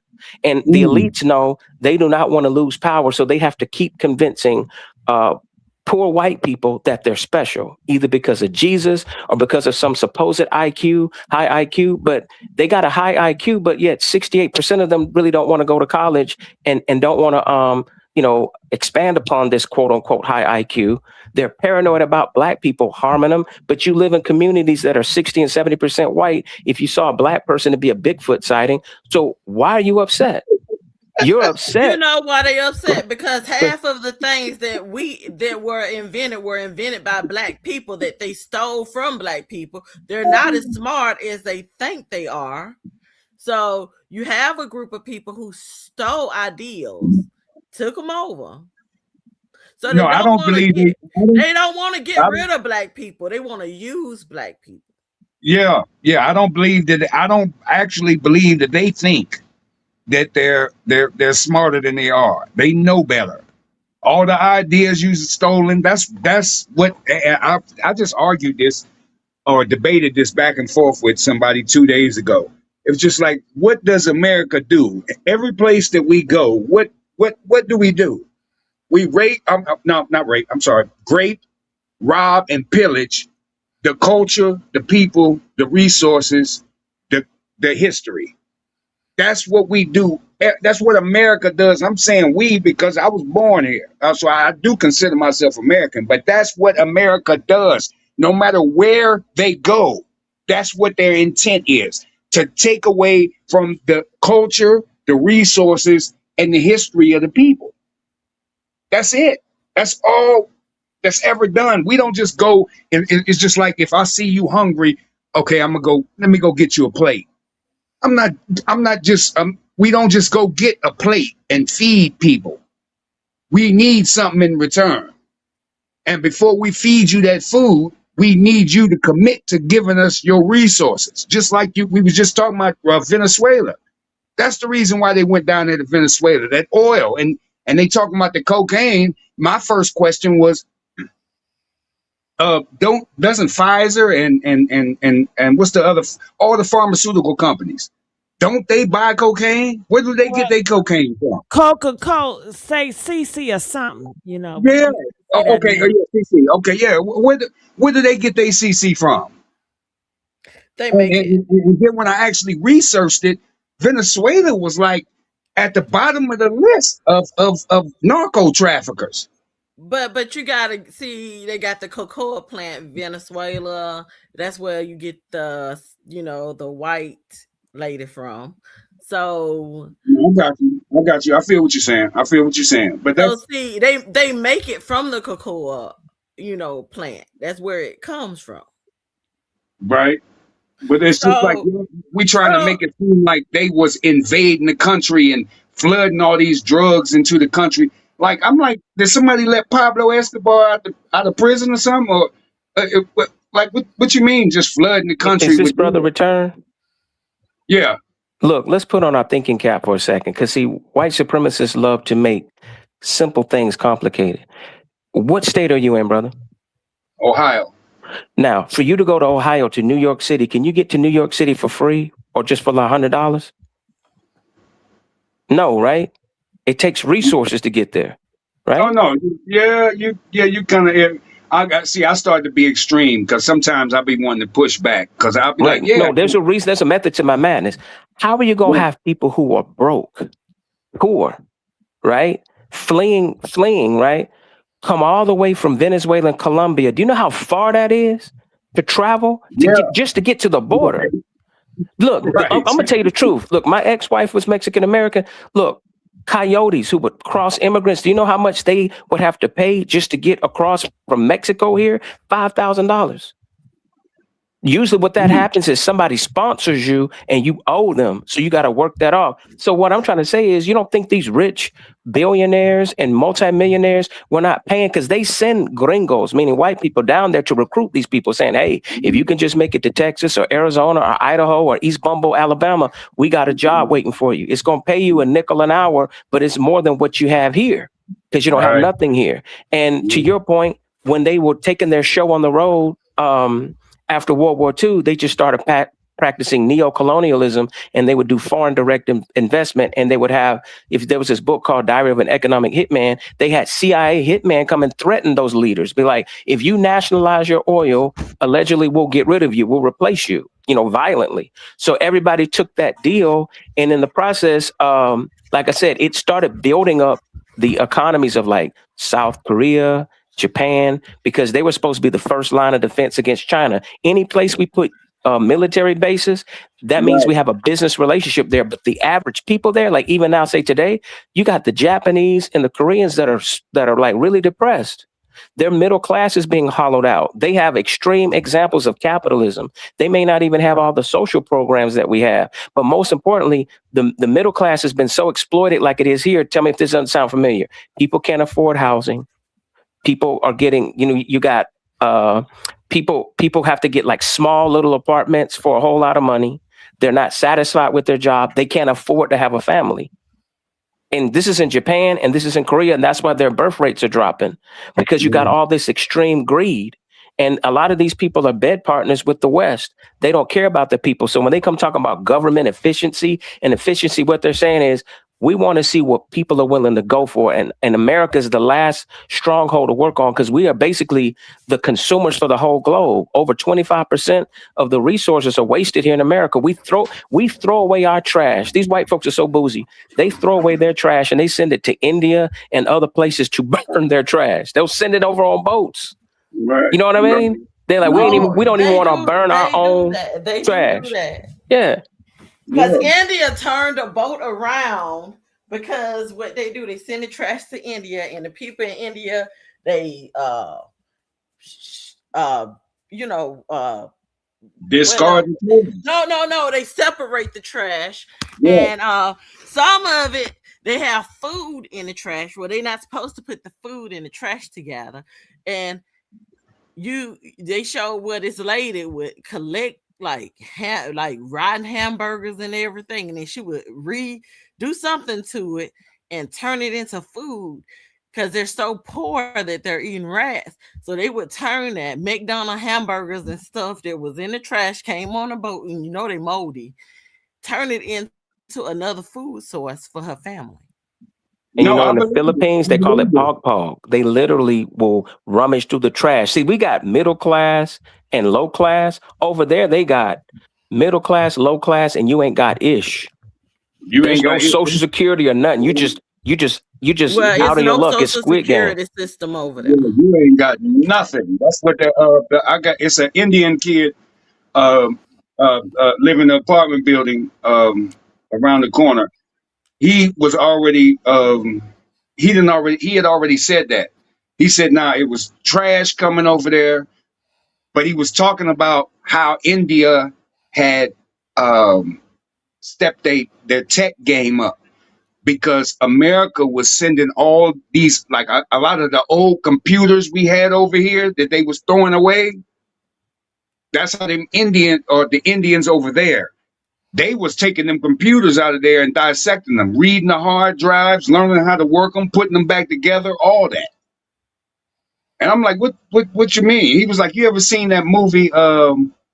What's the movie with the? I'm sorry, y'all. I can't even think of the movie right now. It was a movie over in India where the young boy was on. Remember that show called Who Wants to Be a Slumdog Millionaire? Slumdog Millionaire? That's it, right there. Slumdog Millionaire. He was like, you think that shit was like fake? He was like, it's people really over there living like that. Like just the slums, in the mud, trash, dirt, eating whatever they can get their hands on. I'm like, damn. I'm figuring they was like making some of this up at least. He was like, no, that's dead. That's dead ass. It's because their population is like billions of people, but also don't let them trick you and make them not own up to the West has gone there and helped build up their infrastructure. And the reason why they've done it is because they're like, we want you to be fed and trained in your home country, and then you pretty much got to hit a lottery to come over here. Now, who do you think they're going to side with when they have to escape all that potential poverty and they can move on up to the east side? They're going to be loyal to white mommy and white daddy. I told you, the world is like pet smart for white people, and people know that white people are friendlier to their pets than they are to Negroes. You're safe for being a cat. They will mourn a Cocker Spaniel more than they'll mourn one of us. So some of these people know to just be white people's pet. You know what I mean? They be like, no black, no black. Yeah. Oh yeah, because the guy at the gas station, I remember he explained to my brother about how they own the gas station. So they come over here to get a loan. Like a low term loan. If they stay here so many years, they don't have to pay it back. They sponsor another person, a family member. That family member get a loan. They stay here 5 years and they work the gas station. Then they sponsor. So then you building up generational wealth given to you by the government of the United States. Well, black people can't go in the bank and get that loan. No, and they're one thing you're leaving out too. They can also get loans from their home country. See, in addition to our government giving them stuff, and then they want to say black folks need to pull up their bootstraps. Them boots are made in China.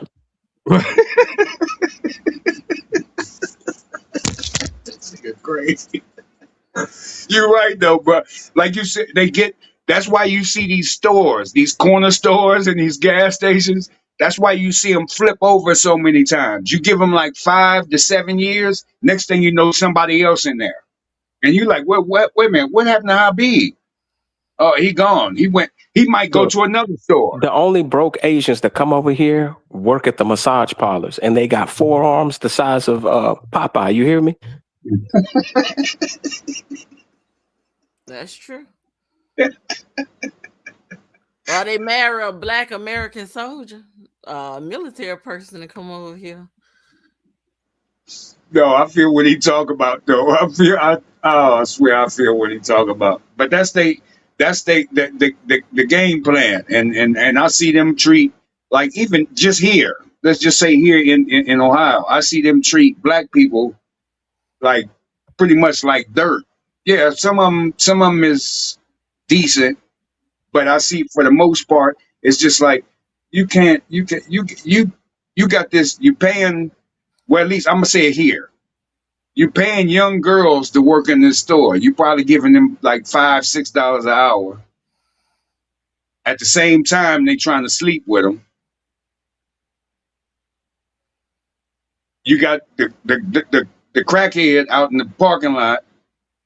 He the one sweeping up the trash. You ain't paying him 2 or 3 beers a day and a couple cigarettes. There's no way to, like, I'm not gonna say there's no way, but they try to make sure they keep those obstacles in front of these people. It's just like you're gonna keep them hooked on what? You're gonna keep him drinking? You know how he is when Well, he you know what you drinks. just described? That dispels this myth of everybody's scared of black folks and there's this black on Asian hate. Because I said that ain't true. As many restaurants and businesses that I've seen, you know, in the black community, we'll pretty much patronize anybody business. You know what I'm saying? We've never been that way. My mama never taught me to be Look, like if that. you were scared of somebody, would you come up to them and question them and ask them, why are you in this neighborhood? White people, they not scared of you. Right. That's a lie. No, Because they I'm not going up to nobody asking them why you here. Hold on, I'll go take it a step further. You know what the safest place for a homeless white person to be is in the black neighborhood. Because every time I go back home to East Atlanta, anywhere, there'll be some homeless white lady with liver spots on her breasts. And guess what? People will go buy her a corn dog. You know, even black women be nice and pray for them. It's like if you were scared, you were vulnerable, they could be there with their whole family. Because you know what it is? In their community, they look down on poverty. Because they don't want to be reminded by the idea that a white person could be poor. They would not be there. The police would be called. Right, and I don't know what they're talking about as far as black Asian, black against Asian hate. As many black people as I see going off in these Chinese restaurants buying chow mein and wonton soup and shrimp fried rice, and I'm talking about every day. Well, nah, they don't. Her story, please don't do it again. Her story, Okay, please don't I'm tell so that damn sorry. story. Thank you. Brother Return, let me ask you a question. You about as old as me. Listen, when I grew up in the 80s and we see an older Chinaman, we didn't think about jumping him because you know what everybody say? Man, he probably know that stuff. You know what I'm saying? We watched Mr. Miyagi or the Kung Fu channel with, 36 chambers. Come on, man. This is before Asians were known for scoring high on the SAT. We like, nah, man, he might know that stuff. That old man will take that broom and go, wah, ohara. You know what I'm saying? We were scared. I just had this one thing to say. Y'all not still going in their restaurants, right? You know we supposed to be. Oh, come on, her story. Can you please ignore that and just keep moving on? I tell people don't mess with the Bow Wow Meow. That's what I do. I tell them don't mess with the Bow Wow Meow, and I tell you a true story real fast. Okay, hold on. We may not want to hear that. Let's just move on. I went to there was a Chinese restaurant at this time. I was living in Columbus, Ohio. I remember cutting through the alley. Okay, hold on. You gonna say something about some cats or rats? There you go. No, cats and dog carcasses. That's it. Okay. I'm gonna leave it there. Oh, in their homeland, they will take a blowtorch to them. Just look at the videos on YouTube. Hey, I'll be like, what in the kibbles and bits is this? Right. I'm like, I don't know who does this. I ain't going in there no more. What didn't Trump say? Hey, Haitians eat cats and dogs. they taking the cats from the neighborhoods. Yeah, I remember hearing them say that shit about the Haitians here. Yeah, those Haitians still voted for Trump, didn't it? Them same Haitians voted for Trump. Probably so. They did. That whole community voted for Trump. Yeah, they're eating the cats. I lived around Haitians in Florida. Haitians don't like black people. I'm just gonna be honest. I mean, they don't. I ain't got no reason to doubt you. I done encountered Africans who come over here from different countries in Africa that don't like black people. They talk to us like we crazy, like we the bottom of the barrel. And I'm like, man, who in the hell? Wait a minute, hold on. I'm born here. Who are you talking to? That happens. That's happened like 2 weeks ago. They talk to us like we just completely. I'm talking about everybody. Yeah, take your food and get out. Take your drink, get out. Take your bag, get out. I'm like, oh no, this dude, you must think you over there where you from. It's whoosh, the damn Haitians. And didn't they whoop the Haitians when they was trying to cross the border? Yeah, they did. They had Mexican border patrol agents. That was during Biden's term now, and I didn't hear no Democrats come out and say anything about it because that reminded me of slavery, whipping. You whipping on horses. They was on horses. Horses with whips. They was beating. Hold up. Can we talk about Biden for a second though? I mean, when he was in that debate, it seemed like he was buffering like dial-up internet. You know what I mean? And everybody, the Democrats kept denying that this man was a little senile, but I just call that Operation Sugar Daddy. You know how like your When sister will I bring an old believe, dude to the cookout and swear he's on it. I'm like, you're trying to get his Social Security check. You better pray he Okay, don't pass the away. thing I don't understand about the Biden and the runoff between Biden and with that other guy with the glasses, they want to say he's a socialist. Okay, he had won all of the primaries up into Georgia and North Carolina. Then all of a sudden, Biden is the Democratic candidate. yeah. You talking about who you talking about? Bernie Sanders? Bernie Sanders. Now, how he even won California? Bernie Sanders won California. So, and everybody always say in the primaries, if you win California because they have the highest number, you win the Democratic primary. Well, that's not the case. Biden only won Georgia and North Carolina, and he was the Democratic candidate. I'm willing to bet that Biden won all of the South. I can't. I don't quote me on that. Don't quote me for sure 100% on that. But Georgia, North Carolina, I'm willing to bet he won South Carolina, Louisiana, Texas. Right. Basically, he was supposed to be like Diet Trump or Trump Zero. Like he's not Trump, but he's the closest thing that the Democrats have to offer that's in the middle. Yeah. And I'm sorry, Biden was racist. Okay, he was racist.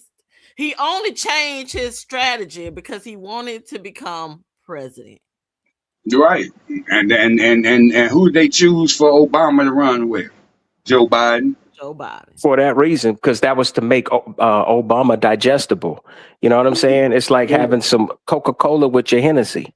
And Stacey Abrams, everybody thought he was going to choose Stacey Abrams because Stacey Abrams got him elected in Georgia. She is the reason Biden won Georgia. And everybody thought Biden is sure going to pick Stacey Abrams to be his vice president.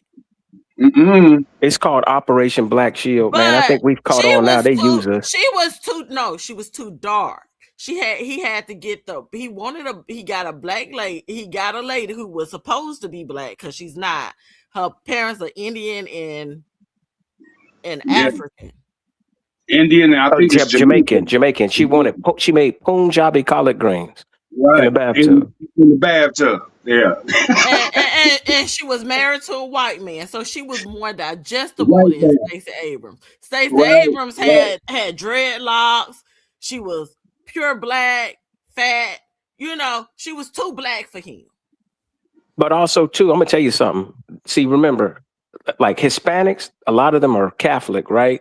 So they're against abortion and they're anti-LGBTQ. And then you got a lot of the fake white Christians that claim they're anti-LGBTQ. So if you're somebody that they suspect, you know what I mean, is LGBTQ, they also will go against you. You know what I mean? And so I don't know if they were throwing that against Stacey Abrams or some other candidates that they had, like, what is his name, Pete Buttigieg or something like that.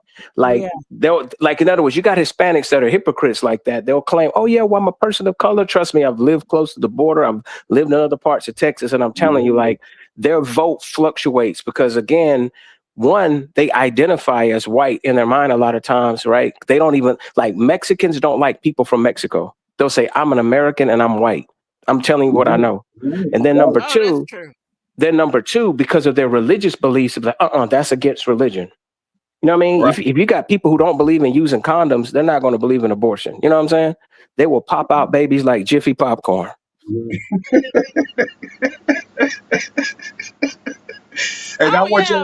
Because the Latinos are keeping the Catholic school alive because it's more Latinos, Hispanics in Catholic school than it is whites.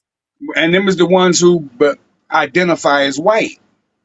Keep in mind, they gave them the white tag before they allowed them to claim to be white or identify as white over black people.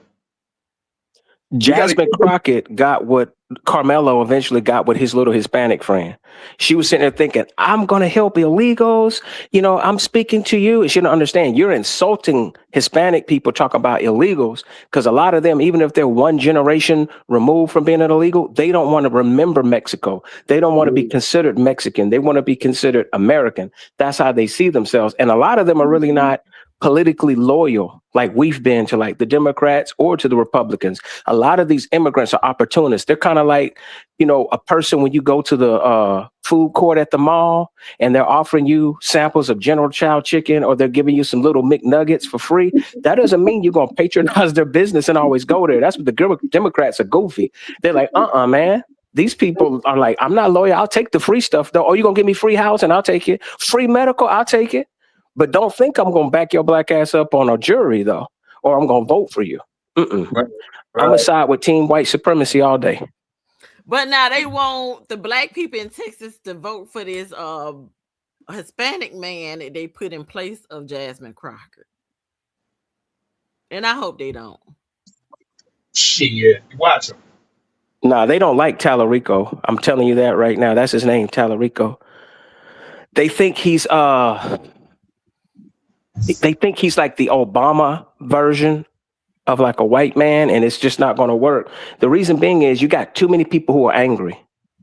That's what the Democrats don't get. Even though the anger is probably self-imposed and you got these oligarchs who've used both parties, actually, because when you look at that chart that I'm telling you about from 1970 to now, you've had both Democratic and Republican presidents that have allowed it to decline. Obama was the one who tried to put a tourniquet on the economy. And instead of saying thank you, they pew-pewed Trayvon. Then that young man did what he did at that church. It's like all these white supremacists started losing their mind because they had to see Obama's face more than they saw Bill Cosby's face. You know, Bill Cosby used to be America's dad. Then right after Obama, they started going for him. Then they went after R. Kelly. Then it's like any and every high profile black man, it's like they needed to like emasculate us and try to crush our spirit because again, they knew we're never going to expand the middle class back. So we need to give these white supremacists bread and circus. We need to give them some distractions. We need to allow them to let off steam. So they started doing the tiki torch marches. And then you start seeing all these police unalivings of our people, right? And no matter how we try to rationalize it, it just got worse and worse. The more compliant we were, the more frequent these assassinations came. And then the first vigilante unaliving you saw was with the brother in Georgia. Oh my God, it's on Ahmaud Arbery. Remember, they had a video, a snuff of his unaliving, and they were passing it around. And finally, somebody had enough integrity to just let the mom know, like, hey, this is what happened to your son. You know what I mean? He was just jogging or whatever. He wasn't bothered. That's what I mean. You can't sit here and just allow people to be like, hey, do you live here? I could tell them, yeah, I live here, or no, I don't. But if you think I'm suspicious, you're supposed to call law enforcement. You're supposed to call in other words, you're supposed to call your bigoted friend or cousin that may work in the police department. You're not supposed to be self-deputized. And, you know, January 6th, we really downplay that. But that was really scary if you think about it. That didn't last for like 5 minutes. They let them people show their butt. They defecated on the wall. They called police officers the N-word. They beat up on police officers. That was like that's supposed to be secular sacred, and they allowed them to do that. And these people had security clearances to be veterans, to be police officers, to be firefighters. They knew better. They're supposed to have ethics clauses, and they allow that. And then their president pardons them, and black folks are wondering, like, why juries? We can't trust juries. Don't you think that scares all these other minorities? It gets them right in line. They like, I do not want to be treated like the American Negro. So I'm going to make sure I quack like a duck, wear a MAGA hat. And if you're too dark skinned to look white, that's why you got some of these Negroes that are Super Saiyan cooning. You know what I mean? Just saying whatever because they're really afraid. That's all it is. And that was for oh my goodness. That's why I say they playing in our faces right now. This shit is theater right now. This is all theater. This is theater, and they acting out. They the main actors, and we just the audience. Because there's no way, shape, or form they should have been allowed to go to Washington, D.C., the nation's capital, and do that bullshit they did. Hold on. Now you say we the audience. We're not the audience. We are inside the play. No. We black. Us black people. And there's some white people. It's some white people in there. They the audience too. They playing. I push back on that. We're not the audience. We are the show. They promote no. us to move. I'm talking about in reference to what those people did to in the nation's capital. We was the audience. We was watching that. We said they put on a show for us. They put on a show for the rest of America. These was all well, I ain't gonna say all, let's say mostly white supremacists that did that idiotic bullshit. You know what? Trump allowed that to happen to intimidate his political rivals because they started dropping people's addresses. You had some political people get hurt or harmed or unalived at their house. It happened in Michigan. Nancy Pelosi's husband got hammer time. You feel me? So like that was intimidation. That's the same thing Hitler and them did. That's like what the mafia does. Like they'll just make indirect threats. You know what I'm saying? To get people to go your way. And one of those Capitol Police officers, they said his mother allegedly had feces thrown at her in her front lawn because some people got his address and they can't see. These are the kind of degenerate bullies that we're talking about. So what it is that's why they're butthurt about Metcalf, because they said, man, Metcalf should be able to do what all of us want to be able to do. We're hoping that one day it could be like the 1920s and we say, shut up, boy, go to your side of the tracks. And when you walk past a white man, even though I look like Hulk Hogan or Santa Claus on Ozempic, you know what I mean? I'm just poor white trash. You're just supposed to hold your head down. Like, nah, we done had a taste of freedom. You know what I'm saying? Some of us live in better houses than you do. So just the fact that you take a bath and put cocoa butter on your face, they get all bent out of shape and then they project. That's what psychology calls with narcissists. They project. Return must be stealing. Robbie must be loitering. No, how about I just came here to come shop in Walmart and I can't help it that I'm spending more money on my groceries than Walmart chooses to pay you bi-weekly. You know what I'm saying? I spend $500 on groceries and your eyes start budging like Bugs Bunny. Oh my God, he must be stealing. It must be a stolen credit card. Dick Gregory said, the scariest place for a black man and woman is to be in a white supremacist imagination. So that's all they're doing is projecting all of these conspiracy theories and their own insecurities. They don't have enough money, so they think you're stealing. They're dishonest, so they feel you're dishonest. They're afraid, so they want to project their fear. Like, how dare you try to move where I move? I don't feel successful unless I have no black neighbors. You know what I mean? We know better, though. I got a lady friend that be telling me all the time, when I go in there and I hear something that's slightly, it just don't sound right. Like, I cuss them out. She was like, I'll just be worried that something gonna happen to you because you just be talking so crazy to these people. I'm like, these is racist. I'm like, you can't see it, but I see it. It was like, okay, well, sometimes we gotta just let it slide. I'm like, I ain't letting nothing slide. F them. And no, I don't play that. Because I'm not giving that to you. I bet I ain't gonna allow you to give it to me.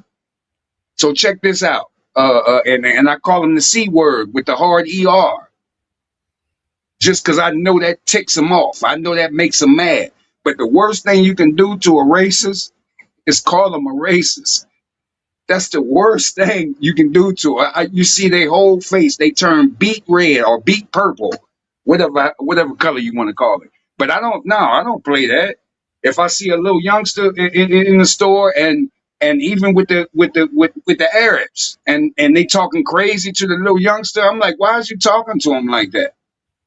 Why don't you let him say he trying to articulate what he want and you sitting up here talking crazy to him? No, we ain't about to do that, hustler. Got it. We ain't gonna do that. Robbie Blue, I want to know, did you hear about Donald Trump going to be paying those rioters, I believe, $1.8 billion fund that they can apply for? Yeah, see, that's what I'm saying. He's basically rewarding them for helping him intimidate his political opponents. And that's just fanfare. But it's also, too, for all of his cronies that they can sit here, wink, wink, and claim Biden and them were investigating him. So they'll probably get the crumbs. He wants to make sure his friends and his family, can get the bulk of that money. But I don't know if the legislation has been passed, but I wouldn't be surprised. I mean, at this point, they got a DEI hire running the FBI. They got all of his do boys. They set people in place that basically, go by his marching orders. So I would not be surprised if they pull it off. And I know that would be an insult to foundational Black Americans. But like I said, these people have never had an appetite to do the right thing. They have the cognitive ability to do it. They're some of the smartest people on the planet. They can put rockets in space. You mean to tell me they don't know how to treat people? It's just, think of it as a lot of them are miserable. And that's why they're having problems with a lot of white women not wanting to sleep with them, not wanting to have children. I mean, why would you want to be with a man who complains about black people all day, stays up all night and complains about black people all day, and y'all never make love, and he's physically abusive to y'all, and y'all live in a predominantly white area? You're like, man, he is a paranoid loser. You know what I'm saying? Just projecting. I would think that would be very unattractive, because at some point they're going to have to look in the mirror and face all their credit cards, because MasterCard and Visa are their PIMP, and Trump don't give a damn about them. You know what I mean? Trump is going to leave them hanging. He'll just probably give a handful of them, a few pennies and shekels. And as somebody put, it's true. A lot of those people now are working as ICE agents. So you see what I'm saying? They come talking about, let's get rid of DEI hires. They get rid of black folks. They want to implement AI and robots, but they sit here and always try to keep a job for mediocre white men. Why? Because remember what I said earlier, before they created the Constitution, there was Shays Rebellion, and Shay was what? A Revolutionary War veteran. The last thing they want is an angry white man with guns protesting. That makes nerds like Elon scared. He's scared. He's having PTSD, remembering when they used to shove him in a locker for just being a welfare queen and a fuckboy. Excuse my French, because he really angers me. So it's like revenge of the racist nerds. The rednecks we can deal with. They're not too smart. But these Nazis who are very clever, those are the ones that you got to watch. And now you got these Nazis with money. So that's very dangerous. I will say this: the last I heard about that fund, they said that they hadn't either the House or the, I don't think it was the Senate, because I'm pretty sure the Senate would have voted for it, but they said they wasn't going to do it. No, the acting attorney general Todd Blanche told Congress and that they were not moving forward with it, because when the criteria came out, because a lot of people said they was going to start suing it. So when they changed the criteria for it, they realized that a lot of black people could then go and file for it. Yeah. Where they under the proposal, almost anyone who claimed they were harmed by government weaponization could apply. So if you had police brutality, you could apply. So who is the biggest people who are affected by police brutality? So basically, when they realized what they had did and who it was gonna help, they put a stop to it. So they call themselves putting it on hold. It could have been accidental reparations. Right. Yes, there would have been reparations, because then you could have went back in time and you could have said, well, this and this happened. So you could have filed back for your forefathers, anything. So see, they didn't want that. So what it is, it say, but the rules were so vague, the legal expert said the fund could have been used to pay Trump allies, political supporters, and anyone alleging bias. So that's where they get it. Anyone alleging bias, that means black people. And I think somebody tipped them off to that, or somebody black said something about, okay, well, it was on Facebook. They was going around and everybody had started groups. They was gonna help each other fill out the forms in the paper. Mm-hmm. They was like, oh no, we can't have this. We can't have this, because the first paperwork gonna be in the it's gonna be a million, 2 million, 10 million black people filing for this. No, we can't do that. We got to leave this alone. And if you're smart, when you fill out the paperwork, either put none for race or put white. See what I'm saying? Like, I'm gonna play the game they play. They can't ask you the race. They can't ask you your race. Oh, but I could volunteer it if they ask, and I will put white, is what I'm saying, to trick their ignorant ass. They'd be mad than a mofo. See, that's a lie on the federal form. You can't technically. No, it's not. It's not a lie. I could identify as a white man with a 750 credit score. I can identify as that. Yeah, you could. I take that back, because everybody, you can identify as whatever you want nowadays, I guess. See, there it is. So that, and they got wind of that. Like, no, do you know what these black people are about to do? They about to file for this. No. We got to stop this. We can't do this right now. We can't do this. It was like probably one 30-year-old lawyer / accountant that came in there and told all them old rednecks that's on Senate, like, no, we can't do this. We can't do this. Because they setting up. They filing paperwork already. We can't do this. You know, when you think about it, they sound like the biggest freeloaders and fraudsters I've ever heard of. Like, they want to act like the harms that are done to us is like a closed account on the credit report. No, it's still open, baby. It's still open, and there's going to be interest. And here's the thing. You guys' credibility is so bad, it should be like less than a 300. If we're talking about credibility, they shouldn't be able to finance a bicycle. They're not fit to be Walmart greeters. They've broken every treaty they've ever signed. You can't trust a word that comes out of their mouth. So that's what I'm saying. We know better. That's why we give people benefit of the doubt, but we're cautious. But some of these other folks, it's like they want to go along with the Ponzi scheme. They're betting on this fiat currency and this petrodollar. They don't know anything about the technate. They don't know anything about American history because they've been taught to worship white folks. So if you got a white dude who doesn't have a college degree, that runs his mouth, that is like Alex Jones, listen, folks, it's Obama. It's Obama's fault. You better be scared, folks. Black people are going to get together and they're going to go to Wakanda and get Klingon birds of prey and attack us. You know, the white man is under attack. They'll just be listening to somebody like that, giving them all of their money. They're so gullible. And it's like these other foreigners, because they're afraid of that Metcalf type ilk, they just go along with it because they don't want to be targeted. They're like, I'm the only Asian dude here. Let me just be quiet in this neighborhood and let them focus on the black dude. You think Asian and Hispanic people have your back at work? No. If they need to stand up for what's right? I'm realizing now that's not the case. Mm-hmm. I seen a video the other day of Indian guy. Before white boys jumped out of the car, they was calling them all kinds of sand ninja, all that. I was like, man, what the hell is this? He was with his wife. Now he was ready to fight. The wife was apologizing to the white boys. I'm like, what? And he just kept telling her, get in the car, get in the car. But he was ready to fight, like fist fight. And I'm like, why is she apologizing? And they done just sat up there and called him and her all kind of names.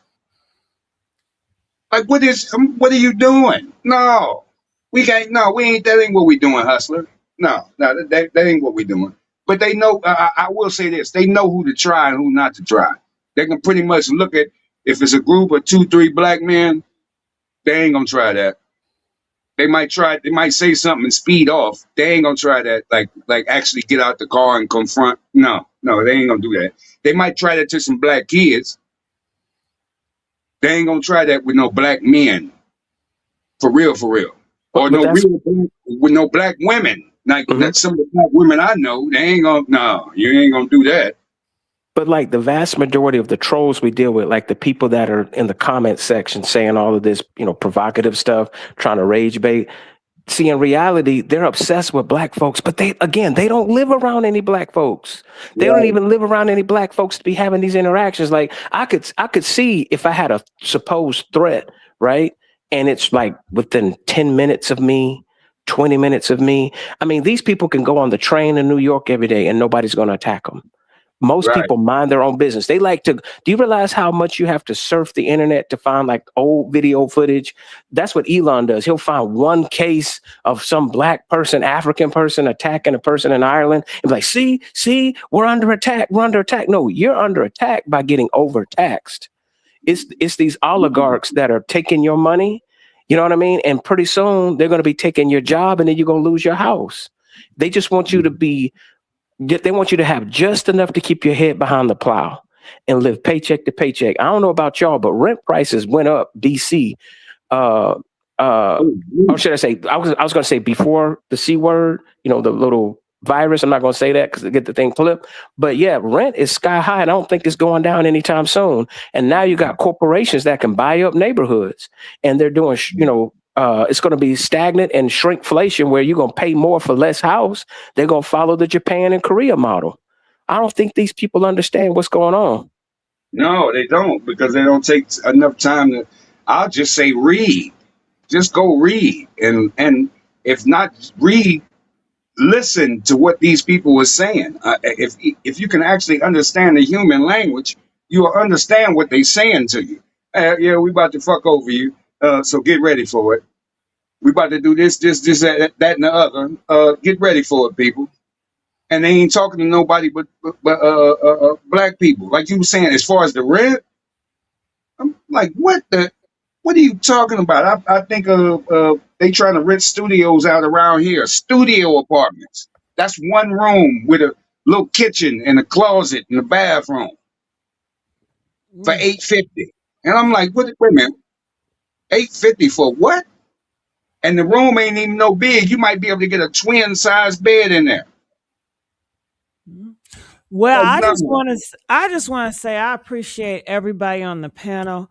I do have to close it up for time, but I just want to say thank you all for joining in. This has been very informative and entertaining at the same time. Thank you, Return of Mr. Oates. Thank you, Robbie Blue and her story.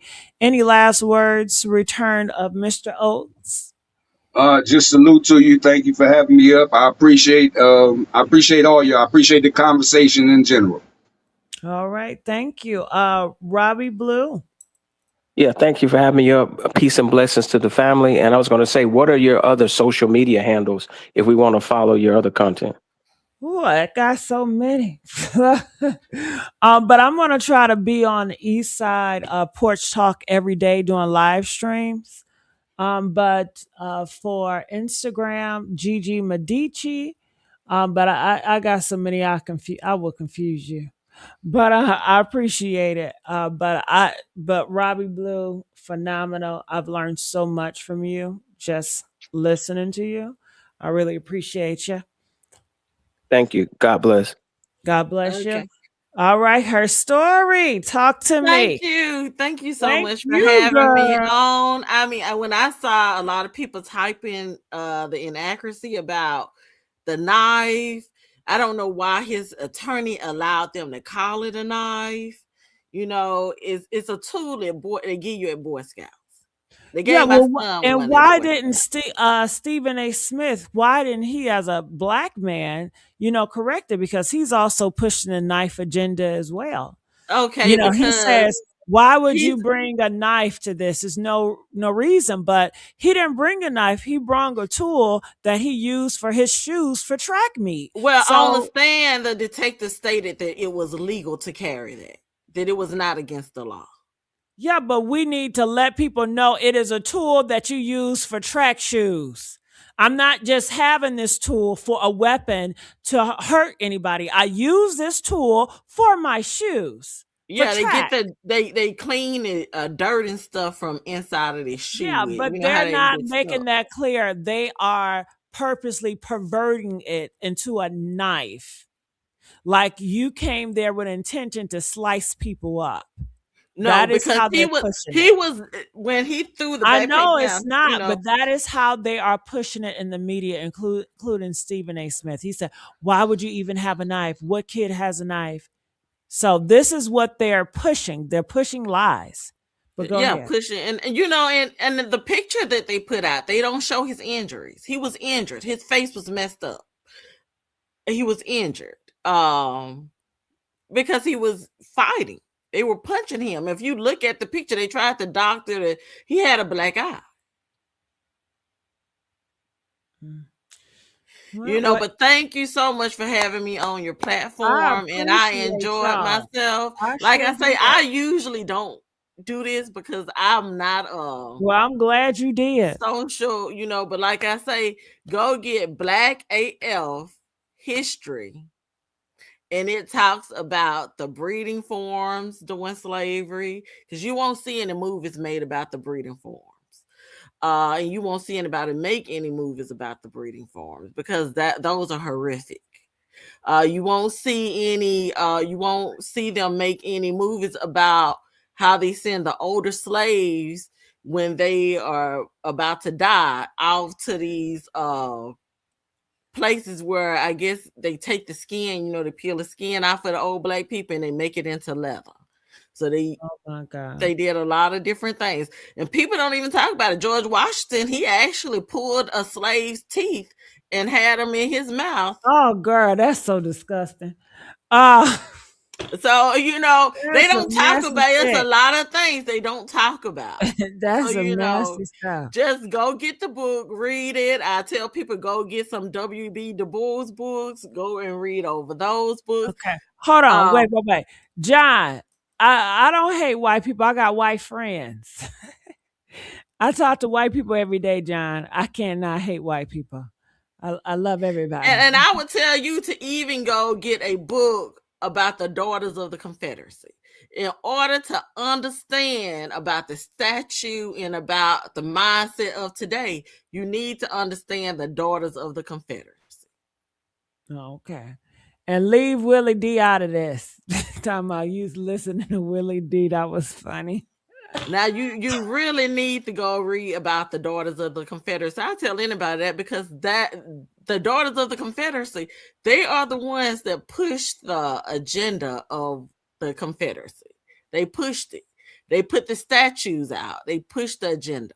So the United Daughters of the Confederacy, like I say, they only ever had one black member, and that was in North Carolina.